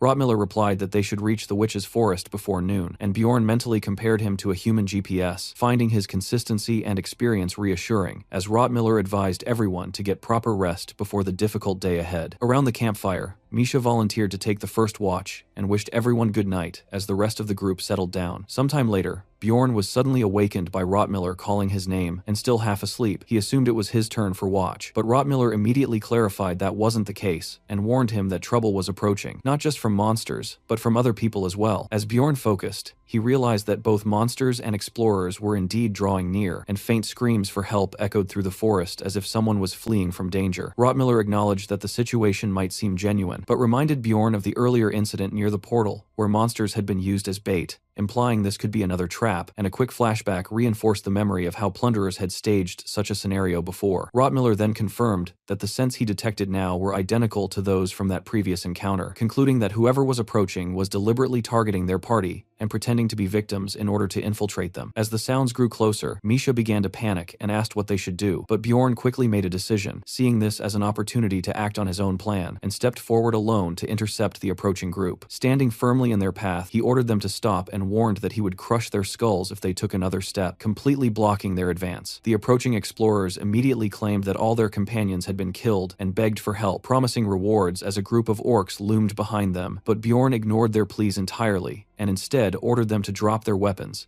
carefully observing their reactions. He noticed that the orcs behind them weren't attacking and were simply watching, likely reassessing the situation now that more people were present, which only made Bjorn more certain of his suspicions and simplified his strategy. He gave the group a final ultimatum: disarm or leave, and after a moment of tense hesitation, the leader panicked and agreed, quickly throwing down his sword and pleading for assistance. Bjorn calmly instructed Rottmiller to collect all their weapons, and Rottmiller complied without hesitation, while one of the orcs clicked its tongue in visible frustration before the entire group of monsters began to withdraw silently into the forest. Shortly after, a blonde, beautiful woman stepped forward and formally thanked them, introducing herself as Elisa and claiming that Bjorn had saved their lives, while the artist highlighted her revealing outfit as Hikarad awkwardly cleared his throat in response. Hikarad introduced himself politely and expressed sympathy for their situation, clearly affected by her presence, while Bjorn internally noted that the dwarf had already fallen for her appearance. The two men accompanying her introduced themselves as Tayson, Irita, and Hans Argot, and upon hearing the name Hans, Bjorn recalled that a plunderer from his very first labyrinth expedition had shared the same name, finding the coincidence unsettling. Hans casually remarked that his name was common, and asked if Bjorn had known someone else with it, and Bjorn simply replied that he had, while thinking to himself that the man he once knew was already dead. Elisa then thanked Bjorn again with emotional sincerity, claiming that they would have died without his help, and attributing their survival to the protection of the god Leetless,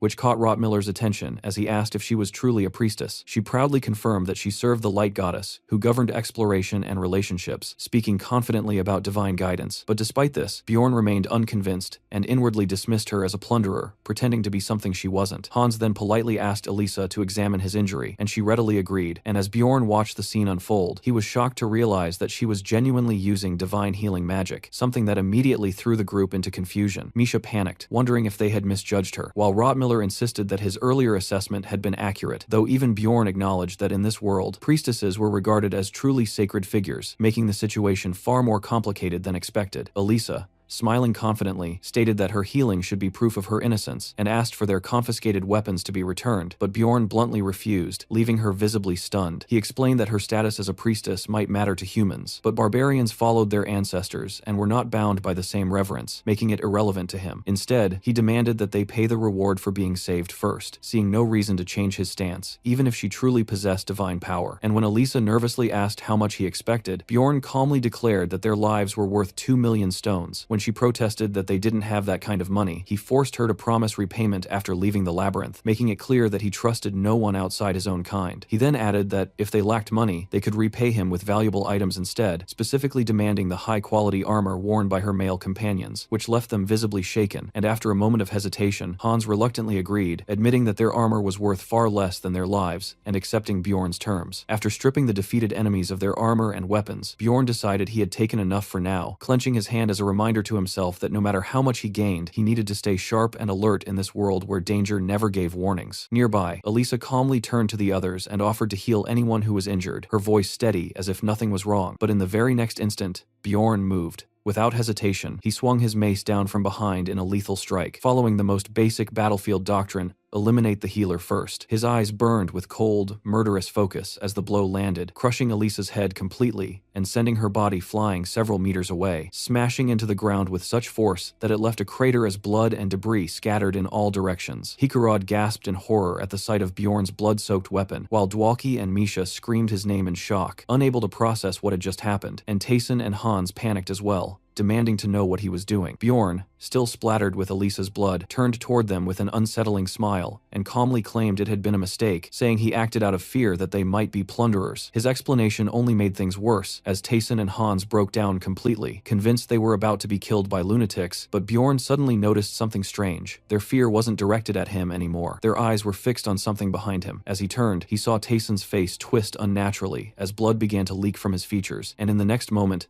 dark purple energy erupted from his body, causing him to collapse lifelessly to the ground. Hans screamed in terror, while Hikarad immediately demanded to know if Dwalki had cast something, but the mage insisted in panic that he had done nothing at all. Then, from the shattered remains of Elisa's body, something impossible happened. Her corpse, mangled and broken, began to move as dark energy surged through it, and a warped, unnatural voice echoed from her, expressing surprise that Bjorn had recognized her as an enemy. Bjorn stared at the grotesque sight, realizing instantly that something had gone terribly wrong, and as Elisa's broken form rose again, twisted and soaked in blood. She demanded to know how he had discovered her true nature. Her body convulsed with dark power as she shrieked that it was already too late for them, and Bjorn could only grit his teeth in frustration, thinking bitterly that nothing in his life ever went smoothly. Rottmiller and Misha stood frozen in fear at the horrifying scene, but Bjorn quickly snapped at everyone to calm down, declaring that he would handle it, before immediately stepping forward and smashing Elisa's head again with even greater force. Her body collapsed once more, lying motionless as smoke rose from it, but Hikarad shouted in disbelief, accusing Bjorn of desecrating a corpse, unable to understand his brutality. Bjorn, still tense, admitted that he had acted out of fear, and argued that sometimes the best defense was overwhelming offense, knowing that if she came back again, there would be no room for hesitation. At that moment, a narration revealed the truth. Elisa belonged to a hidden class known as Karui's Priest, a rare class that could only be obtained by priests who reached the 5th floor. This class granted access to both divine abilities and cursed magic, but came with severe consequences, as Karui was an evil god, and anyone discovered to be his priest was executed immediately. To maintain such power, the user had to regularly sacrifice living beings, which explained why Elisa had become a plunderer, hunting others within the labyrinth. As if to confirm this, Elisa rose once more, her body now fully enveloped in dark energy, and she retaliated by casting a curse on Hans, black energy wrapping around him and choking the life out of him as he collapsed dead at her feet. Standing there with a distorted face, partially fused with a skeletal mask of dark power, she lamented the loss of her 2 trusted subordinates, blaming Bjorn for their deaths. Bjorn responded coldly, mocking her even in that state, saying she was still blaming others for her own actions and concluding that her parents must have raised her poorly, then angrily pointing out that Hans and Taysen had died because of her and that she should have stayed dead the first time he crushed her skull. At the same time, he theatrically declared that he would avenge them as if they were comrades, even while internally feeling a twisted excitement at the thought of looting their gear afterward. Elisa then activated another ability, Death's Calling, causing the corpses of Hans and Taysen to twitch and rise once again, reanimated as undead servants. Hikarod panicked as he watched the transformation unfold, and the narration explained that while this skill usually summoned weak undead, using the bodies of her own subordinates created far stronger minions. With dark energy swirling around her, Elisa gave her command without hesitation, ordering the resurrected corpses to attack Bjorn's party, as the situation spiraled into a far more dangerous battle than before. One of the undead lunged forward, instantly forcing the battle into motion as Misha reacted without hesitation, darting in with glowing daggers, while Bjorn braced behind his shield and felt the sheer weight of the creature crashing into him like a relentless wave, and at the same time another undead slammed into Hikarad from the side, splitting their formation under pressure. Misha activated her poison attribute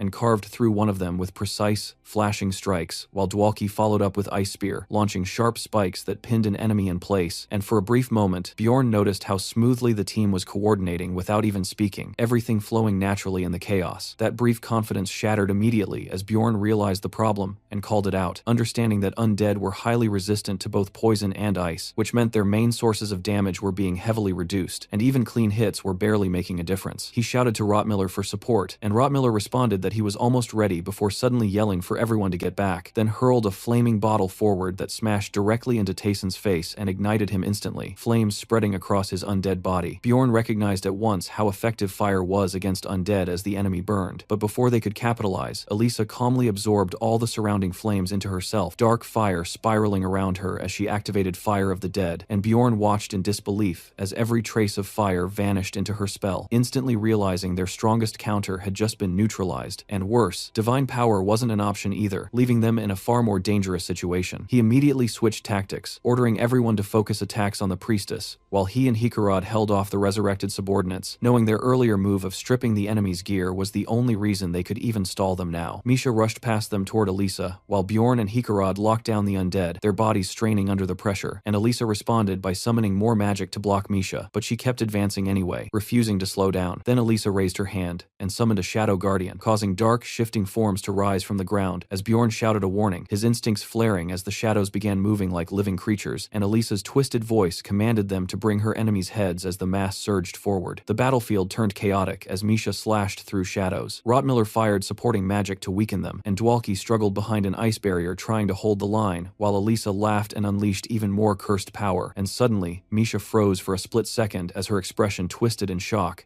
realizing she had been cursed, while multiple shadow beasts converged on her at once. Before they could overwhelm her, Hikarad stepped in with lightning bursting from his weapon, cutting through the shadows and saving her, while Bjorn continued holding off both undead almost entirely on his own, pushing his body to its limit as Elisa, now furious, lashed out wildly, and screamed the names of Hans and Tayson, blaming them even in death as her rage spiraled further. Bjorn mocked her coldly in the middle of the fight, pinning one undead and choking the other while telling her subordinates were too busy being restrained by him to help, which only deepened the hatred burning in her eyes. Her expression twisted into something venomous, as she swore she would never forget this humiliation, and in the next moment she began casting spiritification, and Bjorn's eyes widened in horror as he realized she was escaping. But it was already too late, as she vanished upward in a pillar of dark energy, leaving behind a final curse that they would never leave the labyrinth alive. The battlefield fell into an uneasy silence, as Bjorn cursed under his breath, knowing they had been just moments away from finishing her, yet she had escaped while leaving something far worse behind. System messages began flooding in immediately, listing curse after curse affecting his body: energy decrease, decomposition, stamina drain, tracking effects, vengeful spirit walking stacking rapidly until they exceeded 15, and Bjorn's expression darkened as he realized Elisa hadn't just fled, she had crippled him. He turned sharply to Dwalki and demanded the curses be removed, only for the mage to hesitate and admit he could cast curses but not dispel them, and for a moment Bjorn just stared in silence, before rage exploded inside him as warnings continued flashing that his stats could suffer permanent damage. Without wasting another second,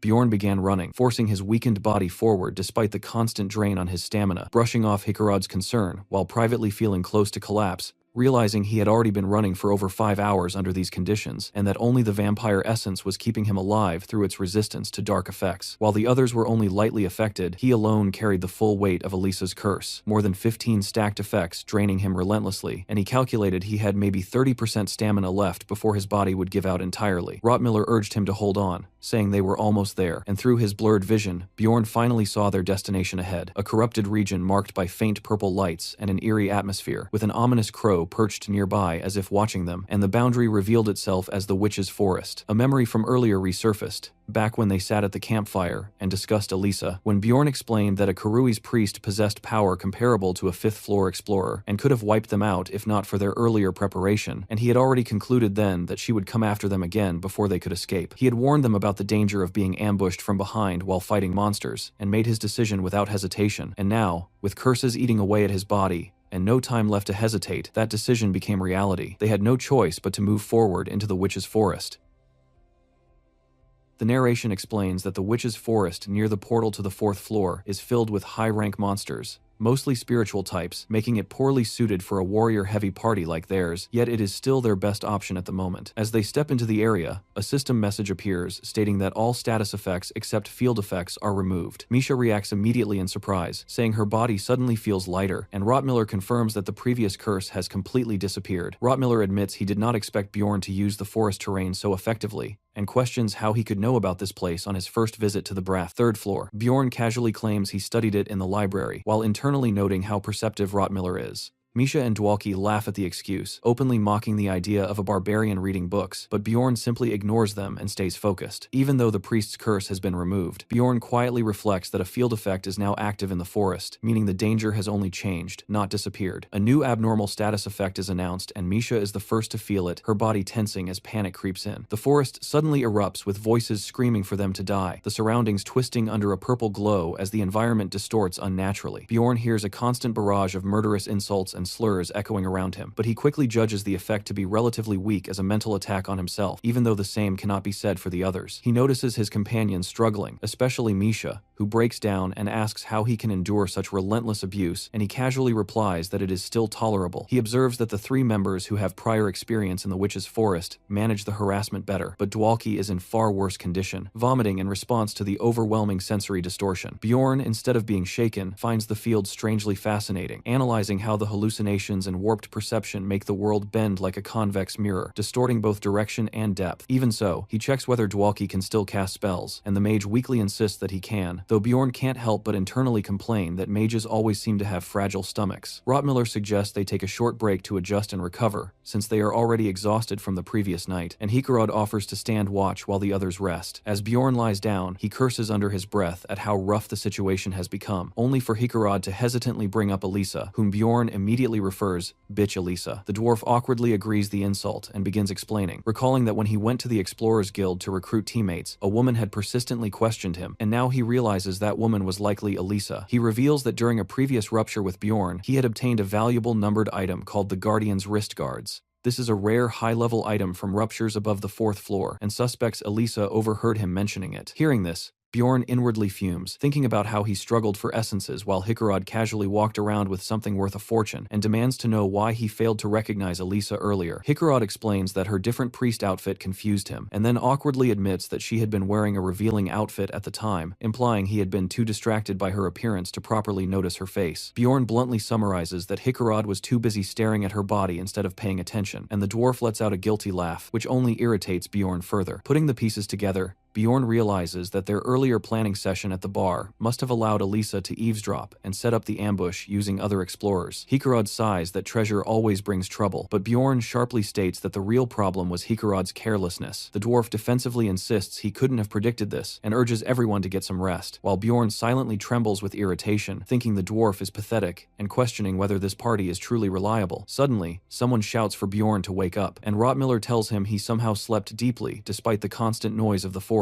Clearly amazed that a barbarian could rest under such conditions. Still groggy but unfazed, Bjorn immediately asks where the monster is, and Rottmiller points it out. Bjorn sharpens his gaze and prepares for combat, spotting glowing winged spirits hovering ahead and identifying them as fairies. Fairies are 9th-rank non-combat monsters that release stimulant-laced poisonous dust. Hikarad quickly warns that such a large gathering means a stronger creature they follow must be nearby. Hikarad decides to draw the hidden enemy out. A system message appears as he casts lightning, unleashing powerful electricity, then follows it with unleash, amplifying the attack as lightning rains down on the fairies, making them shriek as they're struck. Somewhere unseen, something watches the scene and reacts, and moments later, the hidden monster charges toward them through the forest. A massive deformed hand slams into the ground as it approaches, revealing itself as a 7th-rank half-troll, a creature known to appear only in the witch's forest and often stalk groups of fairies. The half-troll rushes in with its claws and club raised, and its weapon crashes down near Hikarad, the impact shaking him as he groans in pain. Bjorn immediately notices how much more it affects Hikarad compared to himself, and the forest's field effect amplifies pain for frontliners, making it especially difficult for warriors. While many monsters here resist physical attacks and rely on mental abilities, further complicating things as Dwalki continues casting. Finally, Dwalki completes his support spell, Freeze, Intensify, greatly boosting his next attack before casting an 8th-rank Ice Spear. The empowered spell strikes cleanly, freezing and killing the half-troll, earning them 3 experience points. As they inspect the corpse, they're disappointed to find no essence drop despite the effort, and Rottmiller quickly urges the group to move and leave the witch's forest for the 4th floor. But just as they prepare to leave, Rottmiller notices something unusual reflected in his eye and spots another group of explorers approaching through the forest. At the front,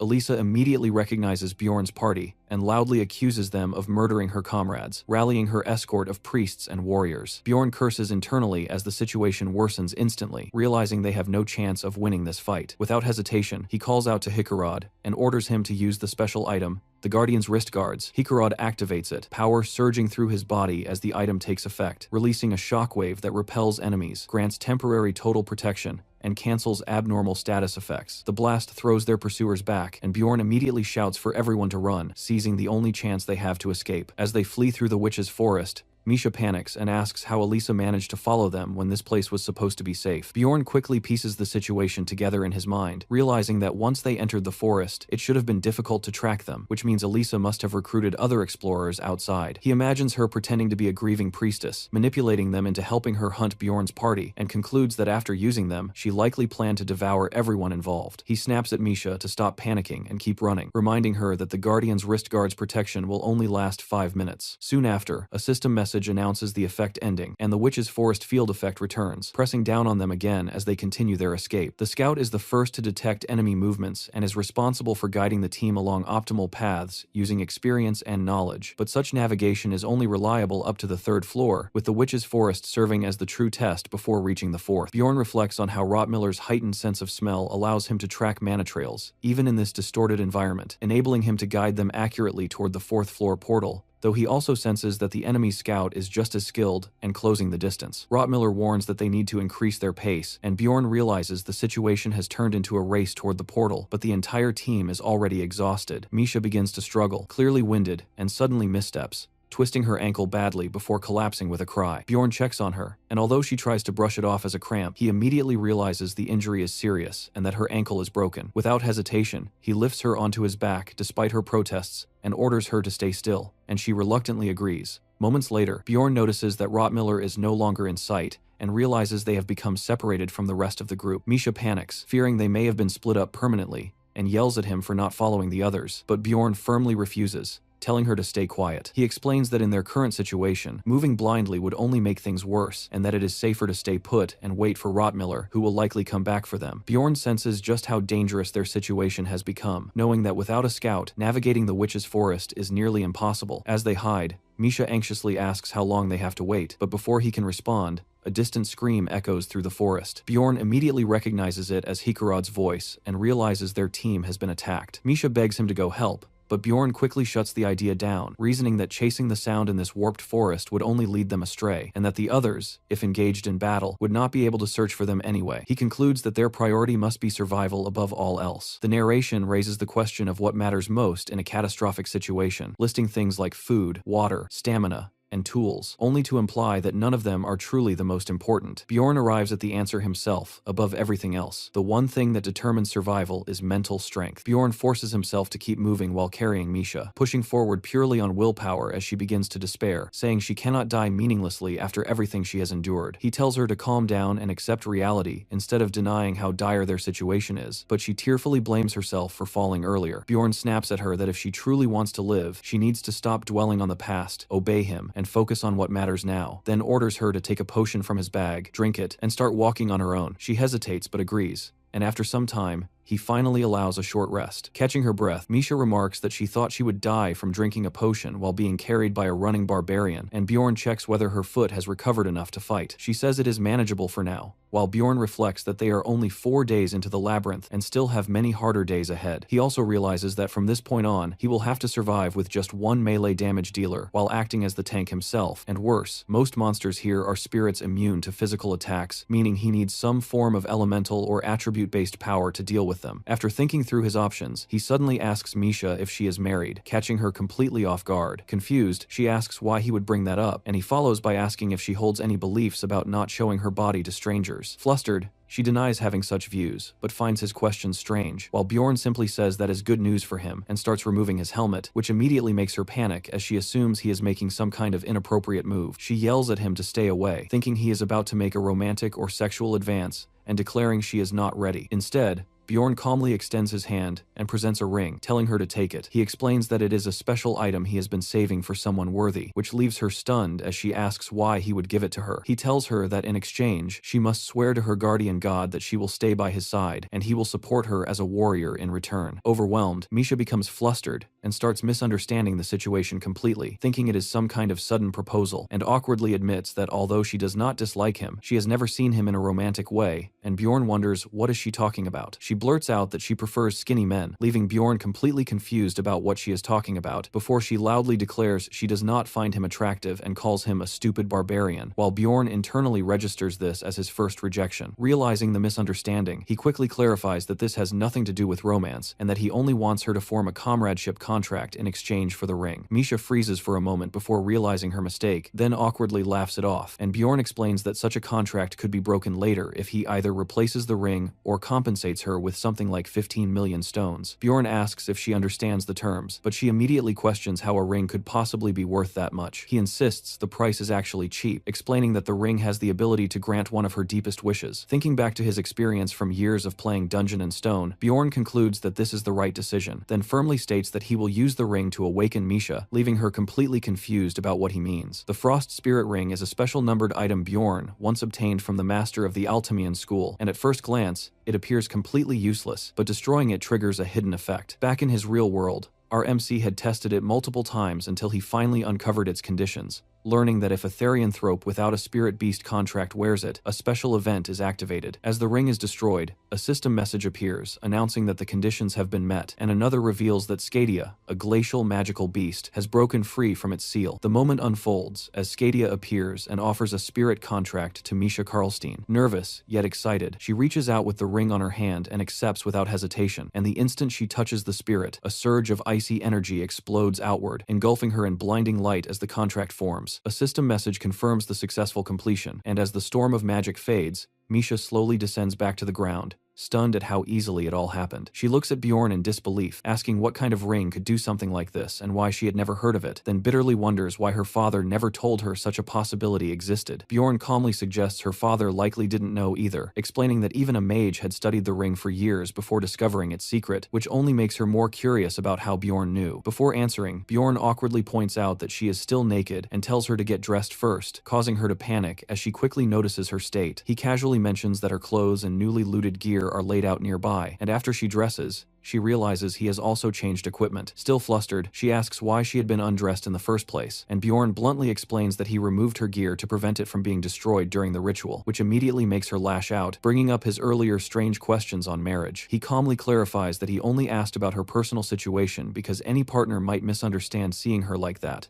And although she yells that he should have warned her, he brushes it off, saying there was no time. Cutting through the argument, Bjorn reminds her that she owes him something, prompting her to hesitate before finally thanking him. Though he complains, it sounds half-hearted, forcing her to repeat it more properly. As she lowers her head, her tone shifts, and she calls his name more seriously before beginning to confess something personal. She reveals that she once attempted suicide, recalling the moment her father found her bleeding and saved her life. But instead of kindness, his first words were cold, telling her that if she wanted to die, she should do it in the labyrinth instead of disgracing the family. Bjorn internally judges her family as completely deranged, while Misha explains that this is why she came to the labyrinth, not to die, but to escape that toxic environment. She admits she once hoped that by becoming a successful explorer without a spirit beast, her father might finally acknowledge her, but now, looking at her new power, she feels that desire fading. Bowing deeply, she thanks Bjorn sincerely and vows never to forget what he has done, swearing by the guardian gods to stay by his side. The story then explains that spirit beast contracts usually grant one of three types of abilities: summoning, strengthening, or special power-based skills, but in Misha's case, something unusual has happened. Instead of a standard contract, her body has been permanently infused with Scadia, giving her a strengthening type ability. She demonstrates it immediately, unleashing a powerful icy punch that shatters a wraith in front of them and grants experience. Bjorn realizes that with Misha's new ice attribute, they finally have the elemental power needed to deal with spirit monsters, though she mentions that each strike feels strange, as if her body is not entirely her own yet. He understands that she is only at the first stage of her power and cannot yet channel it into weapons, meaning while she can fight, the witch's forest is still too dangerous for her alone. As more enemies begin to appear, Misha warns that their numbers are increasing, and Bjorn immediately orders a retreat. Without hesitation, the two of them sprint deeper through the haunted forest, while Bjorn grimly realizes that their real struggle for survival has only just begun. Roughly 11 exhausting hours crawl by inside the witch's forest, and the grind feels endless as Bjorn and Misha keep pushing forward without pause. During that time, they constantly engage smaller groups, carefully evade larger ones, and end up slaughtering an insane number of monsters, including witch lamps, an owlbear, a diroder, and several other twisted creatures, each kill giving only small bits of experience and red magic crystals that barely feel worth the effort. Eventually, Misha starts complaining about exhaustion, while Bjorn keeps moving, still stopping just long enough to gather every fallen monster's crystal, like a man obsessed with squeezing value out of pure suffering. Bjorn feels relieved they still haven't run into a 7th rank monster, notices there's been no sign of bitch Elisa, but that relief doesn't last long, because losing the frost spirit ring has triggered the hidden passive from the corpse golem essence, and now his own acidic blood is slowly corroding his gear. His high-grade breastplate and shield are already dulled and damaged, and the thought of repair costs annoys him more than it should, especially since they haven't even found a single useful attribute essence despite all this fighting. When he looks at Misha, her breathing is getting rough, and he realizes her fatigue is becoming serious. While his own survival odds in this hellhole feel like they've dropped to barely 30%, they've now been moving for over 12 hours, and the forest itself feels worse, the field effect getting stronger, as if it's actively trying to crush them. Bjorn hands Misha a rope and tells her to tie it around her waist so they don't lose each other in the warped illusions, and she quickly understands why, securing it tightly while acknowledging the abnormal status effect she had heard about. That moment, the status Witch's Eye activates, and Bjorn immediately warns that from now on, they cannot afford to stop even for a second. The explanation is brutal and simple. If they stay still too long, a 7th rank monster called Canabero will inevitably spawn along with flesh-hungry hounds and hunt them down, and the longer they stay in the forest,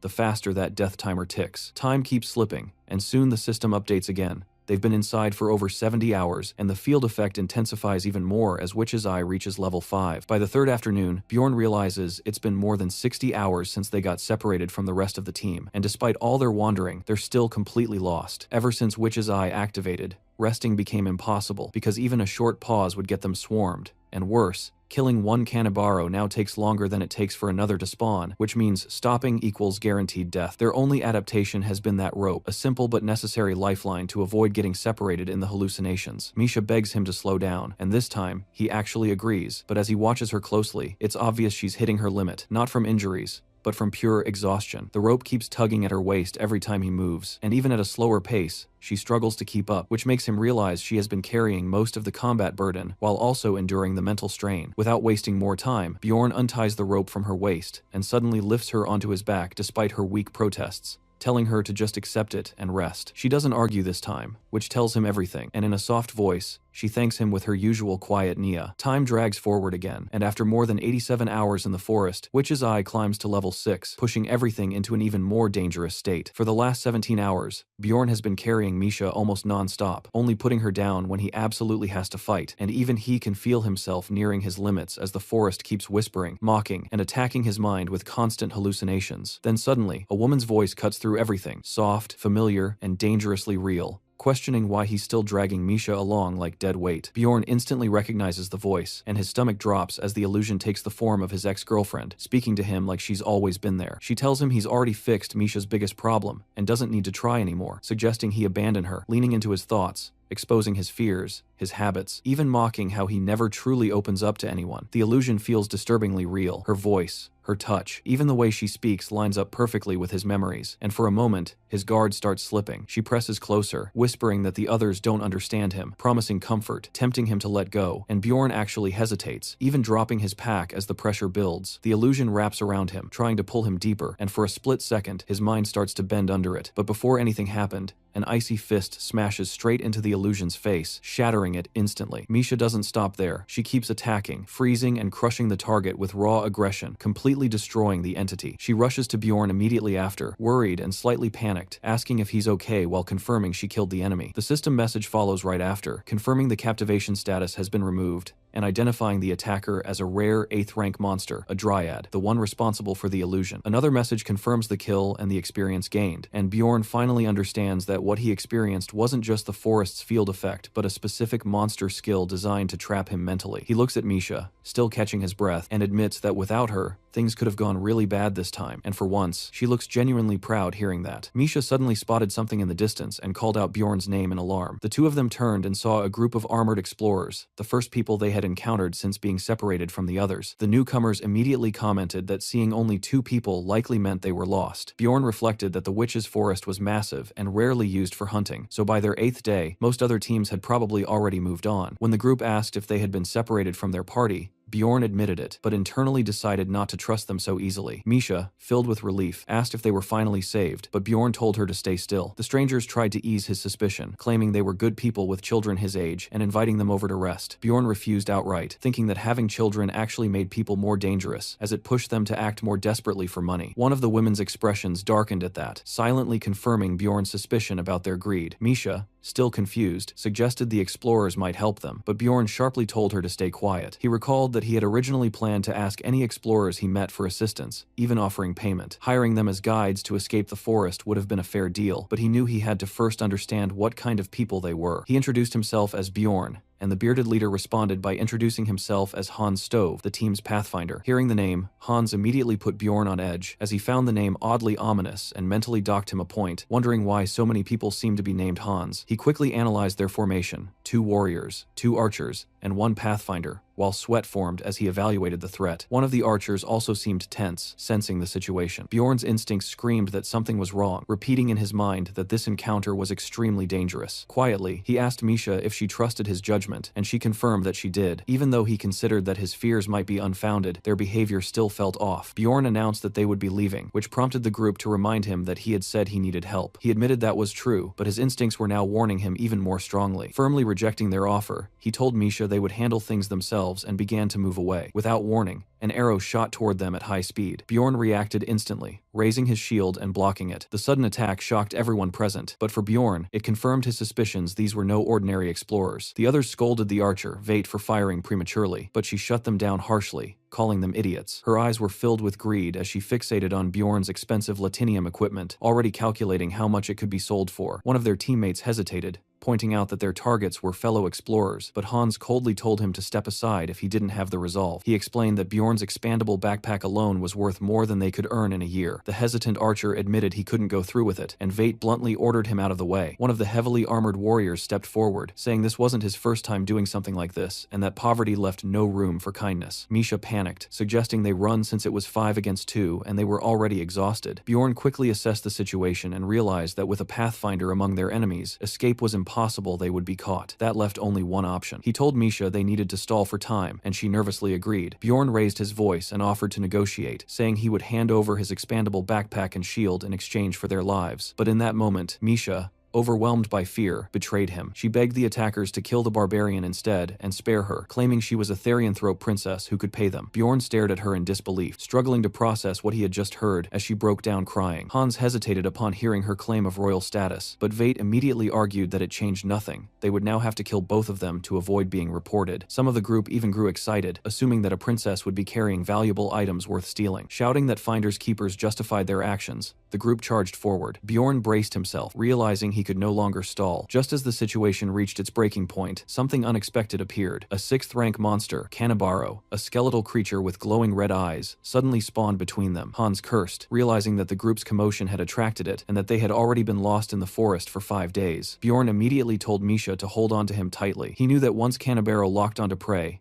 it would chase relentlessly without stopping. Without hesitation, he lifted Misha and sprinted straight toward the monster. Instead of engaging it, he slipped past it at the last moment and ran directly toward Hans's group. Seeing Bjorn and Misha rushing toward them with the monster in pursuit, the group panicked. Bjorn swung his mace at Hans as he passed, fully committing to his plan, using them as bait. Without stopping, he dashed past them, leaving the Canibaro to redirect its focus onto the other group. As Bjorn and Misha fled, he realized the monster had now aggroed onto Hans's team, making it their problem. A system appeared, stating that Canibaro had activated a skill called Mana Mines. The creature slammed its weapon into the ground, causing glowing purple mines to spread across the area. Hans's group, already injured and in chaos, immediately realized the danger. Mines now littered the battlefield, making movement extremely risky. Hans ordered his team to ignore the other group for the moment and focus entirely on dealing with the monster, assuming Bjorn's duo wouldn't get far anyway. Meanwhile, as Bjorn continued running, he suddenly saw one of the mana mines ignite beneath his foot. He instantly understood that at his current speed, avoiding them was impossible. Making a split-second decision, Bjorn chose to keep running straight through them, deliberately stepping on the mines while carrying Misha on his back. As he did, Misha screamed in terror, warning that his foot was going to be destroyed. Meanwhile, chaos erupted behind them as the Canibaro let out a horrifying shriek and launched its attack. Purple energy gathered around the monster as it summoned hound-like creatures that immediately leapt toward Hans's team. The group tried to dodge, but the scattered mana mines trapped their movements. One of the warriors cried out in terror, realizing he couldn't escape with mines beneath his feet. Explosions tore through the area as the mana mines detonated, shredding several members of the group. The archer woman collapsed in fear, begging for it to stop, but another blast erupted within the purple haze, ripping bodies apart. In the middle of the chaos, one snarling hound broke away and sprinted toward Bjorn and Misha, its jaws wide open. It clamped down on Bjorn's leg as more hounds closed in. Without hesitation, Bjorn activated Flesh Explosion, detonating the attackers in a violent burst of red gore. The hounds were obliterated instantly, but as the aftermath settled, he realized he could no longer feel anything below his ankle. A warning appeared, stating that without immediate treatment, the damage would become permanent. For a moment, he wondered if his foot was gone entirely and if he would even be able to run anymore. Adapting instantly, he changed his plan. Bjorn told Misha that he was now relying on her. Instead of panicking, she responded with an almost absurd confidence, telling him to throw her at the Canibaro like a Pokemon, declaring herself as the attack. Taking her at her word, Bjorn hurled her forward. Misha flew through the air, screaming as she charged straight at the monster, her dagger glowing brightly. She struck with full force, and the impact exploded in a flash of light, blasting apart the Canibaro's upper body. As she landed, her thoughts immediately shifted to the remains of Hans's group. Looking around, she found them either dead or fatally wounded. One woman was still alive, weakly begging for help. The surviving archer pleaded desperately, asking Misha for a potion and offering money in return. Misha simply stared at her in silence. Before the woman could finish speaking, blood splattered across the ground, implying that Misha ended her life. Later, as Bjorn treated his mangled foot, the burning pain spread through him, while Misha worried aloud that even a potion might not be enough to fix such severe damage. Bjorn, however, judged the injury as manageable. A system message explained that his life force was surging due to his skill, immortal. Bjorn understood that this meant his destroyed limb would regenerate rapidly. Misha watched in shock as his foot began to heal, even with just a basic potion. Bjorn explained that this was the result of multiple factors working together: his vampire essence, the immortal seal, and his active skill. In terms of game mechanics, he estimated his regeneration stat exceeded 150, which was enough to regrow an entire limb over time even without potions. Still shaken, Misha asked what he really was, pointing out that he hadn't even reacted to the pain. Bjorn casually brushed it off, attributing it to the mental resilience typical of a barbarian. Privately, he compared it to Einar's ability to endure pain with potions, realizing his own situation was similar thanks to his stats. Once his leg had recovered, he tested it briefly, before tying the rope, connecting himself and Misha again. He then stated they should keep moving before another Canibaro appeared. As they continued, Misha asked how he had known the explorers were dangerous. Bjorn bluntly answered that he simply didn't like the name Hans, and that alone had been enough to make him suspicious. Misha was left completely confused by that reasoning, but Bjorn dismissed it, saying it didn't matter anymore since they had escaped. She then reflected on how the woman from earlier had seemed kind at first, yet had changed so quickly. Under different circumstances, she felt that woman might have remained a pleasant memory. Bjorn disagreed, explaining that if they hadn't appeared weak, hadn't been carrying valuable equipment, or hadn't met in the labyrinth at all, then maybe things would have been different. Even so, he pointed out that she had still been the first to attack them. He then asked Misha why she herself had entered the labyrinth. She admitted honestly that it was for money, realizing that her own motives weren't much different from the woman who had just died. Bjorn reflected that in a world where failing to pay taxes could cost someone their life, money was the only real form of protection. He guessed that the woman had likely been trying to protect more than just herself, remembering her mention of having children. As they continued walking through the forest, Bjorn felt that this dangerous journey was teaching him more than anything else ever had. Time passed, and the narration explicitly stated that they had now been lost inside the witch's forest for a total of 109 hours. At that exact point, Misha suddenly called out Bjorn's name in surprise. She had spotted a very specific tree marking, and excitedly declared that she had finally found the landmark they had been searching for. That landmark led them straight to the witch's hut, the only resting place in the forest where recovery was safe and uninterrupted. As Bjorn approached it, he silently prayed that nothing would go wrong this time. He reached out toward the entrance, and as his hand made contact, it began glowing with magic. A system message immediately confirmed that the character was entering the witch's hut. The narration explained in detail that the hut appeared randomly within the forest and stayed in one location for exactly 8 hours. Inside, it completely canceled the forest's field effects and functioned as a monster-free safe zone, although it was notoriously difficult to locate. Bjorn reflected that it had taken him a very long time to find the first hut, but this time, thanks to Misha's sharp observation, they had managed to find one much faster. At that moment, with 53 hours still remaining before the labyrinth would close, another system message appeared, again confirming entry into the witch's hut. A follow-up message stated that 5 people had already entered and that the entrance was now locked. Misha happily remarked that she had visited this peaceful place 3 times before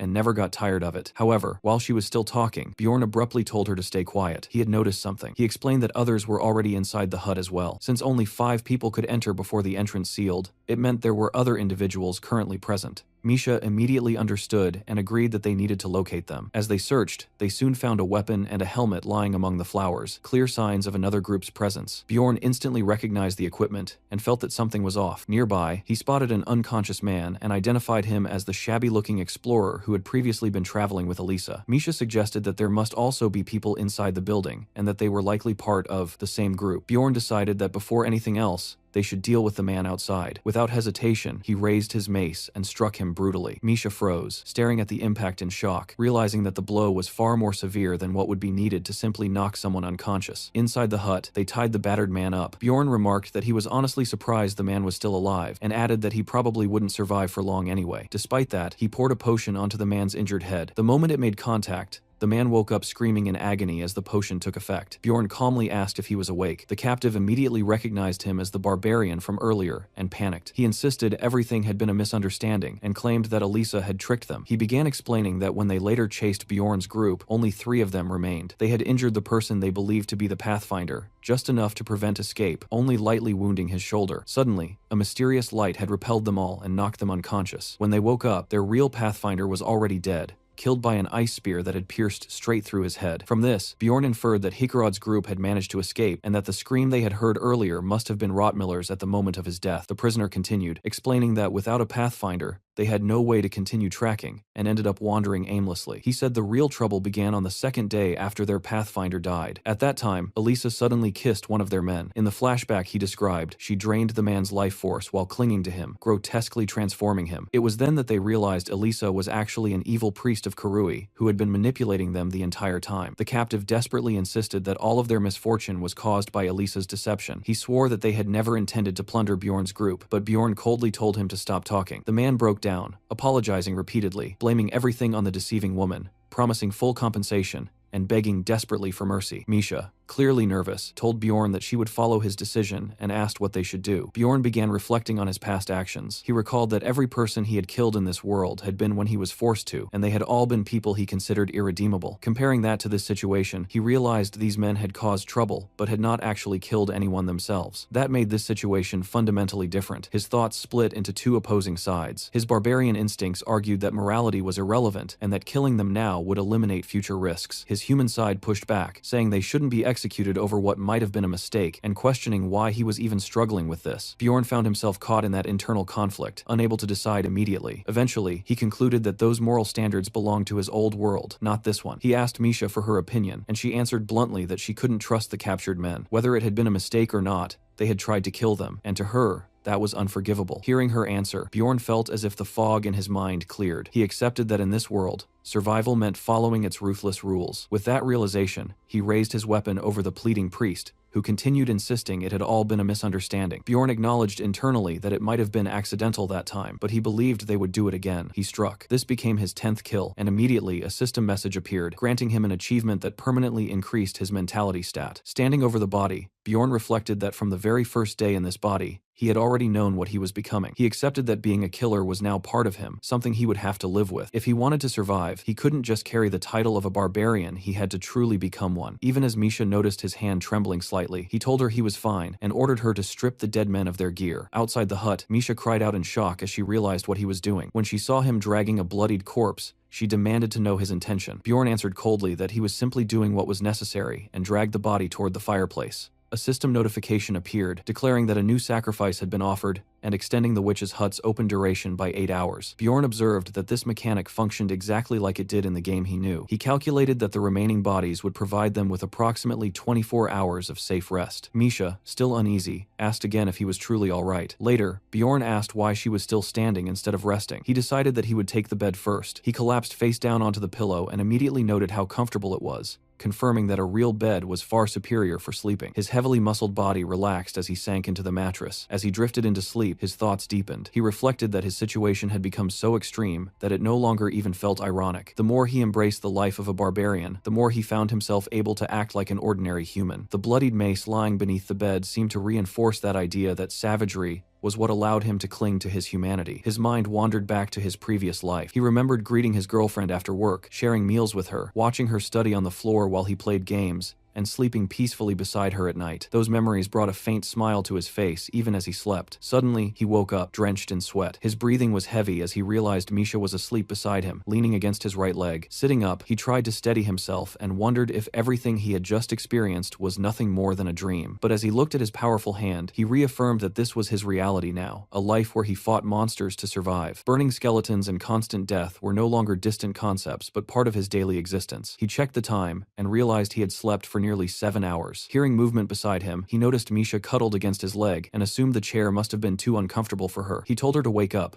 but she lazily asked for 5 more minutes. Irritated, he glared at her until she yelped and got up, calling him a stupid barbarian. Bjorn then noted that there were about 24 hours left before the labyrinth closed, and only 1 hour before the hut would shut. As they ate, he felt relieved that the final day had arrived. If they could endure just one more day, they would leave the forest and return to the city. While they were eating, Misha excitedly talked about taking a bath once they got back and asked what he planned to do in town. He admitted he didn't know yet. At that moment, a system message announced that the witch's hut had closed. Another message followed, stating that the character was being moved back to the witch's forest. A third notice warned that the forest's field effects were being reapplied. Suddenly, the surroundings twisted violently, transforming into a nightmare of red thorns. Both Bjorn and Misha were shocked. Misha panicked and asked what had happened to the forest, while Bjorn remained silent, immediately recognizing the phenomenon. He cursed inwardly, realizing what it meant. At the same time, in what felt like a completely different place, a bright monitor displayed multiple system logs related to sacrifices in the witch's hut. The logs confirmed that the 5th, 6th, and 7th offerings had been completed. Another message stated that the special condition of 7 sacrifices had been fulfilled. With that condition met, a terrifying entity was summoned, the Lord of Chaos, Ryakis, who began roaming the 3rd floor. Bjorn immediately recognized what that meant. The Floor Lord had appeared.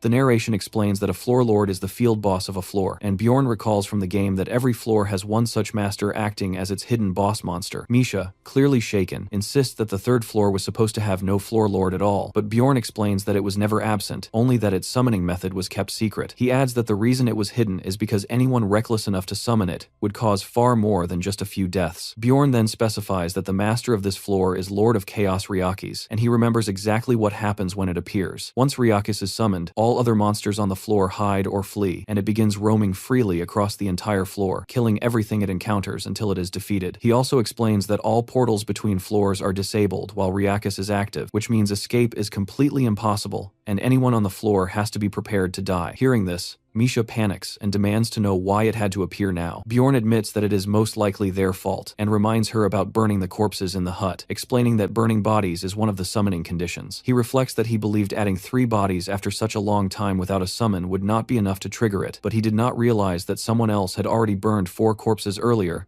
meaning their actions completed the requirement. Misha immediately turns angry and blames him for summoning the monster, saying they are all going to die because of him. Bjorn sharply tells her never to speak about their involvement again, and warns that if anyone finds out they summoned the boss, they will be in serious trouble. While she continues panicking and complaining, he notes how quickly her attitude has changed from calling him a savior to blaming him. Bjorn then shifts focus back to survival, and points out that with the abnormal status effect gone, they can at least leave the cursed woods. He urges her to move quickly, and begins outlining their plan, decided to head to the orc habitat. The Jarwi clan is described as a large organization active above the 6th floor with hundreds of members, and Bjorn quickly concludes that facing the floor lord alone would mean certain death, so their best chance of survival is to stay close to this clan. He estimates that around 10 of the clan's teams are currently on the 3rd floor, which is still a significant force compared to ordinary explorers. Around them, panic spreads rapidly as a Jarwi officer shouts for everyone to calm down and follow orders, but terrified explorers ignore him, pleading for powerful mages to teleport them away, while others accuse the clan of being responsible for summoning the floor master and beg not to be abandoned. Bjorn observes that the situation has already fallen into complete chaos, with fear spreading faster than any command can control. Amid this disorder, a priest begins casting a large-scale protective spell, sweating heavily as she concentrates, and her magic expands outward into a glowing barrier that surrounds the fortress area. Seeing this, the Jarwi commander steps forward and tells everyone to calm down, explaining that the priest has activated an area protection skill while scouts are monitoring the surroundings. He assures them that the labyrinth will close within a day, and promises that the clan will do everything possible to help as many people survive until then. The surrounding explorers listen carefully, still tense, but holding on to his words, while the commander adds a strict warning that anyone who breaks the rules or causes trouble will be punished, making it clear that such individuals will be expelled from the safe zone without hesitation. Bjorn finds the speech somewhat long, but effective enough, especially because of the priest's skill supporting it. The narration explains that the priest's skill, proclamation,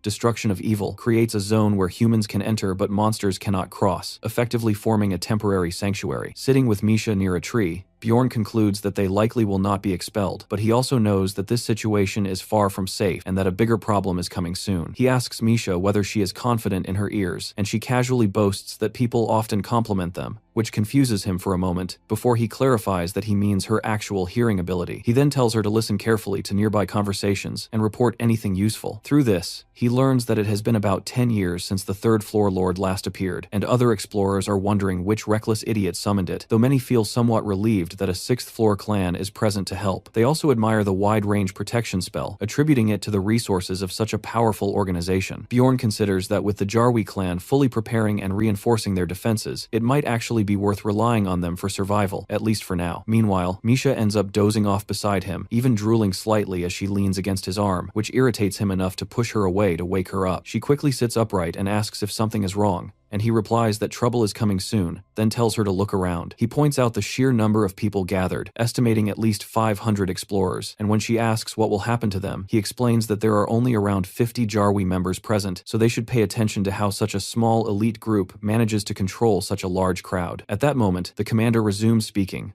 calling for calm again as the crowd stirs, and explains that this sanctuary is the only safe place on the floor thanks to the proclamation skill. He then asks everyone to show respect to God before revealing the condition for staying inside the safe zone, stating that each person must immediately provide an offering of 1 million stones, whether in currency, magic crystals, or equipment. Bjorn immediately understands this as a calculated move, recognizing that most explorers do not carry that much money and will be forced to give up valuable items instead, which allows the clan to both collect resources and maintain control over the crowd. From the commander's perspective, the payment is presented as both a religious offering and a fee for protection, with reassurances that the clan will keep them safe. Privately, Bjorn remains skeptical, knowing that while the protection skill is powerful, it still cannot compare to the strength of the Floor Lord, but he also understands that they have no choice but to follow the rules. He tells Misha to take out the items they can afford to lose and use them to pay the fee, relieved that they can use looted gear instead of their essential equipment. He hands her additional items to trade and justifies the decision by reminding himself that survival matters more than holding onto every resource. Nearby, other explorers complain loudly, saying that demanding 1 million stones for a single day is outrageous, and some even decide to leave the safe zone rather than pay such a price. When Misha returns after completing the exchange, Bjorn acknowledges her effort and quickly calculates that if around 300 people paid the fee, the clan has already earned at least 300 million stones, while also reducing the number of people they need to protect. Even so, he knows that none of this will matter if the Floor Lord reaches this place, because everyone here would die regardless of payments or protection. He understands that many people are relying on the hope that the third floor is large enough to avoid encountering Ryakis entirely, whether they stay inside the barrier or leave it. Bjorn, however, does not rely on hope, and instead prepares for the worst possible outcome, believing that assuming disaster will not happen is the fastest way to die. With about 5 hours remaining before the labyrinth closes, rain begins to fall, and as it hits his helmet, Bjorn immediately realizes that the disaster he had been anticipating has finally begun. He recognizes the strange crimson rain at once as the rain of despair, the passive aura of Lord of Chaos Ryakis that spreads across the entire floor. System windows appear, reporting that all characters are taking continuous chaos damage, and that their mana resistance has been significantly reduced. Bjorn recalls that this effect damages everything within a wide area, cancels any field-type effects wherever it spreads, and can eventually inflict chaos status if exposure continues for too long. Misha trembles under the rain and calls out to Bjorn in fear, but before he can respond, the massive form of Ryakis comes into view, towering over the fortress with its enormous, horned, dragon-like body. It lets out a deafening roar, revealing rows of monstrous fangs, and the surrounding explorers immediately panic, screaming that the Floor Lord has arrived and begging for someone to stop it. Some of them, already overwhelmed, shout angrily that they paid for protection and demand that the clan keep its promise. The Jarwi commander, however, remains composed as he faces Ryakis directly, acknowledging that the situation is grim and that heavy losses are inevitable. He loudly announces the appearance of the Lord of Chaos Ryakis and orders all clan members to activate their prepared measures without hesitation. At his command, clan members begin using powerful support scrolls that enhance concentration and energy, while the commander raises a special artifact known as the Sun Lord's Flag, channeling holy power into his weapon. Bjorn quickly notices that the clan is consuming large amounts of expensive items and buffs within seconds, clearly committing all their resources to this fight. The commander continues rallying his forces, shouting that they have enough supplies and must use everything freely if they want to survive and return alive. Watching this, Bjorn is surprised that they are actually planning to confront Ryakis head-on, and for the first time, he feels some relief knowing that others had also prepared for a situation like this. He reflects that these clan members have reached this point through repeated, life-threatening battles, something that cannot be attributed to luck alone. The bearded commander orders everyone to take their battle positions and declares that they will stop Ryakis, even as the enormous creature advances through the crimson rain. Below it,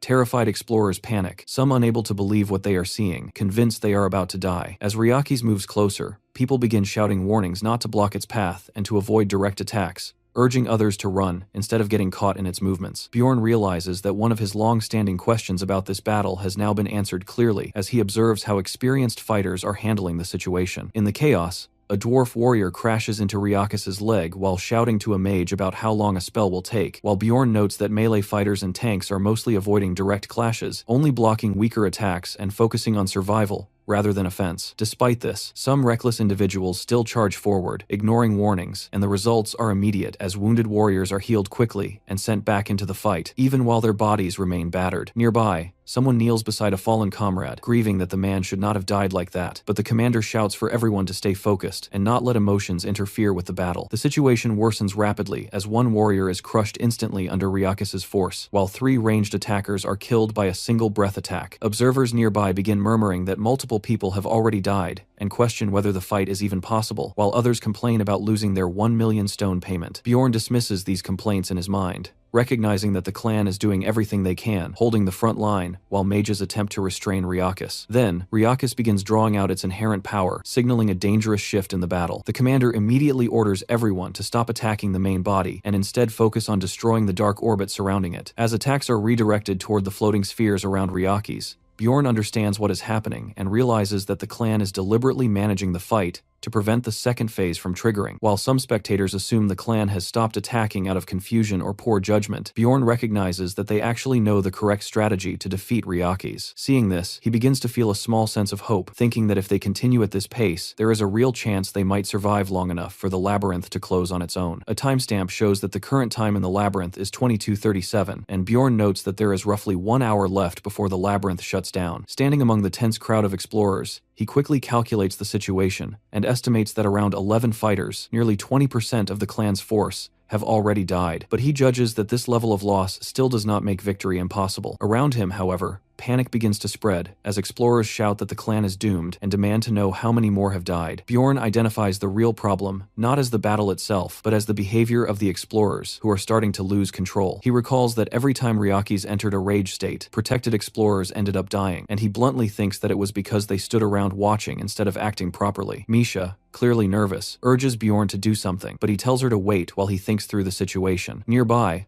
a group of explorers tries to take initiative, shouting that everyone should stop watching and start cooperating if they want to survive, insisting that they must protect themselves because too many people have already died. Another explorer immediately argues back that the clan confiscated all their equipment earlier, leaving them unable to defend themselves. As tension rises, the crowd's attention shifts toward a visible stash of armor and weapons, revealing where all the confiscated gear has been stored. Realizing what is about to happen, Bjorn abruptly tells Misha that they need to leave immediately, which catches her off guard. At the same time, angry explorers confront the clan guards, accusing them of breaking their promise of protection and threatening to take their equipment back by force, despite warnings that doing so would put everyone in danger. The situation escalates quickly as mob grab a guard and begin pushing forward, shouting and trying to reclaim their belongings. Bjorn tells Misha to stay behind him, already expecting this kind of riot to happen because ordinary explorers do not understand how to deal with Ryakis properly. As the crowd surges toward the clan, Bjorn and Misha move away from the chaos and start heading up the burning steps. While dodging the wandering spirits of chaos, Misha calls out directions, saying the spirits are 5-2 directly ahead, but Bjorn immediately orders her to move right, deciding that there is no time to fight anything and that escape is the only priority. They continue running, ignoring the monsters pursuing them, as Bjorn keeps urging both himself and Misha to push a little further. He focuses on a distant point and believes that once they reach it, they will be outside the central area of the forest and relatively safer. However, just as they move forward, Bjorn suddenly stops,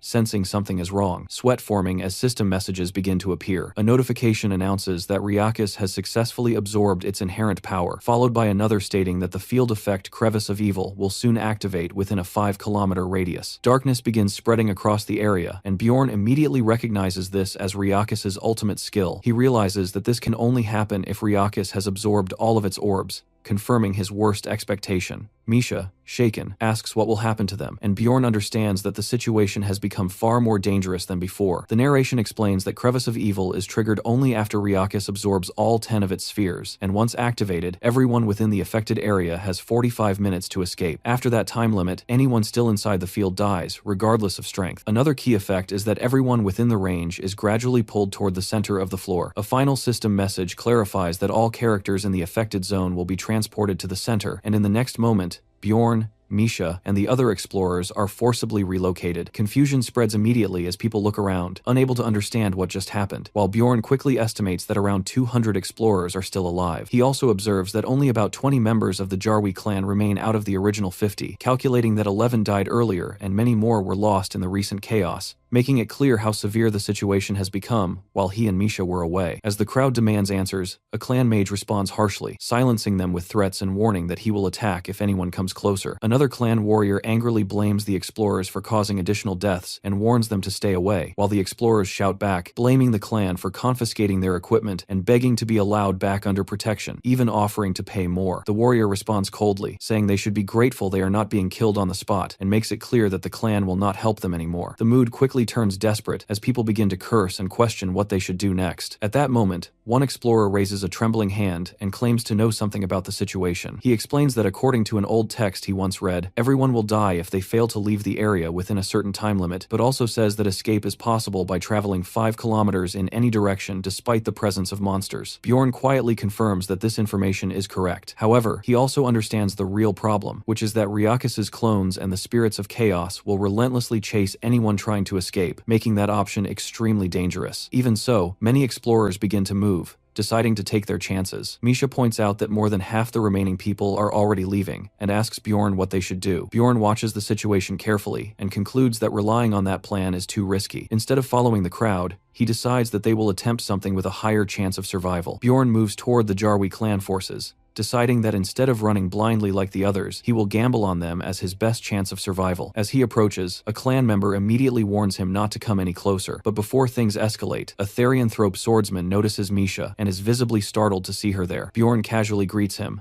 deliberately acting like they are close, while Misha nervously whispers his name under her breath. Without wasting time, Bjorn directly asks whether the clan managed to obtain the rare orc hero's essence. The moment those words leave his mouth, the atmosphere changes. The swordsman's expression hardens instantly, and he draws his weapon, demanding to know how Bjorn could possibly know about something like that. Seeing this reaction, Bjorn quietly smirks to himself, realizing that his first calculated gamble has worked exactly as intended. At this point, the situation inside the clan is already critical. Out of roughly 23 members still alive, their forces are heavily imbalanced, consisting of 3 priests, 6 mages, 12 ranged attackers, and only 2 melee fighters left. Vice Captain Iraz Maglain repeats grimly that they are down to just 2 close-range combatants. He recalls how the earlier riot caused massive losses among their frontline fighters, and how they were forced to buy time by letting Lord of Chaos Ryakis absorb its spheres. The old geezer mage who had appeared earlier presses Iraz to make a decision quickly, reminding him that their understanding of Ryakis's behavior means they are running out of time. Iraz thinks through the situation and realizes the core problem is obvious. With only a swordsman and a spearman left as melee units, they lack a true frontline defender, someone capable of holding the line against incoming threats. He understands that without such a role, they cannot safely carve a path through the monsters surrounding them. Subordinates continue reporting that many explorers have already fled and urge Iraz to give orders before the enemy's attention shifts toward them, but the pressure makes it difficult for him to decide. The situation is slipping, and hesitation could cost everyone their lives. At that moment, Bjorn suddenly steps forward and declares that he will open a path for everyone. His voice cuts through the tension, instantly drawing attention. Iraz turns sharply toward him, surprised by the unexpected offer, while other clan members question who Bjorn even is. The red-haired Therianthrope tries to intervene, but Bjorn pushes past him, standing firm as he presents his proposal. Iraz demands an explanation, wanting to judge the situation personally. A subordinate nervously admits that they still do not know how Bjorn learned about the orc hero's essence. The clan members quickly relay Bjorn's condition, which is simple and direct. In exchange for opening a path to safety, he wants the orc hero's essence. Faced with this,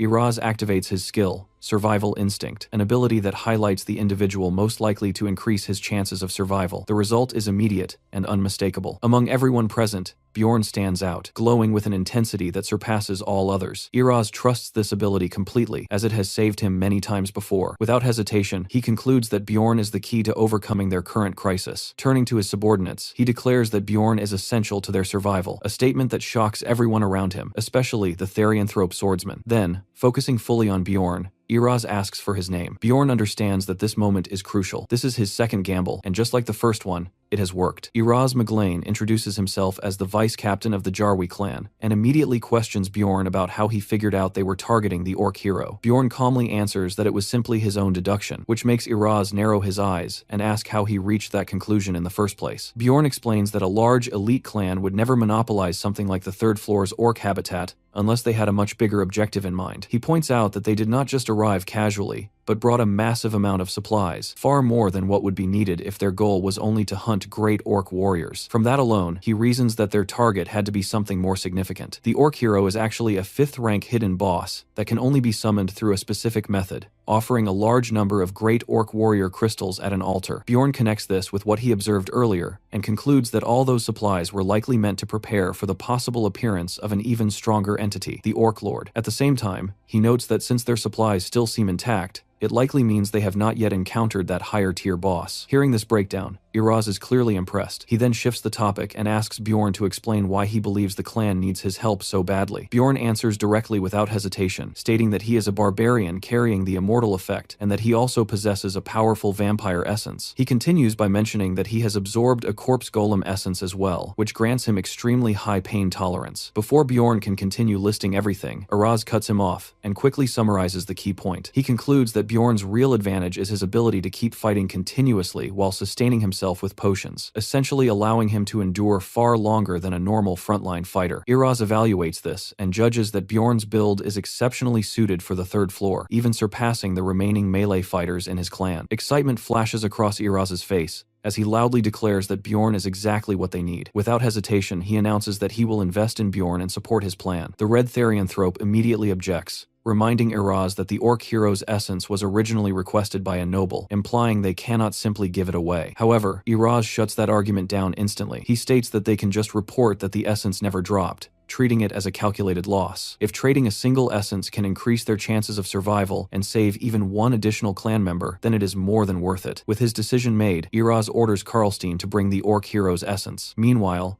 Bjorn watches all of this unfold and internally acknowledges that his first test has been successfully cleared, his gamble paying off exactly as planned. There are 3 different orc heroes that can be summoned through magic crystal sacrifices, and each of them consumes its own named monster upon appearing. In simple terms, they are advanced mutants, making their essences extremely troublesome to deal with despite being only 5th rank monsters. Because of this, even a 5th rank encounter like this normally requires a full assault squad to handle safely. These bosses are commonly known as the 3 Orc Brothers, and each one drops a different colored essence tied to a unique ability. The first is Danish, who drops a red essence imbued with the skill Shout of Passion. The second is Velta, who drops a blue essence containing Flag of Fighting Spirit. The third is Targus, who drops a green essence associated with the Gigantification skill, which is actually the basis for Bjorn's own shouting ability. As Bjorn thinks through this, he wonders which of these essences he is about to receive. Soon Bjorn got the essence. The moment Bjorn looks at it, he sees that the essence inside is green. Instead of feeling relieved, he feels a strange unease, thinking that luck this good usually comes with a price.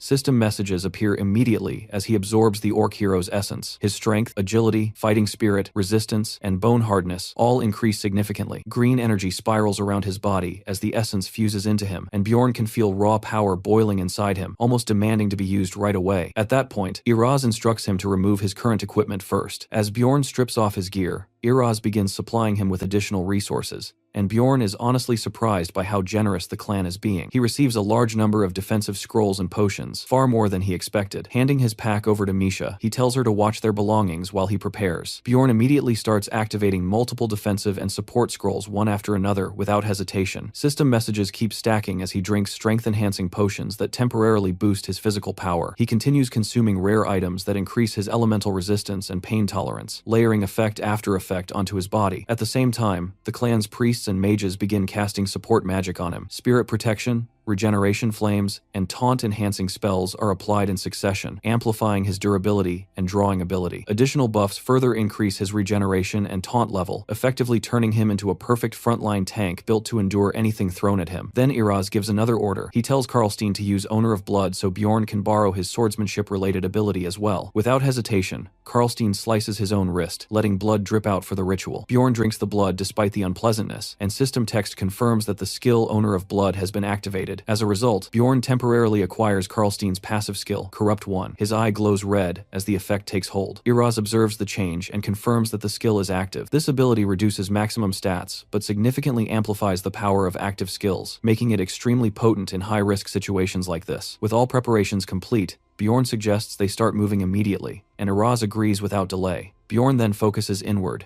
visualizing the new ability he just gained from the orc hero essence. He activates Gigantification. His body begins to expand rapidly, tearing his clothes. Muscles swell, his frame grows larger, and his presence becomes overwhelming. Onlookers stare in shock as his size increases dramatically. System messages explain that his physical stats, taunt value, and overall presence are all boosted massively. Within moments, Bjorn finishes transforming into a towering giant. Now completely stripped naked in process, he casually refers to this state as his barbarian hero mode. Misha and others nearby stare at him in disbelief, calling him a monster after witnessing the sheer scale of his transformation. The men watching him were amazed by Bjorn's massive pipe, wondering how he got so big. Iraz immediately orders them to bring extra capes. They rush to cover him, and Bjorn ties one around himself like a makeshift kilt. Now fully prepared, empowered, and geared for survival. Bjorn stands ready and declares that he is prepared to charge forward. Bjorn triggered his power immediately, unleashing a furious roar as his energy surged and echoed loudly through the dungeon. With that, he sprinted forward, leading the group's charge while forcing himself to believe that nothing was impossible. Iraz ordered everyone to keep up with Bjorn's pace as he dashed ahead, with the explorers rushing behind him. Behind him were 23 clan members and 43 floor explorers who had given up their gear to join. Under the vampire's sacrificial seal, Bjorn converted their equipment and even their lives into raw stat boosts. As overwhelming destructive power filled him, he felt a grim satisfaction at finally being able to unleash it. He dove forward with a battle cry, crashing straight into a horde of demonic beasts. He recognized them as miniature clones of Ryaki's, each over 2 meters tall, though still small compared to his empowered form. As he smashed into them, Ryakis's hatred ability retaliated, dealing massive chaos damage. At the same time, the crevice of evil pattern caused the self-destructing clones to damage whoever killed them, reinforcing the need for a tank at the front. Bjorn relied on his vampire essence and source of darkness, knowing he would survive as long as his heart remained intact. He realized that fragile, high-damage classes were useless here since they could not endure such punishment. The commander warned him not to kill too many at once, though Bjorn found it difficult to hold back. He activated gigantification, drawing even more monsters toward himself due to his increased size. Acting as a constant source of provocation, he kept every threat focused on him,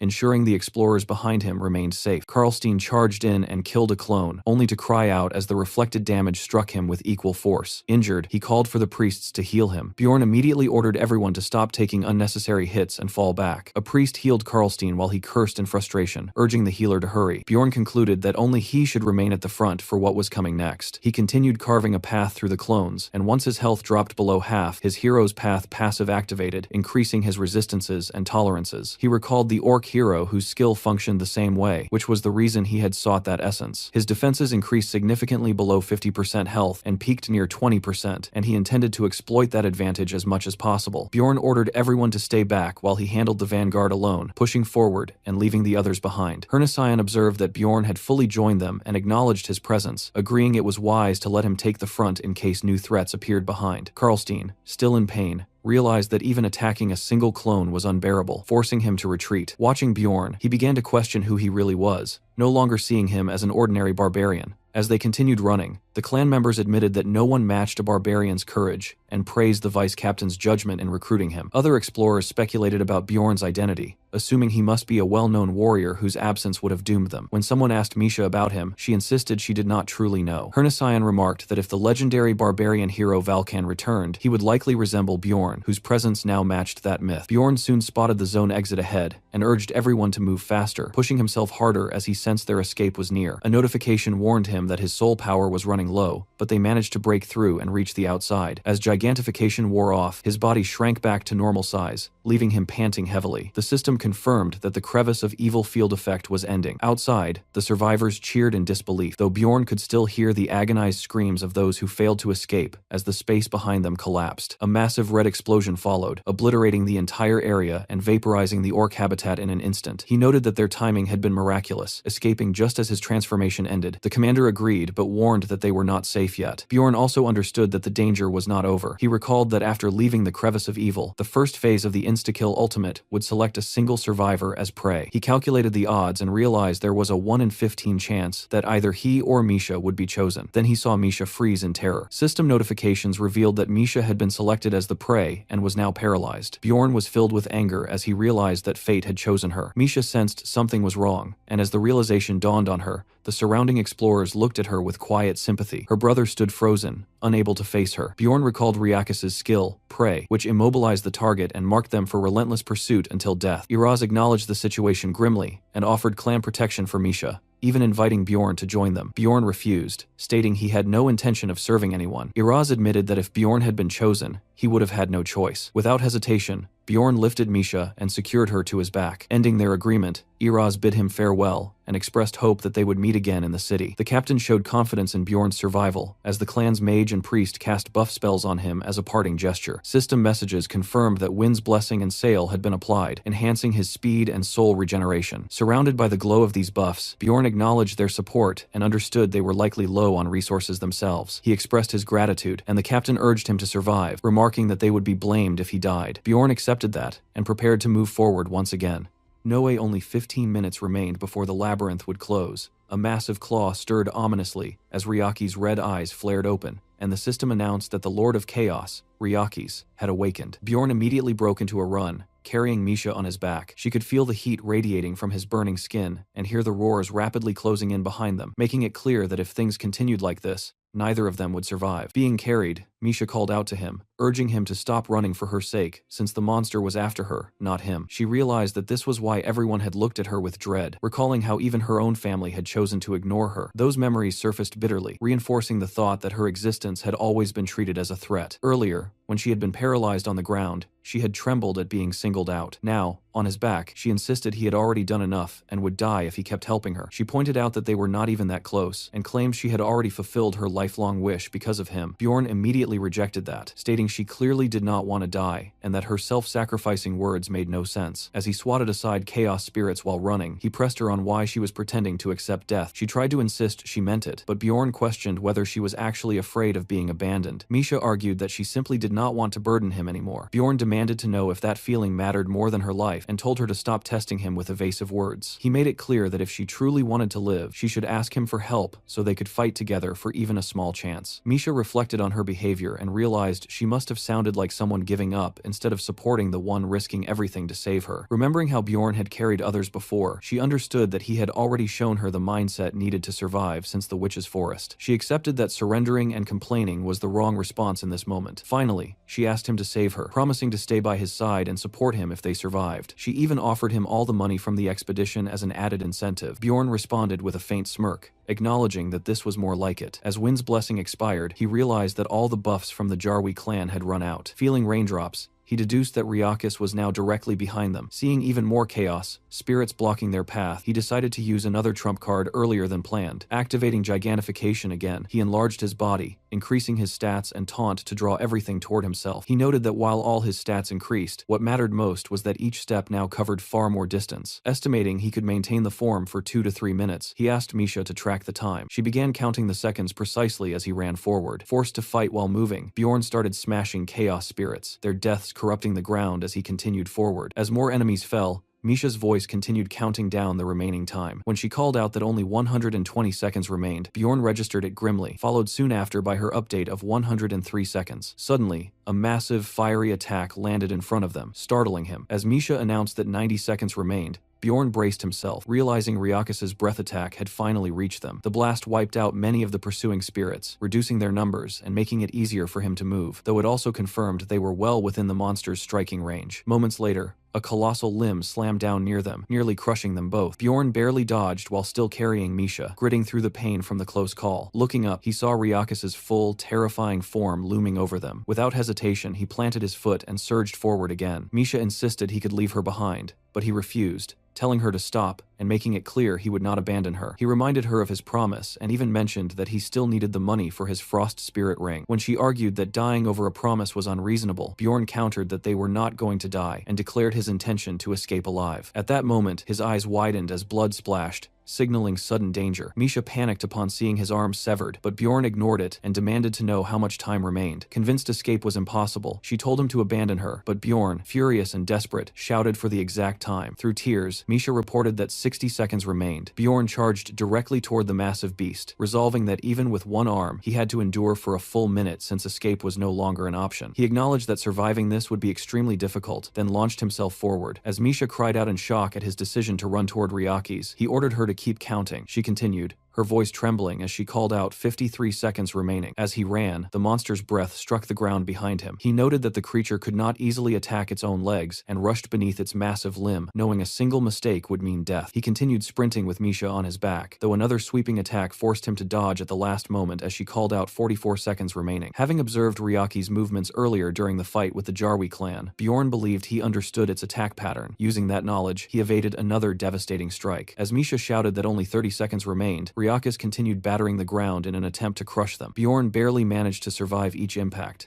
exhausted and bleeding, while she updated him that 25 seconds remained. Then another blow descended, and Bjorn realized too late that he could not dodge it. The impact slammed into him, his rope harness straining as his body jolted violently. He screamed under the force as they were driven into the ground once again. As another massive strike followed, he understood that he could not avoid this one either, and accepted that their deaths seemed inevitable. At that moment, a system message announced that Bjorn had exhausted his soul power, followed by another stating that gigantification was forcibly ending. His massive form vanished as he shrank back to normal size. Looking up in shock at the incoming attack, he realized that the timing of the transformation ending had saved him, as his head would have been crushed otherwise. With Ryakis's jaws descending and the timer nearly expired, Bjorn faced what seemed to be the final strike. At the last possible moment, he planted his shield and body against the attack, clinging to life as he roared and endured the force. He even bit into the monster while bracing himself, holding on as Ryakis thrashed violently. Still clinging to its face, he endured the chaos as the countdown dropped to 4 seconds. Battered and coughing blood, he continued to hold on while the monster opened its massive mouth to swallow them. Facing the end, Bjorn declared that it was already too late. At that instant, a system message announced that the labyrinth had closed, followed by another stating that he was being teleported back to Rafdonia. The destination was confirmed as Rafdonia Square. In the city square, a vortex of purple energy began forming in front of the castle walls as anxious onlookers gathered around. Among the crowd, a little girl quietly wondered whether her father would return alive. Moments later, the portal erupted in a blinding flash as the teleportation completed. Screams broke out instantly as dozens of wounded explorers were thrown out into the square. Citizens panicked, shouting orders to contact the guild, move the injured, and set up shelters as they saw Bjorn and the others sprawled across the ground, bleeding heavily. Bystanders stared at Bjorn's battered body, remarking on how terrible his condition looked, with some grimly predicting that he would not survive much longer. Misha slowly regained consciousness and let out a faint sound. Realizing she was still alive, she looked around in confusion before immediately calling out for Bjorn. Around her, spectators whispered in shock, trying to imagine what could have happened on the 3rd floor to leave even a barbarian in such a near-death state. Pushing through the crowd, Misha desperately begged people to move aside so she could reach him. When she finally got to Bjorn, she found him unconscious, his body covered in blood with dark fluid pooling around his chest. Nearby voices shouted for the temple to be contacted immediately. Misha collapsed beside him, clinging tightly to his body as she broke down, begging him not to die. As she gripped his arm, she suddenly felt a faint heartbeat and froze in shock. Relief quickly followed as she let out a tearful laugh, realizing that he had only been sleeping. Watching his weak breathing, she admitted to herself how much he had terrified her. Later, rumors spread throughout the city that the 3rd floor lord had slaughtered over 30 members of the Jarwi clan. In a tavern, men discussed the incident, claiming that the official numbers were far too low and that, in reality, hundreds had likely died. One survivor insisted that many had escaped only because of a single explorer's actions. The others clarified that it had not been a well-known officer, but an unknown 3rd floor explorer whose identity had yet to spread. That explorer was Bjorn, son of Jandel, a barbarian who had reached the 3rd floor only 3 months after first entering the labyrinth. Testimony from a mage described him as someone who had not yet become a hero but possessed the potential to undoubtedly become one. From that, the idea emerged that someone like him deserved a title, and he was given the name Little Valken,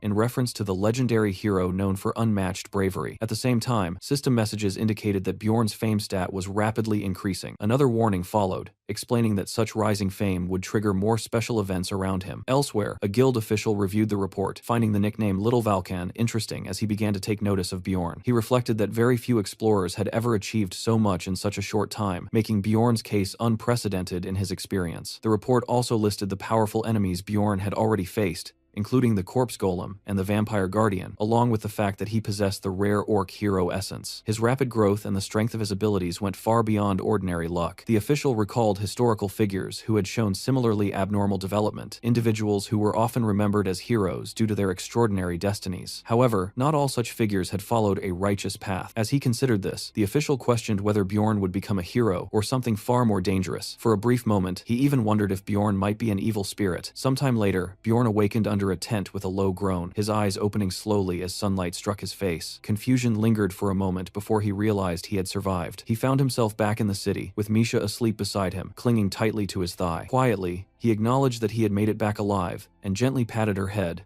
reflecting on the fact that they had both returned together. 2 days later, the entire town was still talking about the 3rd floor lord and the massive casualties. In taverns across the city, drinkers eagerly exchanged stories about the brave barbarian, now known as Little Valken. At the same time, Bjorn's interface continued to ping repeatedly as his fame kept increasing. Soon after, Bjorn and Misha reunited with their allies, who were visibly relieved to see them alive. Rottmiller apologized for getting injured earlier, but Bjorn cut him off and suggested they order food first, During the meal, Bjorn asked Hikarad what had happened to their group after they separated. The dwarf explained that after treating Rottmiller, they repeatedly used the Guardian's wrist guards to buy time. Misha was surprised at how often the item could be activated. While Bjorn suspected they had used a specific method, Hikarad laughed and revealed that emergency restoration could refresh an item's uses, which was exactly the method Bjorn had in mind. After retreating and stabilizing Rottmiller, they had attempted to find Bjorn and Misha, but failed to detect them. Misha, growing impatient, pressed for more details and learned that on the third day they had encountered a dangerous woman. Hikarad stated plainly that they chose to run away and eventually escaped through a portal leading to the 4th floor. Rottmiller added that by carefully timing their entry, they became the only party to reach that floor due to the entry restrictions. It was explained that the Sky Tower portals changed colors and could be used strategically to block pursuit, while completed trials did not reset. This allowed them to safely camp on cleared floors. Hikarad complained that spending 10 days doing nothing on the 1st floor of the tower had been unbearable, while Bjorn silently fumed, thinking that he and Misha had endured far worse during that time. Hikarad then casually mentioned that they had been fortunate enough to obtain an essence during their first trial. He revealed that it was the essence of a 7th rank monster, the Mimic, and admitted that he had claimed it for himself. Hearing this, Bjorn reacted internally with frustration, cursing his own bad luck. The explanation followed that the Mimic was a rare entity that granted the valuable treasure room skill rather than combat abilities. Its first activation filled a private storage space with random items. When asked what they had obtained, Hikarad listed large quantities of mana stones and high-grade potions, along with 2 highly numbered special items. This revelation shocked Bjorn. Embarrassed by Bjorn's reaction, Hikarad asked him not to curse, while Bjorn wondered how the dwarf could be so absurdly lucky. Hikarad then explained that he intended to sell the numbered items and share the profits with the group, which Bjorn estimated would exceed 10 million stones. Bjorn forced himself to congratulate him, though his frustration caused him to unconsciously bend his spoon, prompting Misha to scold him. He brushed it off by blaming the uncontrollable strength granted by his orc hero essence, but Misha pointed out that he had always managed it before. Bjorn deflected the comment, stating that she had not yet seen everything about him, which left her flustered. When the others asked what had happened to Bjorn and Misha, he decided to tell the story himself, aware that there were details he needed to keep hidden. He gave a summarized version of events rather than revealing everything, covering key moments from Misha's contract with the beast to the desperate battle against Ryakis. The group listened in awe, fully grasping how intense the situation had been. Rottmiller congratulated Misha on forming a spirit beast contract and asked why she credited Bjorn for it. Embarrassed, she insisted that they would not have survived without him. Hikarad accepted her explanation and then offered Bjorn 1 million stones from their profits to compensate for the protection cost of the orc hero essence. Bjorn was taken aback by the gesture, internally comparing Hikarad to a rare source of generosity. The mage praised Bjorn's story, stating that the title Little Valken now suited him perfectly. Bjorn was surprised to learn that the name had already spread so widely, and Hikarad confirmed that it had become the common way people referred to him. The narration framed Little Valken as Bjorn's new title, likening him to the legendary barbarian hero Valken of the past. Bjorn, however, felt uneasy about gaining such recognition so quickly. He reflected that while fame had been beneficial in the original game, in this reality it only increased the likelihood of dangerous events and unwanted attention. Despite this, his companions congratulated him, confident that his new title and 5th rank essence would lead him far. Misha then shifted the discussion to how they would divide the money they had earned, including the reward for reporting the Karui priestess. She was especially pleased to hear that the bounty alone amounted to 3 million stones. The total profits and expenses were calculated, resulting in a net gain of 7.65 million stones.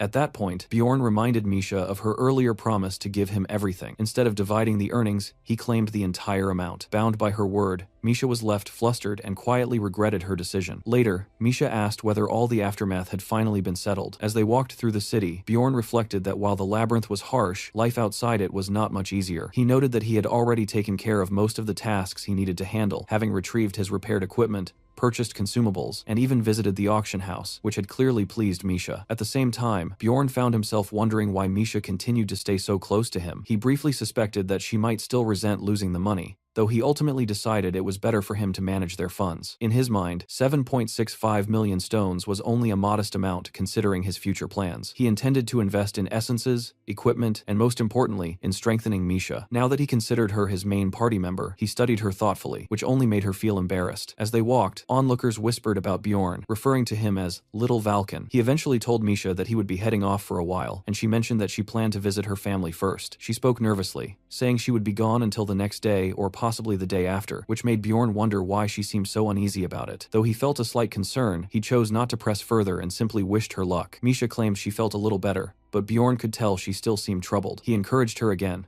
then suddenly punched her tail, provoking an angry reaction as she called him a stupid barbarian. Watching her respond like that, he judged that her condition had improved at least somewhat. As she prepared to leave, she promised to return and reminded him not to skip meals. He agreed, though she continued by telling him to eat more vegetables before quickly rushing off. Watching her go, Bjorn noted that she treated him like some kind of savior. At the same time, he couldn't help but think that her behavior was closer to how someone would treat a child, reminding him of how his ex-girlfriend used to act toward him. Later, while riding a wagon, he focused on his next objective, which was helping Misha grow stronger. Upon arriving at the 8th district, he considered that he now had the ability to join a stronger team, but Misha would not be able to keep up in that environment. Because of that, he decided to remain with his current group for now, allowing her time to strengthen her spirit beast contract and obtain an essence. At that moment, a public announcement declared that an execution was about to begin. Hearing the crowd's excited reaction, Bjorn cursed inwardly as he noticed that there were fewer spectators than usual. He looked toward the blood-soaked execution site, where the remains near the chopping block painted a grim picture. Some of the onlookers complained that the condemned man, labeled an evil spirit, looked completely ordinary, which caught Bjorn's attention. He soon recognized the man as Tarakan, while a nearby knight spoke disdainfully about such beings pretending to be human. Bjorn felt a pang of regret, realizing that he had not done more to help Tarakan. He recalled giving him money, and concluded that the man likely never even bought a weapon or entered the labyrinth. At that moment,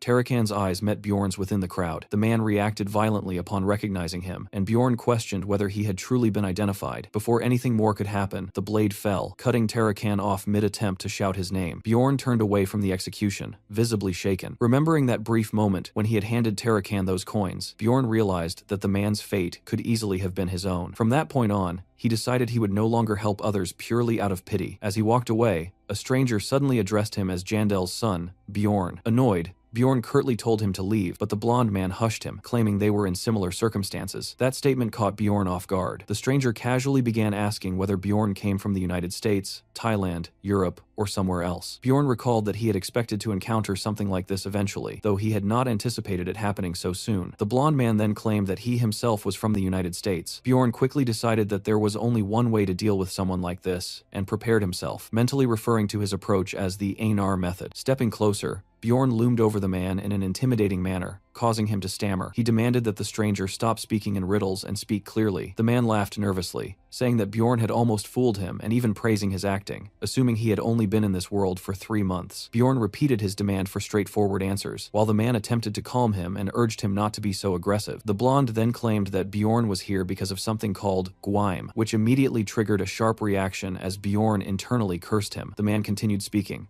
complimenting Bjorn for earning a title in just 3 months and comparing it to his own slower progress, which only made Bjorn more irritated. The stranger added that Bjorn did not need to reveal where he was from, since all of them were outsiders anyway. Bjorn remained silent, listening carefully. The man then began inviting him to join the Gwaim association they had formed, but Bjorn interrupted him with a question. Without hesitation, Bjorn directly asked whether the man was an evil spirit, leaving him momentarily confused. The blonde admitted that he had been speaking indirectly and finally confirmed that he was indeed one. The moment he heard that, Bjorn exploded into action, charging forward with fury. Acting on instinct like a true barbarian, he shouted the vice chief's teaching that any evil spirit he encountered must be killed. The blonde, now terrified as bystanders watched, stammered in fear at Bjorn's sudden intent. Without hesitation, Bjorn swung a powerful punch toward him. That night, at the security agency, a knight approached Bjorn and expressed his gratitude, explaining that his brother had survived the labyrinth because of him. Bjorn asked whether that brother had been part of the Jarwi clan, and the knight clarified that he had only been someone who paid for protection. Hearing that, Bjorn was surprised, realizing that only a handful of those protected individuals had likely made it out alive. Growing hungry and still irritated that he had been unable to kill the supposed evil spirit earlier, Bjorn asked how long he would be required to stay there. The captain hesitated before answering. Not long before that, guards had been shouting at Bjorn to stop, while knights restrained him as he insisted that the blonde man was an evil spirit who had tried something suspicious. The bystanders had been confused by his claim, while the captain explained that the matter was still under investigation. At that moment, a subordinate rushed in urgently, calling for the captain. The knight reported that the suspect possessed a token identifying him as an evil spirit hunter, shocking everyone present, including Bjorn. Later, Bjorn stood by as officials stated that the blonde man was not actually an evil spirit. Bjorn protested angrily, insisting that the man had clearly claimed to be one, and refusing to accept their conclusion. A high-ranking official explained that individuals who achieved rapid success were always subject to investigation, though Bjorn demanded a simpler explanation. The captain let out a nervous breath before clarifying that the authorities had, in fact, suspected Bjorn himself of being an evil spirit. This revelation caught him completely off guard. Outraged, Bjorn demanded to know who had labeled him that way, vowing to crush their skulls. As the captain tried to calm him and the superior struggled to simplify the explanation, Bjorn continued pressing for clarity until they assured him that such a mistake would not happen again. Later, as he walked through the city at night, Bjorn reflected on how much the locals seemed to know about players, far more than he had expected. He remembered how the blonde man had casually asked about Earth, proving that not everyone in this world was ignorant. The man's smiling face and deceptive manner lingered in his mind, along with the fact that he had known about the mysterious term Gwaim. Bjorn realized he had understood it only because of its unusual pronunciation of the word game. His thoughts drifted to Tarakan's execution, which now seemed almost understandable in such a harsh world. In a city where he had no true allies, the sudden appearance of someone who knew his secrets felt deeply unsettling. The more he considered everything, the more twisted this world appeared to him. Returning to his room, Bjorn noted that at least his dealings with the security agency had ended without further complications. As he stepped inside, he noticed an envelope lying on the floor. Opening it, he found a red pill inside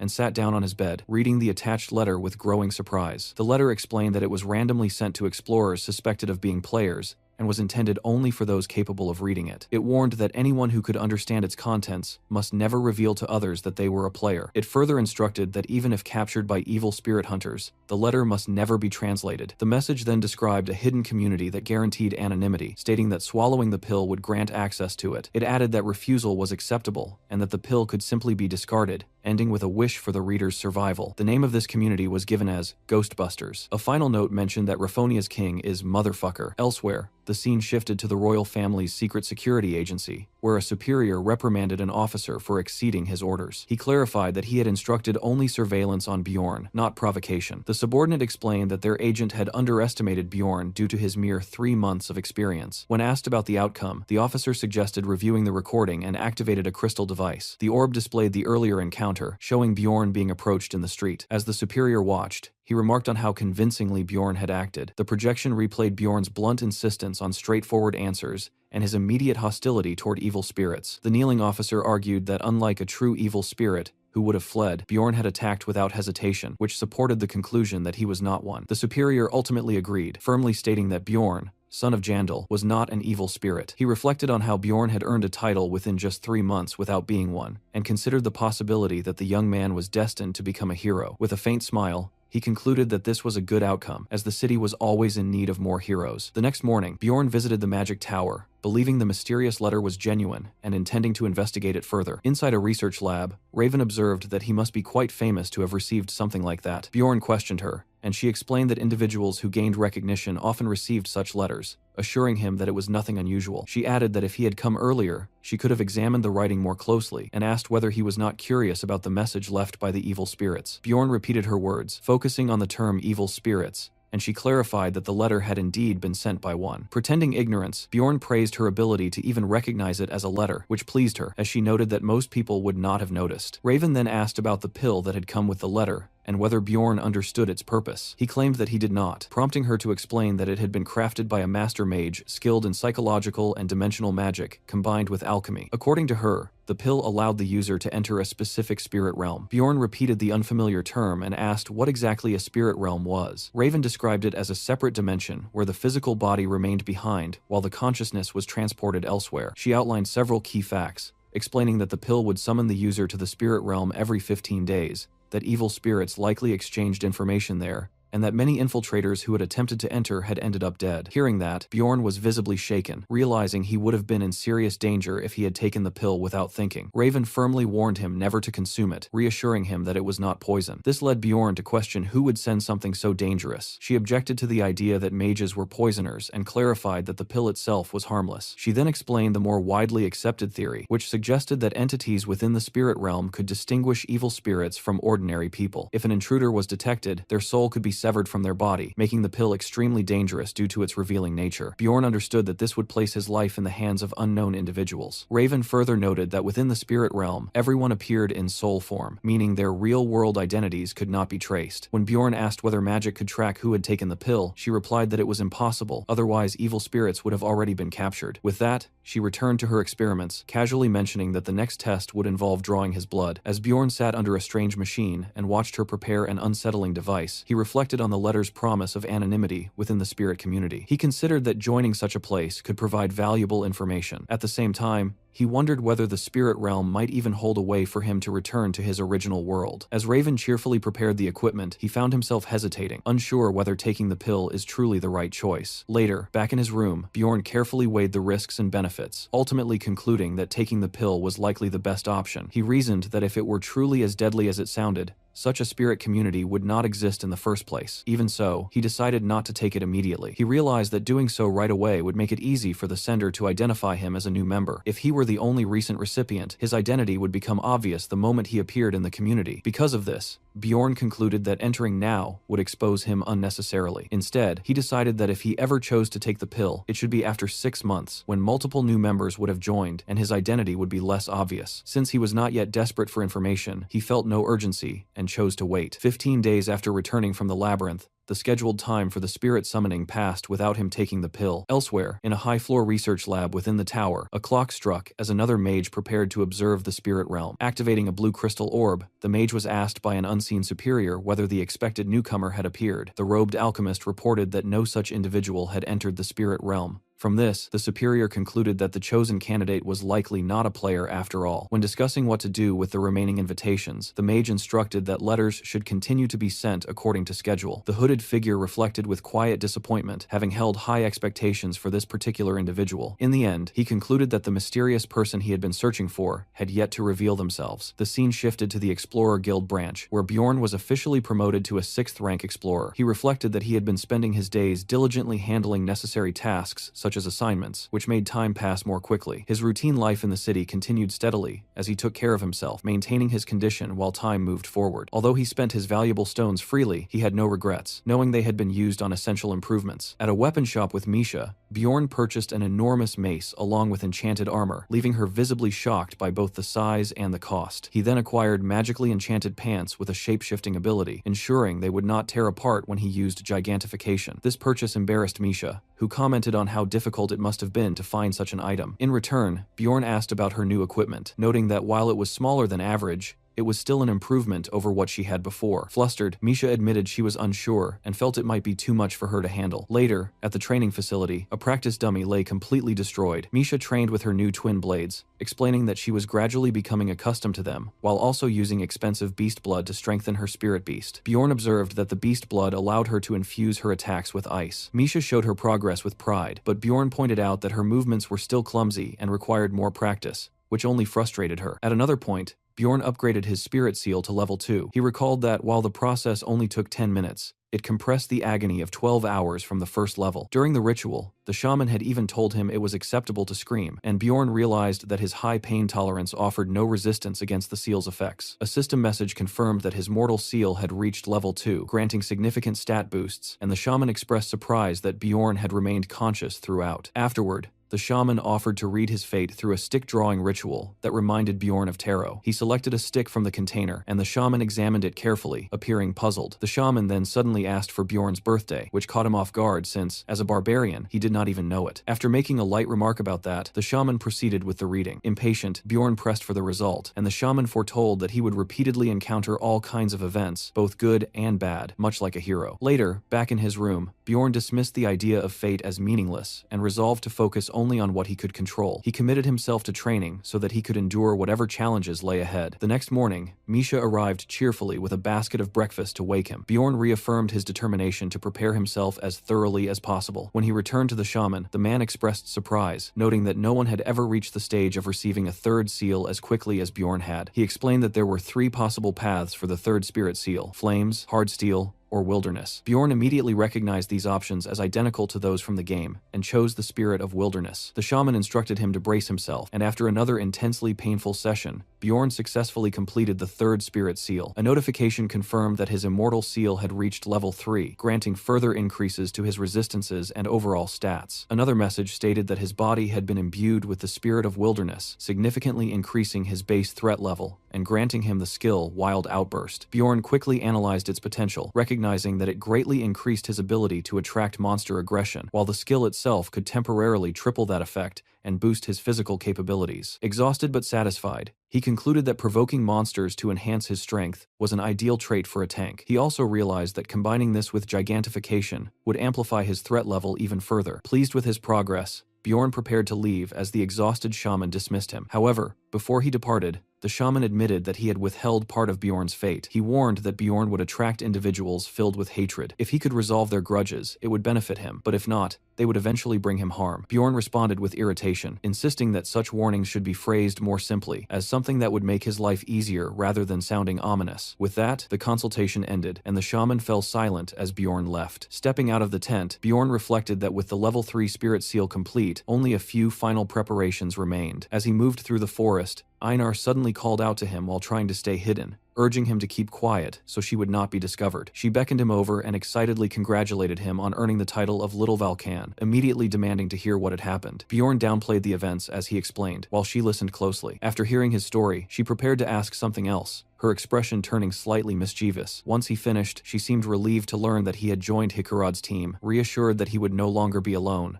Bjorn observed that she looked thinner than before, and wondered whether the elder had been feeding her properly. Einar quickly defended herself, claiming she had been condensing her muscles. When Bjorn asked what that meant, she admitted that she did not fully understand it herself but accepted it anyway. Suddenly, a loud voice echoed from the village, angrily calling out Einar's name and demanding to know where she had gone. Startled, she said she had to leave, while Bjorn replied that he also needed to go. Before parting, Bjorn expressed concern about her harsh training, but Einar responded with fiery determination, declaring that she would simply train twice as hard and sacrifice sleep. Her words only increased his worry. As Bjorn began to walk away, Einar called out to him again, making him stop and turn back. She added that she was glad to see he was doing well, her bright smile reflecting genuine happiness for him. Watching her, Bjorn reflected on how much she had changed. When they first met, she had been driven purely by survival instincts, but now she seemed more at ease, likely because she had found companions she could trust. Without a formal farewell, she promised to return as a stronger and more dependable warrior before leaving. Bjorn remained still for a moment, gazing up at the sky in thought. He began to wonder whether he himself had also changed, whether he had become more relaxed without realizing it. Later, at the library, the blue-haired librarian remarked that he had become quite famous. Bjorn was slightly surprised that she initiated the conversation and wondered if she had something important to say. As he considered leaving, he thought that he no longer needed to maintain a close connection with her as a mage, since he had already reached rank 6 and gained a title. Walking away, he reasoned that he already had a mage in his party, even if that person was not affiliated with the magic tower. He continued justifying his thoughts, assuming that since she worked only as a librarian, she was likely in a situation similar to Dwalki, and therefore not worth pursuing. However, he quickly realized that this line of thinking was nothing more than rationalization. Bjorn acknowledged that his focus on survival left him with little room to consider the feelings of others. He recognized that he lacked the capacity to care deeply, recalling how this mindset had led him to constantly doubt everyone and analyze their actions coldly. In the past, he had judged people solely based on the benefits they could provide. If someone appeared threatening or unreliable, he would eliminate them first, fearing betrayal. He understood that he had always acted selfishly. Yet, Misha's willingness to sacrifice herself for him continued to linger in his thoughts. That memory made him understand why Einar had commented on his recent change, prompting him to quietly curse under his breath. He realized that he had begun to feel the urge to act in ways that were unnecessarily altruistic, which made him uneasy. It felt as though he was becoming too comfortable in this world. When he questioned how he should deal with this shift, he found no clear answer. He reminded himself that regardless of any changes, he was still a barbarian. Acting on that conclusion, he turned back toward the librarian and bluntly told her to stop staring and say what she wanted. Deciding to follow his instincts and live as a barbarian, he watched as the librarian blushed slightly, before explaining that he had spoken up because her eyes looked like she had something he wanted to say.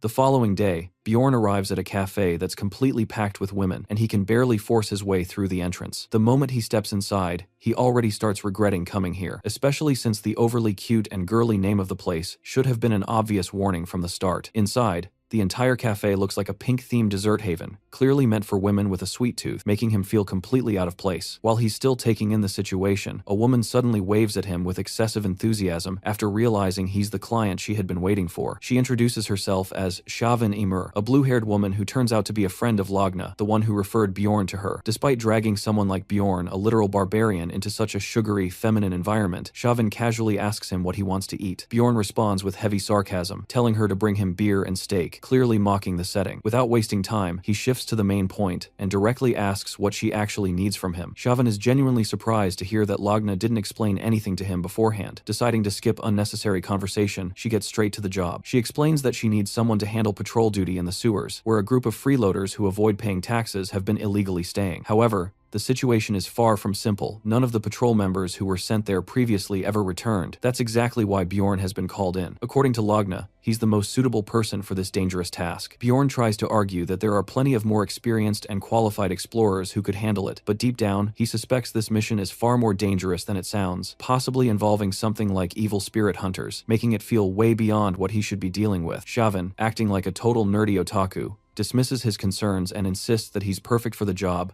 simply because he's currently a trending hero on what she basically treats like fantasy Twitter. She looks at him as if his popularity alone makes him the ideal candidate. Then, without any shame, she makes a strange request. She asks him to let her pretend that he's buying the cookies she's about to order, just so she can brag to her friends that he gifted them to her. Bjorn agrees to this instantly, without hesitation. After that, she finally brings up the payment, telling him the job will earn him a solid 200,000 stones, which actually sounds pretty decent. But she adds another point, explaining that working with her organization would also boost his reputation, since they are extremely selective about who they hire. Being associated with them would increase his credibility and help him secure more opportunities in the future. Bjorn quickly dismisses that idea, thinking that no matter how strong his reputation becomes, people still wouldn't be eager to hire a barbarian. Even so, he agrees to take the job without much resistance. After he leaves, Shavin reflects on the interaction and feels that Bjorn truly is as unique as she initially thought. She's pleasantly surprised to realize that talking to him actually made her feel more relaxed. On top of that, the fact that he still doesn't know much about Lagna despite their connection makes him seem even more straightforward and genuine in her eyes. Quietly, she finds herself approving of her friend becoming closer to someone like him. Sometime later, deep underground, Bjorn, now acting like the hero leading the charge, meets up with his party right outside the sewer gate. The moment they gather there,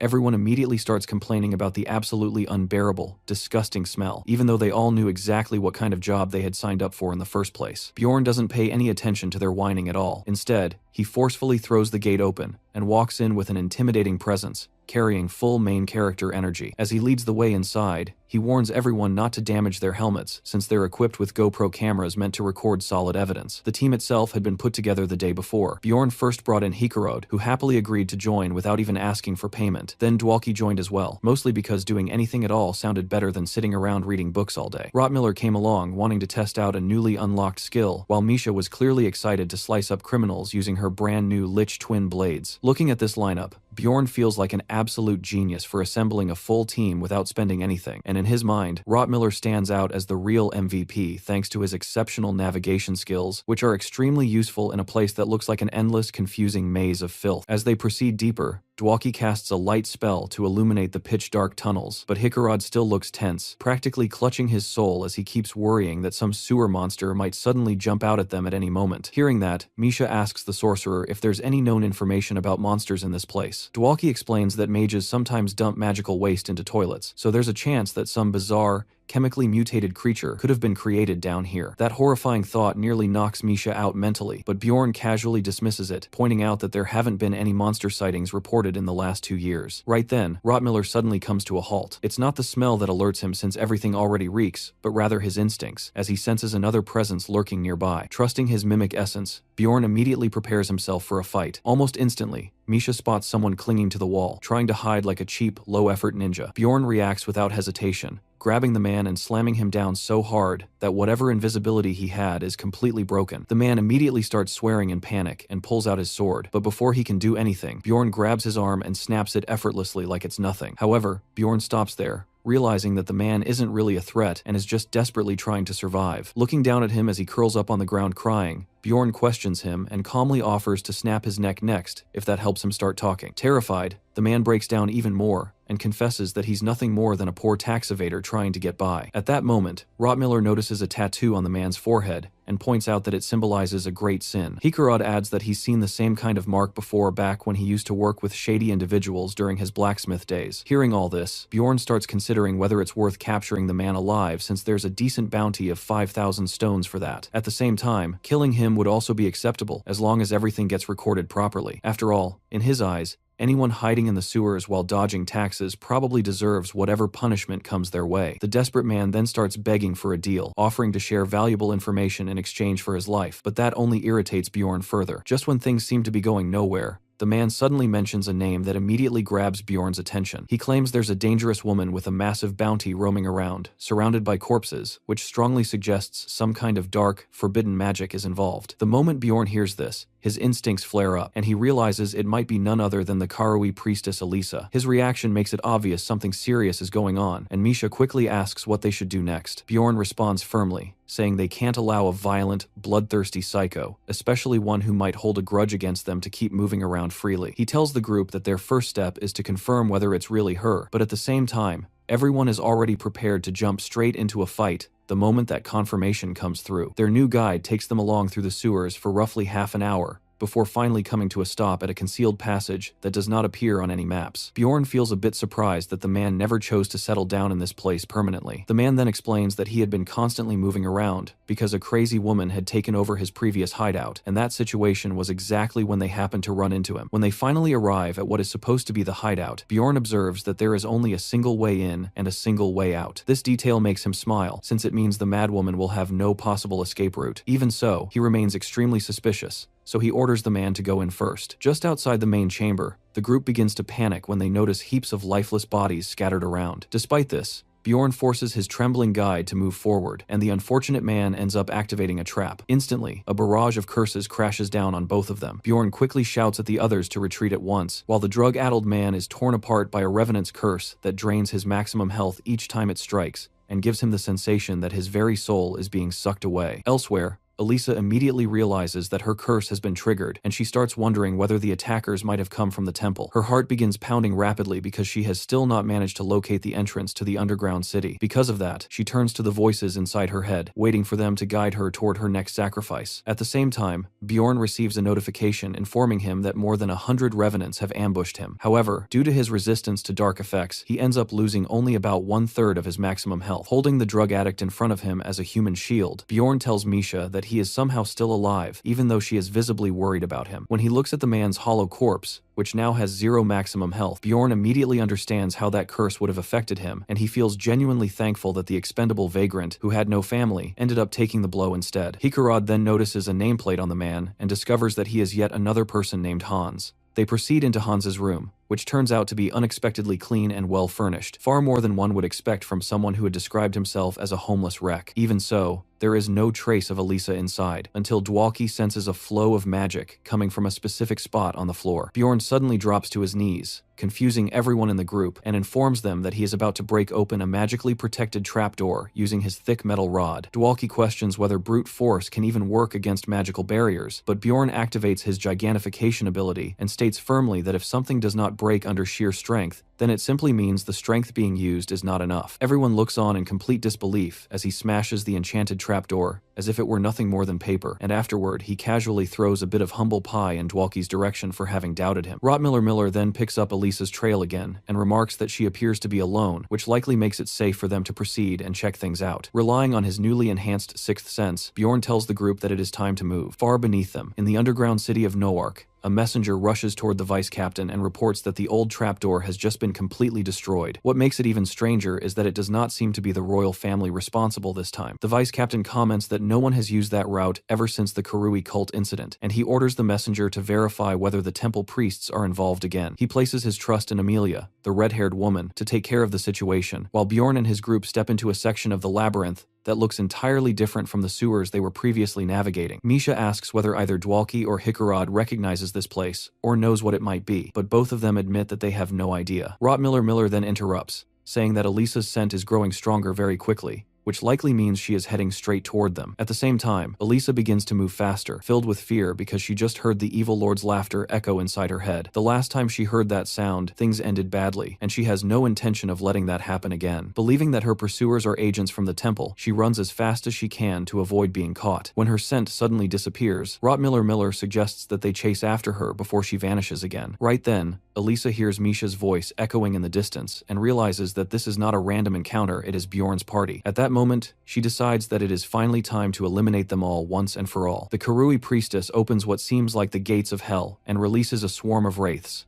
but Misha cuts through them effortlessly, as if they were butter, thanks to the powerful bonuses from her elemental attack buffs. Not wanting to be left out, Bjorn activates his wild outburst ability to draw the Wraith's attention toward himself and crushes them as easily as if they were nothing more than used tissue paper. Miller and Hikarad provide support from the backline, which leaves Elisa both frustrated and completely bewildered, as she cannot understand how a party she once considered trash tier has become strong enough to overwhelm her so completely. In response, she casts multiple curses, trying to ensure that Bjorn suffers the most painful death imaginable. However, Dwalki steps in at a crucial moment and uses his light magic, effectively canceling out all of her dark spells and giving her no chance to recover. Bjorn nearly smashes the priestess's head in, and then signals to Dwalki to proceed with the next step. The sorcerer looks confused at first, but Bjorn urges him to act quickly as he rushes into close range while Elisa approaches. Thinking she is clever, Elisa makes a last-second move by turning into a spirit, allowing her to evade the physical attack. But Dwalki's materialization spell activates at just the right moment, forcing her back into her physical human form. Bjorn immediately grabs her by the collar and delivers a clearly painful strike with his shield directly to her face, then continues to beat her relentlessly. He hits her with such force that the rest of the group begins to doubt whether he even intends to leave her alive to claim the 3 million reward. After battering her face until it is completely unrecognizable, he ties her up and casually tells the group that they should move on. However, when he turns around, ready to congratulate everyone on a job well done, he realizes that all of his teammates are lying flat on the ground,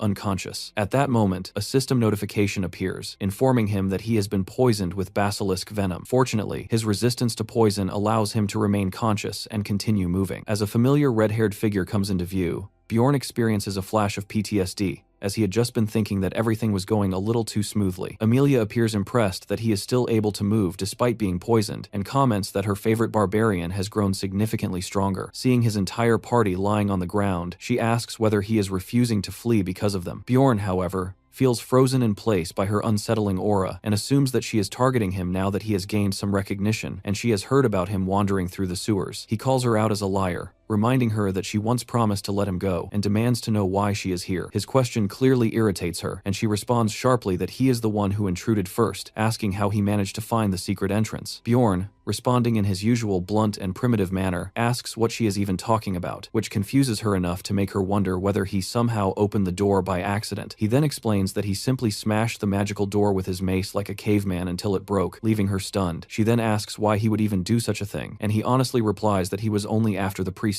Amelia quickly pieces everything together, but when Bjorn suggests that he will leave peacefully, she makes it clear that she cannot allow him to walk away now that he knows about the secret entrance. He once again offers a pinky promise in an innocent manner, but she tells him that this situation is different. Realizing what that means, Bjorn removes his armor and begins explaining that there are two best ways to make someone extremely angry. He starts by saying that the first way is to stop in the middle of a sentence, and just as she waits patiently for him to reveal the second reason, he abruptly cuts himself off and hurls his mace straight at her face. As expected, Amelia easily dodges the weapon, but Bjorn immediately follows up with another attack, throwing his entire suit of armor like a forbidden version of Captain America's shield throw. She avoids that as well, just as he anticipated, but he then lunges forward and attempts to stomp on her flexible body, only for her to evade once again because the move is far too predictable. Then he finally makes his real move. Bjorn activates his gigantification ability, which causes his thick, muscular barbarian arms to extend much farther than anyone would expect, completely catching her off guard. With his fist lifted high like a massive wrecking ball, fully prepared to bring it down on her with crushing force, he shouts that the fight is over and slams his punch straight into her face, delivering it with a level of brutal equality that even Kazuma Satu would approve of. Just as he prepares to swing again, she suddenly surprises him by charging energy into her dagger. He immediately assumes that she is about to cut off her own arm in order to escape from his grip. Reacting instantly, Bjorn uses his flesh explosion ability right in front of her, blasting her with a shocking spray of acidic blood directly to the face, leaving Amelia momentarily speechless as she takes the full force of what could only be described as Bjorn's signature move. Despite enduring such a savage attack, the woman still somehow manages to counter. Realizing this, Bjorn decides to escalate things and prove his dominance. He delivers a powerful kick with his legs, which are as thick as logs, striking her hard in the ribs. As he watches her stagger and fade in and out of awareness while coughing up blood, he begins to feel that fortune might finally be turning in his favor. However, that sense of hope vanishes instantly the moment he hears her voice coming from behind him. At that point, the system casually informs him that she has just used an ability called auto-reproduction, to create a clone of herself, leaving him completely stunned. Without warning, she suddenly rushes in and delivers a perfectly executed strike to his back, almost like a textbook Asura-style kick, while mockingly commenting that he should be fine if the rumors about him possessing vampire essence are true. The impact is so powerful that he cannot even properly curse before his head is cleanly knocked off his body. The only reason he is not completely dead is because his heart somehow remains intact. Even with such severe damage, the regenerative effects of his vampire essence activate at full power, rapidly restoring his body. Amelia looks genuinely impressed by how quickly he recovers, especially after she uses just a single potion. Bjorn suddenly springs back up, appearing confused and slightly irritated, and questions why she did not finish him off when she had the opportunity. She sighs and remarks that he is still as foolish as ever, pointing out that he chose to ambush her as his method of survival, even though she was clearly willing to talk. He refuses to accept that explanation and argues that he had no other option because she was giving off an unmistakable "I'm about to silence you" kind of vibe. This only irritates her further, and she reminds him that she had literally allowed him to walk away freely the last time they met. When he brings up the fact that she previously said she could not let him leave, she rolls her eyes and clarifies that she only meant she would need to question him first, not kill him. He then asks what she actually wants from him, but Amelia calmly tells him to relax, as she notices his hand subtly moving toward his mace. Bjorn pretends that he was not about to go into full caveman mode again, but she clearly understands that he is simply being cautious, in case she suddenly changes her attitude. At that moment, he drops his usual line about how the best defense is a good offense. She laughs it off and pulls out a small object, explaining that it is a blessing capable of erasing the user's memories from the past hour. Naturally,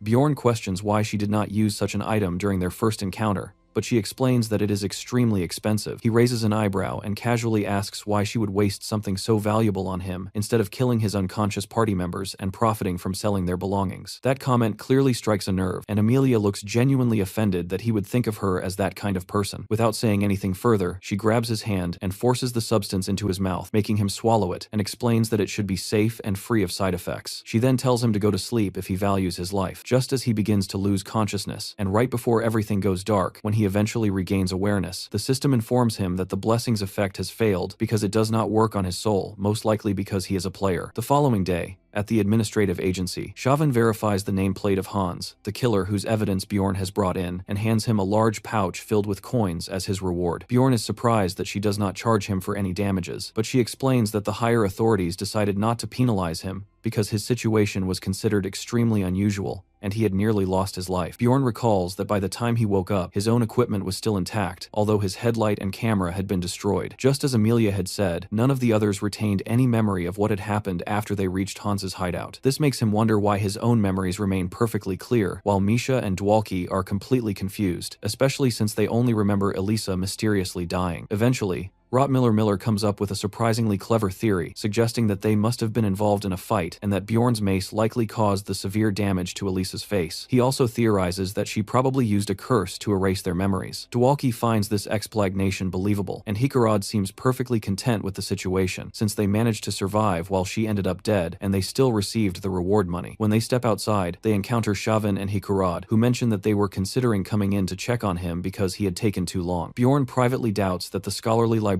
and the studious woman would have been much help anyway, but he does notice that Hikarad appears to be quite wealthy, judging by her high-quality equipment. Chauvin teases Hikarad for being so concerned about Bjorn, clearly enjoying the moment. Later on, Bjorn meets a paladin who confirms that the witch they dealt with really was Elisa, and assures him that their order will not forget his assistance. With that confirmation, Bjorn officially secures the bounty. The news further boosts his reputation, and now the women working at the agency cannot stop talking about him, gossiping about how he can grow incredibly large during battles, and making equally suggestive comments about him outside of combat. Hearing them whisper shamelessly right in front of him irritates him, as it makes him feel like some kind of exhibit in a zoo. Chauvin suddenly slams the table and scolds the overly enthusiastic women, ordering them to leave before she reports them for harassment. After things calm down, Bjorn tells her that he needs to meet up with his companions. Chauvin casually suggests that he should visit the library sometime, mentioning that Hikarad has apparently been preparing something special for him. He agrees, deciding that he will check it out later. When he arrives at the bar, he finds Hikarad laughing wildly, Misha nearly collapsing from laughter, and Dwalki completely passed out as if he had drunk an entire barrel of alcohol. As soon as they notice Bjorn, Hikarad greets him dramatically, while his greedy eyes remain fixed on the money Bjorn is carrying. It turns out that the bounty on Elisa was an enormous 10 million stones, so even after dividing it equally among 5 people, each of them still receives 2 million stones. While Bjorn had endured severe injuries, losing his hand,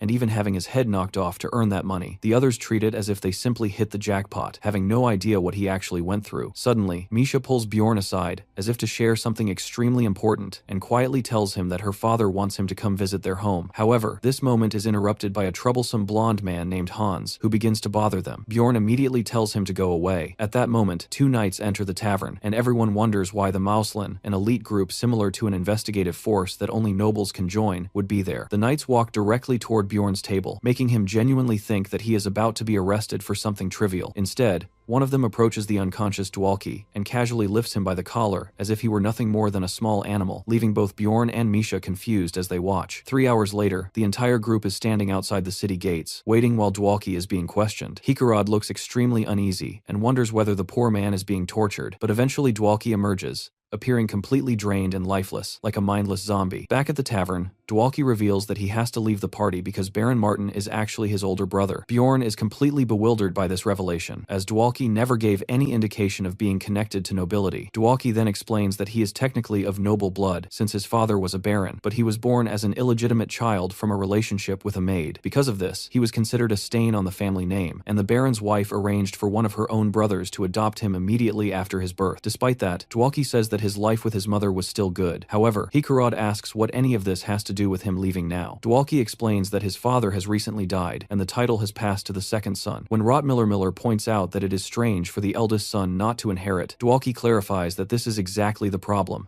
The new baron is ruthless and has eliminated his own brother along with any potential threats within the extended family, in a manner similar to organized crime. Because of this situation, the sudden visit from the Mauslan was likely meant as a warning to keep Dwalki out of public attention. Frustrated, Dwalki says that he had only just begun to enjoy his life, but now, due to the growing fame of their group, he has to disappear again. Bjorn asks him if he is seriously quitting simply because his older brother demands it, and Dwalki reluctantly admits that he is. Instead of accusing him of a serious offense, the Mauslan have imposed a ban that prevents him from entering the labyrinth. This creates a major problem for Bjorn, as he now has only 9 days left to find a replacement mage for the team. That night, they all take the time to say their goodbyes. When Misha hears that Bjorn is planning to head to the library, she asks if she can come along because she is feeling bored, but he tells her that instead of wasting time, she should go and train. Later, inside the library, Bjorn formally introduces himself to Hikarad. When she asks why he has come to read so close to closing time, he politely but very directly asks her to quit her job and join his dungeon party. She immediately rejects the offer. Seeing her react with a slightly smug attitude, he switches tactics and remarks that it is a shame she is too weak to be of any real use. He continues to tease her, saying there is no reason for her to feel embarrassed about being weak. Hikarad quickly responds that she never claimed to be weak, and Bjorn assumes that means she must have some level of skill. Instead of continuing that line of conversation, she changes the topic and asks if he has really been curious about this all along. Bjorn pretends not to understand, and says that he cannot change her mind anyway. He then mentions that Shavan told him she had something for him, but Hikarad looks confused, and questions whether that is actually how it was said. She explains that Shavan wanted to thank him for helping her, but instead passed the responsibility of returning the favor onto Hikarad, behaving somewhat like a temperamental queen. When Bjorn asks what she intends to give him, she replies that it is books, which immediately excites him. The permission she grants allows him access to restricted, high-security books that are normally reserved only for nobles. He asks whether that is truly allowed, and she assures him that it is fine as long as he keeps quiet about it. She also mentions that hardly anyone pays attention to this place anyway, which makes Bjorn start wondering about her situation. Soon after, Bjorn immerses himself completely, entering a full nerd mode as he begins reading through the restricted materials, discovering that they are filled with extremely useful information. However, since he arrived so close to closing time, he knows he will not be able to read everything. Hikarad scolds him for staying so late, but still permits him to continue reading. He goes through a text detailing Raftonia's organizational structure for public facilities, which reveals several interesting details about various agencies. Another book describes how a secret police agent barely survived a journey into the world of evil spirits and returned in a half-dead state. The Rupture book, due to limited space, documents only 4 cases. As Bjorn reads, the content feels like a perfect wiki-style guide, aligning closely with everything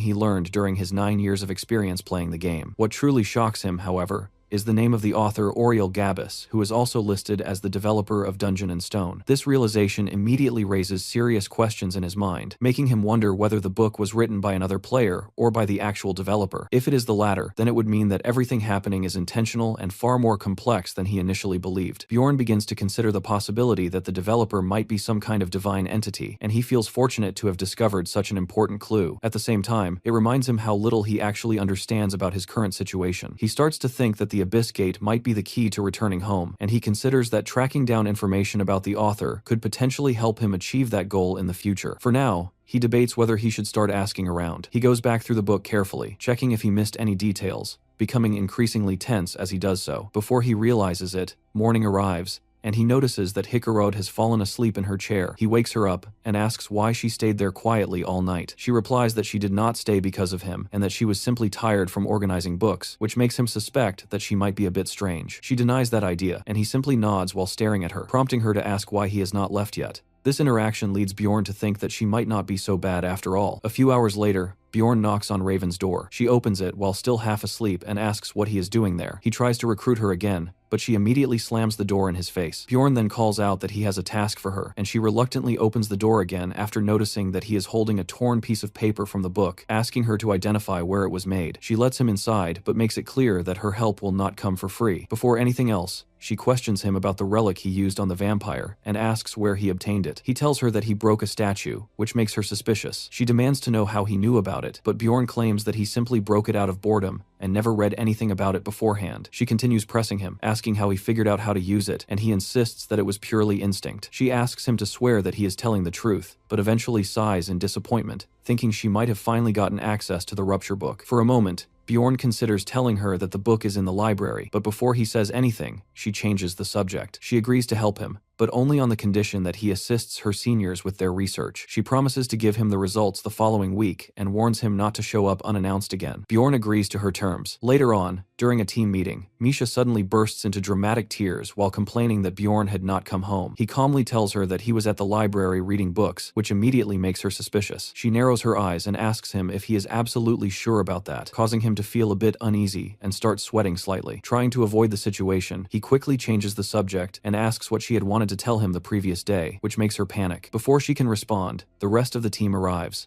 unintentionally saving her from the awkward moment, while Bjorn quietly takes note of her strange behavior and starts by addressing Bjorn, who straightforwardly suggests that they should find a new mage. The dwarf reacts angrily to this idea, but Dwalki stops him and agrees with Bjorn. Hikarad starts going on a long rant about needing to think things through carefully, but Bjorn cuts him off and tells him to get to the point. Hikarad then explains that they should try speaking to the Baron, who frequently visits a nearby tea house and is expected to arrive soon. The dwarf becomes overly dramatic, insisting that if they miss this opportunity, they might have to wait an entire month, and he even gives a pleading expression. Bjorn grumbles, but ultimately agrees to go along with the plan. After some time, the Baron arrives at the tea house, and Dwalki recognizes him as his second brother. Misha nudges Dwalki, encouraging him to go and speak with him. Dwalki approaches nervously and requests an audience, while the bald butler informs the Baron that he is the son of Lady Carolina. The Baron asks what business he has, but Dwalki becomes so nervous that he can barely speak, forcing Bjorn to step in and apologize for the awkward situation. The Baron seems intrigued by the fact that a barbarian is addressing him and remarks that it has been a long time since he last encountered one. Bjorn then explains their situation and requests that Dwalki's ban be lifted. However, the Baron coldly responds by asking why that should concern him at all. Bjorn notices a hint of confusion on the Baron's face as the butler explains that Dwalki is an illegitimate child. Upon hearing this, the Baron dismisses the matter as a waste of time, which causes Dwalki to lose all color in his face. Bjorn tries to persuade him again, but the Baron remains unmoved until the butler quietly whispers something to him. At that moment, the Baron suddenly freezes, realizing that Bjorn is actually little Valkan. His attitude immediately changes, and he praises the butler for recognizing him. Showing off his golden rings, he agrees to lift the ban, but only on the condition that Bjorn does him a favor. In return, he wants Bjorn to attend a banquet in 2 months. He even jokingly asks Bjorn to perform circus tricks, which irritates him, but then offers a payment of 1 million stones. Bjorn pauses for a moment, then smiles and agrees, saying that he will gladly do it for the sake of his team, and definitely not because of the 1,000,000 stones. The next day, the group quickly goes to check on Dwalki, who still appears completely exhausted. He explains that although he has been allowed back into the labyrinth, the entire process felt suspiciously easy. Bjorn assumes that this is due to the Baron's overwhelming influence, and quietly hopes that he might reach such a level of power himself someday. Hikarad then distributes the promised reward, but none of the others accept it out of embarrassment. He thanks Bjorn for setting aside his pride as a warrior, but Bjorn simply thinks that it would have been foolish to turn down 1,000,000 stones. The dwarf becomes emotional and vows that he will never forget this, and will repay Bjorn one day, but Bjorn brushes it off casually. Dwalki also makes a heartfelt promise, which slightly embarrasses Bjorn, while Misha laughs and teases him about it. On the day when the labyrinth opens,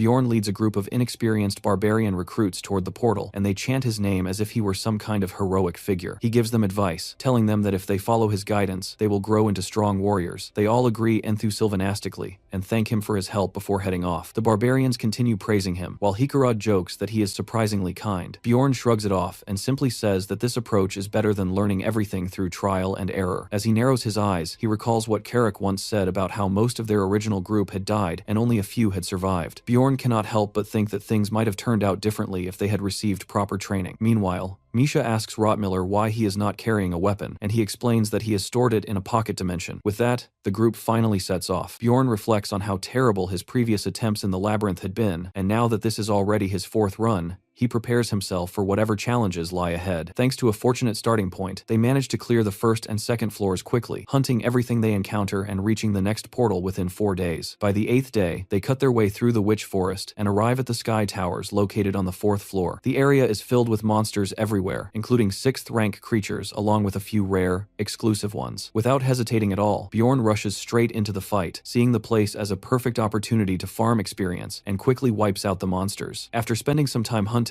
they managed to earn nearly 4 million crystals in profit. While that amount is decent, it still is not enough to truly impress the group. Hikarad jokingly comments that perhaps Bjorn's curse has finally been lifted. Bjorn looks at his share of the earnings and realizes that it is actually less than what he made during his first run, which leads him to start understanding why plunderers even exist in the first place. Over the next 30 days, he spends his time reading and also gets pulled into Raven's experiments. During this period, he discovers that the Rupture book was written 150 years ago, which coincides with the beginning of the game's timeline, as well as the death of the founding king. This realization makes it clear that many major events started happening all at once during that time. Bjorn becomes desperate to learn what exactly happened back then, but since he cannot find any answers, he decides that his only choice is to return to the labyrinth. Sometime later, when the labyrinth opens again, their profits end up being about the same as before, leaving the entire group feeling disappointed. Back in his room, Bjorn tries to reassure himself not to stress, and tells himself that things are going well. But almost immediately, he snaps out of that mindset and questions where such lazy thinking came from. He realizes that whenever things seem calm, something terrible usually follows, and he is very familiar with that pattern. Slapping his forehead, he resolves to become stronger. Anyone observing him at that moment might think he has lost his sanity, but even if he appears crazy, at least he believes he will survive. The next morning, Misha serves him food and asks if something is wrong, mentioning that he once again has that intense, almost violent look in his eyes. Bjorn realizes that he has been somewhat distant toward her lately, and although being idle frustrates him, he understands that he should not take that frustration out on others. Suddenly, Misha leans closer and asks if he wants to touch her eyes, which nearly causes him to choke on his food. She explains that this used to calm her brothers down when they were children.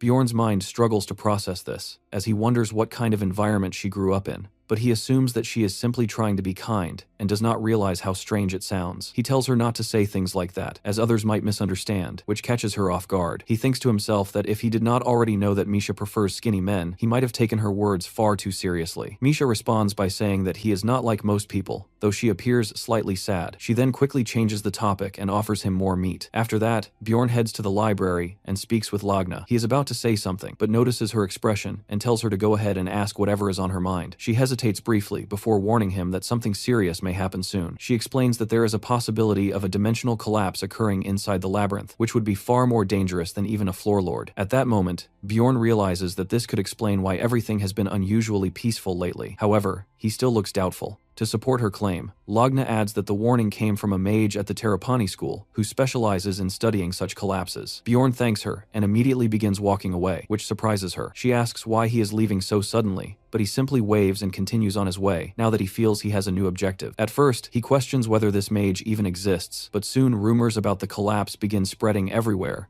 and even Misha mentions it. As people throughout the town start whispering about the possibility, Bjorn becomes suspicious that someone might be deliberately spreading this information. He feels frustrated, wishing he had access to better sources of information, but being a barbarian makes that difficult. Eventually, he finds himself holding a pill that he had originally planned to use at a later time. Deciding that using it now should be fine, even if it is 2 months earlier than intended, he swallows it. As midnight arrives, the system acknowledges his presence, and his soul begins transferring to another realm. When he wakes up, he finds himself in an unfamiliar location, but now he has returned to his original body. Meanwhile, in the real world, The police are investigating the disappearance of a man named Hans. They are focusing on leads connected to his workplace and his family, although his mother appears completely indifferent to the situation. A senior officer questions why the case has been assigned to them, and his partner explains that surveillance footage shows Hans entering his room but never leaving, with all the windows still locked. As the senior officer reviews the case file, he remarks that something about the situation feels very wrong. There is no evidence of a break-in, and there has been no use of his identification card over the past month. Even the clothes he was wearing were found, as if his body had simply vanished while still inside them. This leads the officer to suspect that the case might involve a particularly unusual serial killer. He asks whether the scene has been left untouched, and instructs his partner to contact the National Forensic Service. Before doing that, however, his partner shows him something unusual. The monitor in Bjorn's room is still powered on, despite not being plugged in. This detail immediately raises serious concerns, and both of them find it unsettling. Displayed on the screen are Bjorn's in-game achievements. The senior officer stares at it in disbelief, unable to understand what is happening, while his partner adds that there have been similar cases reported in other countries as well. Back in Bjorn's real world, he finds himself lost in deep thought, reflecting on the fact that it has already been 5 months since his arrival, during which he has carried out actions so extreme and unimaginable that they were solely for the sake of survival. As these memories weigh on him, he begins to question whether any trace of his humanity still remains within him. While contemplating this, his attention shifts to his old computer, which now appears within the spirit realm, and he notices that it is prompting him to enter a password. Without overthinking, he types in the only phrase that comes to mind, the one written on the note claiming that Raftonia's king is a motherfucker. The instant the password is accepted, the entire surrounding environment begins to transform. Once the change settles, Bjorn's eyes widen in disbelief as he realizes that he is now standing inside his old room. Wasting no time at all, he rushes over to the mini fridge, and just as he hoped, it is filled with cans of Coke. He quickly grabs one and starts chugging it down, but almost immediately, he notices something strange. The drink has no flavor whatsoever, and it doesn't even have any fizz. Just then, the moment is interrupted by the sound of a doorbell, followed by a voice from outside asking for permission to enter. A woman walks in and explains to him that the room he is seeing is merely a manifestation of his own thoughts. However, due to the strength of his mental defenses, she herself can only perceive it as smoke rather than a clear space. She further mentions that the password he entered was not actually valid, which is why she had to come and check the situation personally. Introducing herself, she tells him that she is the Soul Queen, someone who acts as a guide for players within this realm. As Bjorn processes this, his thoughts drift toward the suit he is currently wearing, and he realizes that it originally came from his ex. Before he can dwell on it further, the woman interrupts again, informing him that he is now officially recognized as a member. He deduces that she must have alternative ways to verify his identity, and she confirms this by stating that she is no longer capable of separating souls from their bodies, meaning he is not in any danger from her. She then proceeds to teach him how to navigate and use the forums, instructing him to create a username. However, when he attempts to do so, he receives an error message indicating that the name he chose is already taken. Thinking quickly, he slightly alters the spelling, and unexpectedly, the Soul Queen suddenly asks if he is a big fan of that particular person, catching him completely off guard. Without offering any further explanation, she simply leaves, telling him that if he needs help, he should submit a request. Exploring the community turns out to be fairly straightforward, so he decides to join a random chat room to familiarize himself with the system. The moment he does, he is instantly transported to a setting resembling a campfire, where the other users greet him in a friendly manner. The leader of the room introduces himself and asks Bjorn where he is from, to which he replies, Korea. The man then apologizes for the plain setup,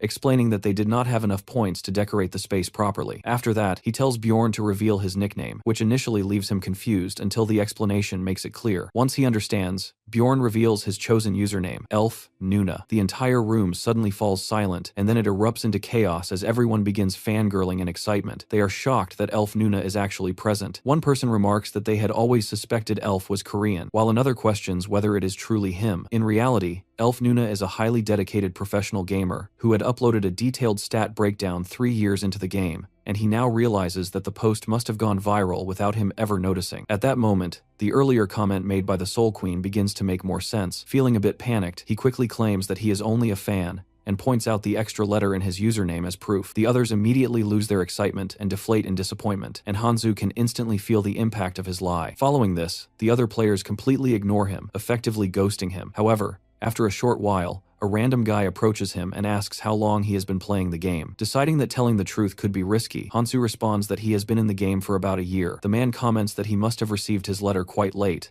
as most players tend to get theirs early. He also adds that Hansu must have been a convincing actor, and then mentions that in the real world, only around 70 days have passed. This statement completely catches Hansu off guard. The man then explains that time flows at a ratio of 1 to 5, meaning that for the 3 months Hansu has experienced in the game, only about a month has actually passed in reality. Curious, Hansu asks how one can return to the real world, but the man referred to as Pink Guy admits that he has no idea. Hansu then asks about the first player, and Pink Guy replies that there is someone who has been in the game for over 20 years, dating back to when the community first formed. Hearing this leaves Hansu utterly stunned, as he reflects on how even clearing the game within 5 years would already be considered an incredible achievement, something he himself would have respected. However, this realization also crushes his pride as a gamer, since it means that others had already reached the gate of abyss long before he ever did. Before he can continue thinking about it, Pink Guy suddenly asks him what difficulty he had played on. The question completely throws him off, and Pink Guy continues pressing, asking which remake difficulty he had managed to clear. Hansu remains completely confused,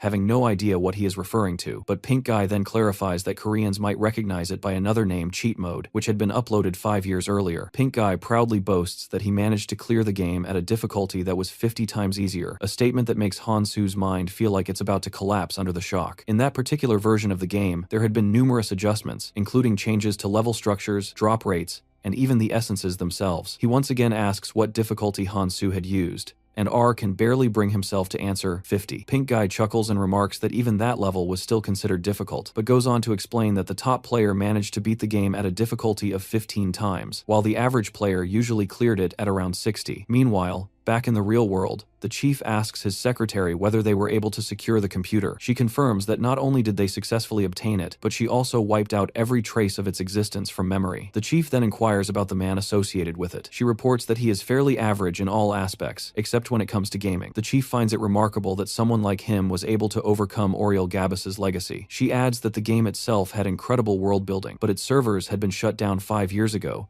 because no one was able to clear it. The old man responds that he does not consider it a failure, since their boy actually managed to beat it, and now he is curious about just how far someone like him can go. Back on his side, Hansu realizes that his conversation with Pink Guy turned out to be far more helpful than he initially expected. He recalls how Pink Guy had asked him what food he missed the most, and Hansu had answered immediately that it was hot soup with rice, describing it as the most efficient meal he had ever prepared. Thinking about it again, he recognizes that Pink Guy had genuinely helped ease some of his stress. Now, as he stares at the screen, he begins to wonder whether this space will automatically close once the allotted time runs out. However, he remembers Pink Guy mentioning that the duration had been reduced from 12 hours to 7 hours. With that in mind, he decides to look into anything related to the dimensional collapse and opens the trade market. Right away, he notices numerous players offering information in exchange for money. Without wasting any time, he filters the listings to show only the highest paying requests and concludes that this is likely the most efficient method to earn a fortune. Armed with years of intense gaming experience, he begins generating money at an incredible rate, almost like a human cash machine, as he understands the game far better than most players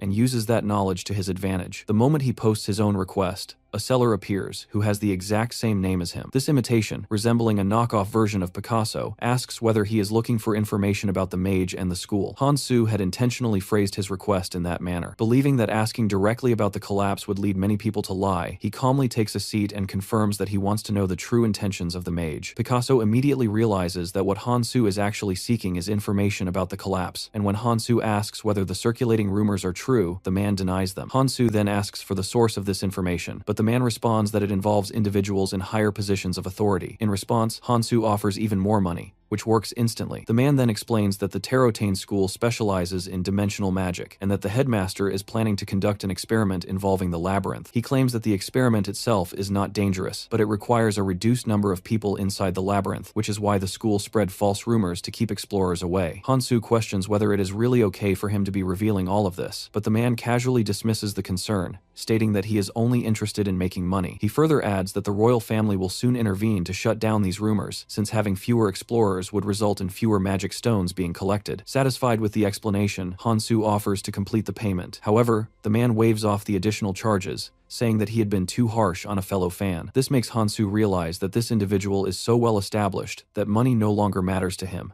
which explains how he has access to such detailed information. At that moment, Hansu firmly concludes that the difficulty level at which someone cleared the game no longer matters. This world is no longer just a game, it is reality, governed by harsh rules where only the strongest survive, and at present, he is nothing more than a beginner. Even so, he smiles, despite knowing that there is still a long journey ahead. As a sense of excitement begins to rise within him, he thinks back to all the information he sold to other players and the years it took them to reach their current level. The thrill is undeniable, and not once does the idea of falling behind cross his mind. Meanwhile, in the real world, the chief stares at Hansu's achievements in sheer disbelief and bluntly declares that the kid is completely insane. He points out that Hansu is among the extremely rare individuals who managed to reach the second floor on his very first attempt, despite being given absolutely terrible conditions to work with. The numbers in his stats don't add up at all for someone who has only been playing for 3 months. The secretary suggests that perhaps it was simply luck, but the old man immediately dismisses that idea, arguing that if it were luck, there would be many more cases like this. Instead, he insists that this is an anomaly that goes far beyond normal patterns, one of those rare instances where something seemingly impossible becomes reality. He recalls the moment when Bjorn dragged himself across 15 kilometers and still managed to defeat a vampire despite being at 0 health. As he looks deeper, he notices that Bjorn's growth rate is so absurdly high that even the system moderator took notice of it. This reminds him of the time when everyone used to call the game a failure, yet the developer remained firm and said something unusual, that even if just one person cleared the game properly and was sent through, it would be enough to shift the balance. Back in the other world, Bjorn slowly opens his eyes. In real time, only 13 seconds have passed, yet he realizes that during that brief window, he was completely defenseless. Even so, he concludes that the Ghostbusters exceeded expectations and proved to be a reliable source of information. Feeling completely drained, he decides to go to sleep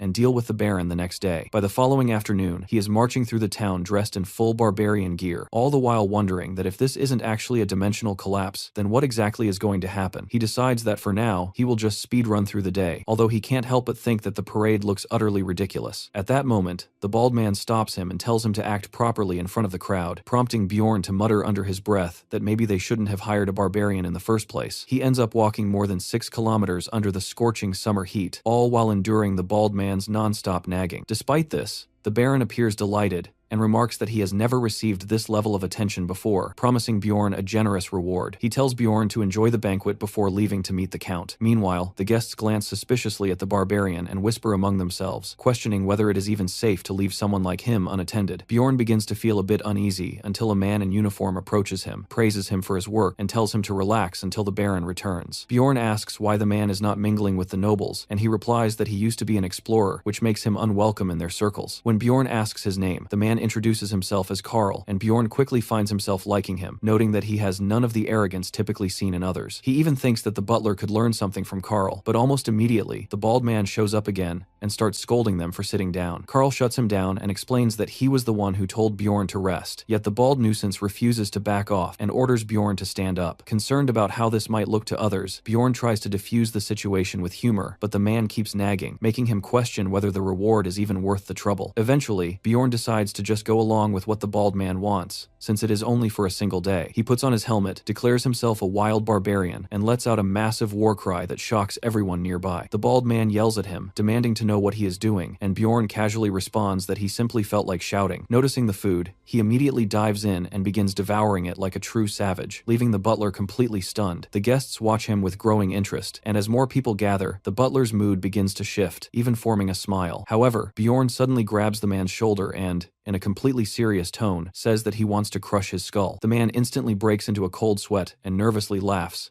asking if it is some kind of joke, but Bjorn looks him straight in the eye and tells him that he is not joking at all. The bald man begins to panic as he recalls Bjorn's past actions, quickly comes up with a weak excuse, and runs away. Meanwhile, Carl watches the butler flee without any dignity and bursts into uncontrollable laughter. Bjorn notices this and thinks that the banquet might finally be getting entertaining. After eating a bit more, several nobles approach him, and some eccentric noble women ask if they can touch his arm. He plays along by flexing, causing them to squeal as they run their hands over his muscular, vein-covered arms. Soon, more nobles join in, asking him to shout again, and Bjorn obliges by slipping into a dramatic tone and letting out another roar so powerful that it brings some elderly nobles to tears. As more and more requests come in, Bjorn starts to feel like nothing more than a walking, talking mascot. Nearby guards begin grumbling in jealousy and make unpleasant remarks, which Bjorn overhears, causing him to grow irritated. However, before anything escalates, the Baron returns and pulls him away for a walk. The Baron proudly shows him off like a prized possession, parading him around and even introducing him to the Viscount, who has already heard of little Valkan and is curious about why he is present. Bjorn explains that he is simply repaying the Baron for a personal favor, which impresses the Viscount. The Baron continues to take advantage of the situation, making Bjorn repeat his rehearsed lines while smiling proudly. The Viscount praises Bjorn's strong sense of duty, while Bjorn internally despairs at the realization that he still has 13 more exhausting meet-and-greet interactions to endure. Even so, the outcome turns out to be quite favorable, as his fame skyrockets due to all the exposure he receives. Once all the introductions are finished, he is pushed into the role of an entertainer, where he begins bending metal bars with his bare hands while the crowd goes absolutely wild. At that moment, a familiar paladin arrives and greets the Baron, clearly surprised to see Bjorn standing in the middle of such a gathering. The Baron finds it intriguing that Bjorn knows the captain, but Kovitz humbly insists that he is not worthy of being called by such a title. The surrounding nobles strongly disagree with his modesty, while Bjorn starts wondering why a paladin captain would be involved in collecting corpses in the first place. The captain then tells Bjorn that he is welcome to visit any time, and offers his support, recalling the significant favor Bjorn once did for them. This revelation catches the Baron off guard, causing him to look at Bjorn with a noticeably intrigued expression. Around 30 minutes later, the Count finally makes his arrival, and the Baron quickly brings Bjorn over, saying that the Count has been eager to meet him, although this gives Bjorn a strange feeling. The Count greets him enthusiastically, shaking his hand with a wide grin, while Bjorn finds it unusual that someone of such high status is being so friendly toward a barbarian. The Count jokingly suggests that perhaps it is time to start calling him Big Valkan instead. Then, without any warning, he announces what he considers a brilliant idea. He plans to organize a sparring event among the knight trainees and asks Bjorn if he would like to participate. The people nearby immediately begin whispering among themselves, clearly excited at the prospect of watching the barbarian fight. Meanwhile, Bjorn recalls that the reward for winning such an event is 2 million stones, along with a numbered item known as Garpa's necklace. This item has the ability to generate random substances using a crystal, and similar to the frost ring, it also contains a hidden special event. Although Bjorn has been feeling as though something bad might be approaching, he forcefully suppresses that anxiety, realizing that trying to run away from everything would only lead to a worse outcome. He admits to himself that he is nervous, but also understands that he needs to confront his fears and move forward. The Baron asks him how strong he really is and warns him not to lose, while Bjorn confidently replies that 10 seconds is all he needs to crush a few skulls. Hearing this, the butler nearly faints, while the Baron bursts into laughter and promises to double the reward if Bjorn wins. With renewed determination igniting within him, Bjorn stands up and declares that he will give it his all. Later on, one of the knight trainees approaches him and starts talking arrogantly, mocking him for claiming he could finish a fight in 10 seconds. Bjorn immediately recognizes this person as the same individual who had previously mocked his little Valkan. Another knight attempts to intimidate him with empty threats, and Bjorn recalls that this was the one who had insulted his pride earlier. Then, a knight with orange hair joins in, adding his own pointless remarks, but Bjorn cuts him off and bluntly asks if all of them are brain damaged. He openly calls them cowards for ganging up on a single person, stating that even toddler warriors would show more courage than they are displaying. The knights attempt to twist the situation in their favor, but Bjorn fires back, accusing them of having no honor whatsoever. Raising his voice so the crowd can hear, he loudly declares that a group of knights is bullying another participant before the matches even begin. As more people gather, murmurs spread throughout the crowd, and the knights begin to panic, shouting at him to be quiet. The surrounding onlookers gossip about how disgraceful the knight's behavior is, leaving them looking as though they wish they could disappear. Eventually, the knights retreat in embarrassment, while Bjorn stands firm and proclaims that he will knock some sense into them later. Sometime afterward, the duels finally begin, and during one match, a knight's arm is sent flying. Bjorn is pleasantly surprised that the so-called knights actually fell for his provocation, and he starts smiling like a child who has just found ice cream when he spots his favorite target, the one who insulted little Valkan. The orange-haired knight attempts to act honorable, declaring that he will fight with dignity, but Bjorn cuts him off with a savage war cry that sends the entire crowd into a frenzy. As the announcer signals the start of the match, the knight immediately uses a flashy multi-sword technique, which momentarily confuses Bjorn. Even so, Bjorn easily blocks every attack, grinning as he realizes that he has truly become a proper barbarian, although he remains aware that he should not underestimate his opponent. The knight then aims for his throat, but Bjorn swiftly leans his head back with expert timing. Caught off guard, the fraudulent knight is left vulnerable as Bjorn activates his wild outburst skill, increasing his presence and intimidation as he recalls his earlier promise to finish the fight within 10 seconds. He shouts at the knight to come at him properly, pointing out that there is still plenty of time left, which terrifies his opponent. However, although Bjorn's wild outburst skill raises his threat level, it does not have a direct effect on humans. Even so, When someone is sufficiently frightened, the effect causes them to shrink back in fear, whereas if the person is brave, it instead fuels them with even greater fighting spirit. Curious about how this would play out in Sylvania's case, Bjorn observes closely and finds that it turns out to be the latter. As the situation unfolds, Bjorn quietly wishes that he had a shield with him at that moment, while Sylvania charges in, attempting to slice open his arm with his sword. However, the attack barely manages to break the skin. The red-haired knight stares in complete disbelief, and Bjorn points out the obvious fact that he is simply far too weak. Then, as if it were nothing, Bjorn casually pulls the sword out of his own arm, causing a few drops of blood to splatter onto Sylvania's face. Trying to maintain his dignity, the redhead accuses him of using a dirty trick, while Bjorn is left wondering what exactly he had done wrong, concluding that something must be seriously off in that man's head. Bjorn then reminds him of the promise he made earlier that the next time they met, he would fix whatever was wrong with his brain. Acting on that, he grabs Sylvania by the neck with one hand and lifts him straight off the ground. Since he believes the issue lies in the head, he decides that the barbarian solution is straightforward and punches him directly in the face. Later, inside the medical tent, Bjorn asks the priestess whether Sylvania is dead. She replies that he is not, but remarks that perhaps Bjorn could have held back a little. Bjorn argues that he only used his bare hand and did not even resort to his axe,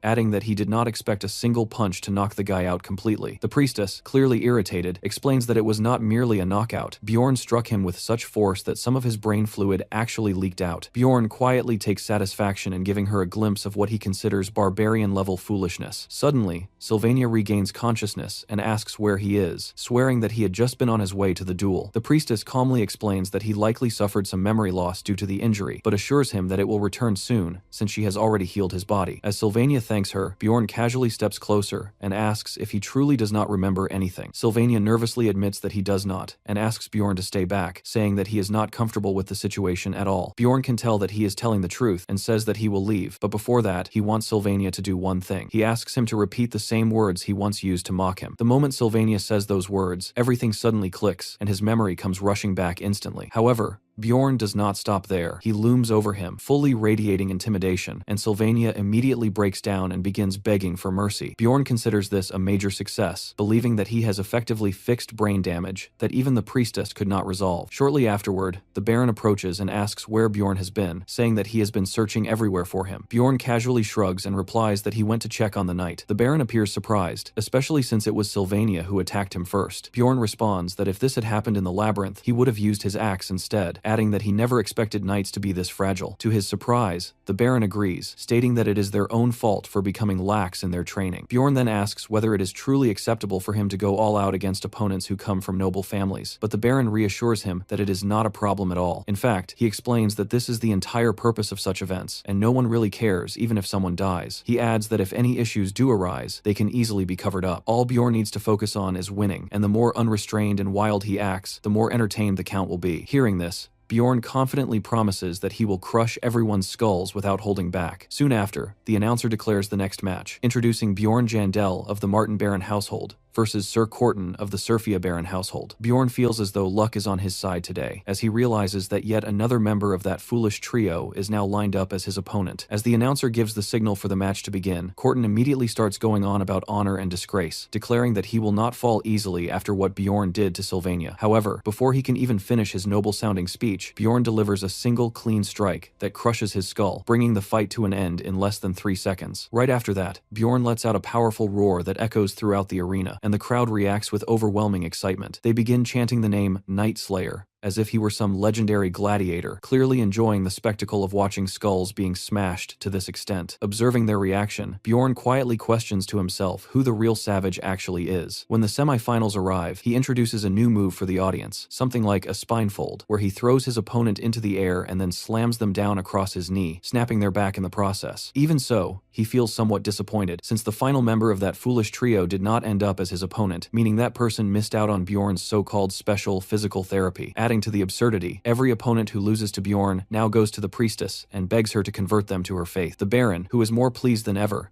asks Bjorn where he learned that last move. Bjorn simply responds that he wants to rest before the next round, prompting the Baron to leave him alone. With only one opponent remaining, Bjorn assumes that it must be the Count's knight trainee. Sure enough, the announcer soon declares the final match, Sir Albatross from the Count's side versus Bjorn representing the Baron's household. As they stand facing each other, they exchange brief greetings. Bjorn has already assessed Albatross earlier during his previous match, and notes that he possesses the essences of a great orc warrior, a giant golem, and a Cyclops, a fairly standard combination focused on raw strength. From that, Bjorn feels he understands enough about the kind of person the Count is. Albatross then asks Bjorn where his equipment is, and Bjorn casually replies that it felt uncomfortable, so he got rid of it. Hearing that actually gives Albatross some confidence, making him think that perhaps the fight will not be so one-sided after all. As the announcer signals the start, Albatross invites Bjorn to make the first move, but Bjorn immediately recognizes what he is trying to do. Without hesitation, he activates both his gigantification and wild outburst skills at the same time. The instant Albatross sees this, he freezes, then suddenly panics and runs away like a frightened child fleeing the field. The announcer quickly declares him disqualified, but Albatross desperately begs for another chance, claiming that it was just a mistake. At that point, the Count steps in, clearly disgusted, and demands to know how much longer Albatross intends to embarrass his household. Meanwhile, Bjorn quietly reflects on whether using gigantification might have been a bit excessive. Meanwhile, at Erwin's place, she becomes increasingly consumed by the belief that the only way to obtain everything she desires is by growing stronger. Teresia enters her room and asks if she is doing all right, but Erwin responds by questioning why she would even think otherwise. Teresia explains that it is because Erwin was talking to herself, but Erwin immediately cuts her off, saying that she is actually communicating with her spirits and that they can talk later since she is busy. After stepping out of Erwin's room, Teresia reflects that she might be the only person in the city who does not know about Little Valken and considers that it might be a good idea to inform her. However, she also recognizes that this intense obsession has significantly boosted Erwin's strength. In a remarkably short period of time,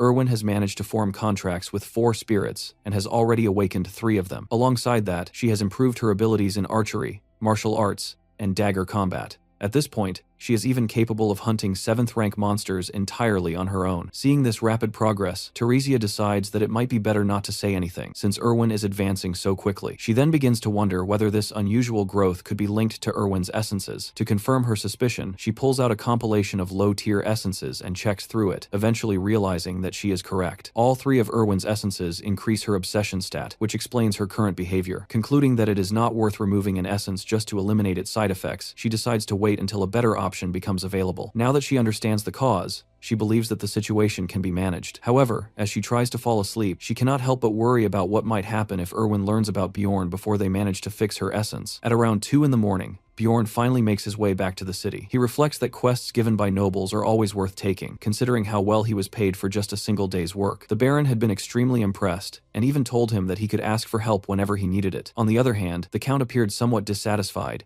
and mentioned that he would reach out to Bjorn again once he was better prepared, while also asking him to decline any requests from other nobles in the meantime. It was clear that the Count was willing to go to great lengths to ensure things unfolded according to his own plans, and because of that, Bjorn agreed to his request. Even now, Bjorn finds it hard to believe how easily he obtained the necklace, especially since he was never able to acquire it while playing the game. Lately, he feels as though luck has been on his side too often, to the point where he is now cautious even with something as simple as breathing. The following morning, he receives a flood of requests from various nobles, but due to his agreement with the Count, he is forced to turn them all down. Despite this, he still cannot figure out what the Count is really planning. However, the expression he saw in the Count's eyes left a strong impression on him. What troubles him the most is not knowing the true intentions behind why a noble would take such an interest in a barbarian like him. Determined to get some answers, Bjorn decides that he will investigate the matter during the next community meeting, especially since this is his final month assisting Raven with her research. When he asks Raven who he will be working with that day, she appears nervous, and at that moment, an old man suddenly arrives. Seeing him, Bjorn becomes annoyed and remarks to Raven that when she mentioned a senior, he did not expect an actual elderly man. The blonde girl apologizes, explaining that the old man was simply too stubborn to shake off, while the mage casually adds that there is no need to feel tense. Bjorn remains convinced that the man forced his way into the situation, and his suspicion is confirmed when the old man openly states that he came because he wanted to test whether his magical tool could detect the soul of an evil spirit. Hearing this, Bjorn realizes that he needs to calm himself down and prepare for the worst. To avoid raising any suspicion, Bjorn deliberately reacts with shock toward the magical aspect of the tool rather than showing concern about the part related to detecting evil spirits. He then questions whether the device is actually safe, especially considering all the questionable experiments Raven has already put him through. The old man becomes irritated and asks if Bjorn does not trust him, reminding him that he holds an important position at the Altemian school. He then reassures him that there is absolutely no danger involved, adding that Raven herself will personally demonstrate that the tool works. Hearing this, Raven looks visibly uncomfortable, but the old man dismisses her reaction as if it is nothing significant. She responds by saying that she is only willing to verify the formulas, nothing more. As Bjorn watches the two of them argue, he He concludes that Raven, being his disciple, will naturally side with her master, which means he cannot fully trust either of them. However, the expression on the old man's face suggests that even he is not entirely confident, reinforcing Bjorn's suspicion that the device probably does not work at all. Convinced that such a tool likely does not exist, Bjorn reasons that if it actually does, then the old man has probably tricked him into becoming the first test subject. At the same time, he realizes that if he tries to back out now, he will fall straight into the old man's trap. Accepting the situation, he decides to take the loss and go along with it. The old man then asks Bjorn what he intends to do, adding that the process is not dangerous and will only take about 5 minutes. Bjorn agrees to give it a try, but suddenly the old man becomes hesitant and asks if he is truly certain. Already feeling suspicious, Bjorn questions what he means by that, prompting the old man to quickly backtrack and claim that he was merely concerned it might be risky, though he now believes it will be fine. Bjorn reminds him that he only agreed because Raven would be verifying everything and tells him to hurry up, as he wants to go to sleep afterward. After Bjorn leaves, Raven turns to the old man and asks what exactly he was trying to do. The old man casually brushes it off, saying that it may have seemed odd, but it was just an old chair. Raven gives him a sharp look and asks if he truly has no intention of explaining himself, especially after she went along with his act. When he finally responds, Raven directly asks whether he genuinely believed that Bjorn was an evil spirit,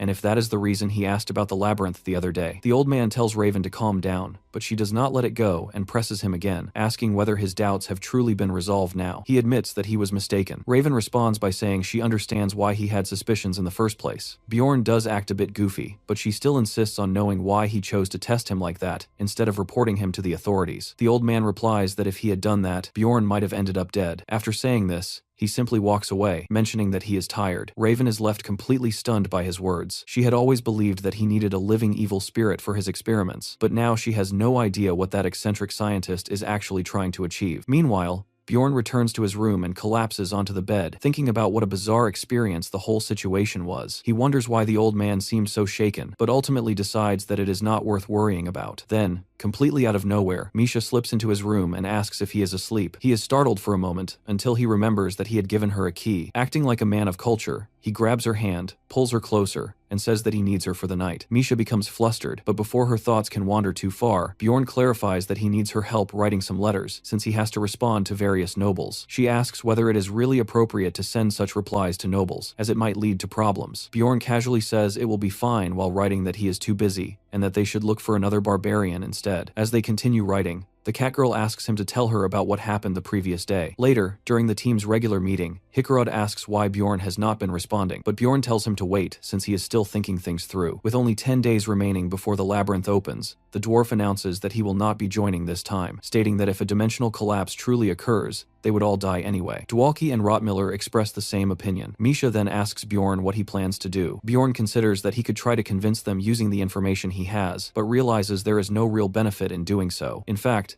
it might be better for him if things remain this way, as he can take advantage of the rupture to level up. Since he cannot reveal everything yet, he decides that he will only take Misha along with him. Bjorn then declares that it is decided this time. Only the two of them will go. Misha is surprised by this, and Bjorn asks if she really thought he would go alone. She hesitates, so he resorts to a bit of emotional pressure, saying that if she is worried, he will just go by himself. However, Misha pushes back, saying that he should have asked her properly first or at least spoken more nicely. Taking that in mind, Bjorn formally asks her to come with him, and she immediately responds that there is no way she would allow him to go alone. He is somewhat surprised by how easily that worked. In the end, Bjorn confirms that it is settled this time. It will be just him and Misha,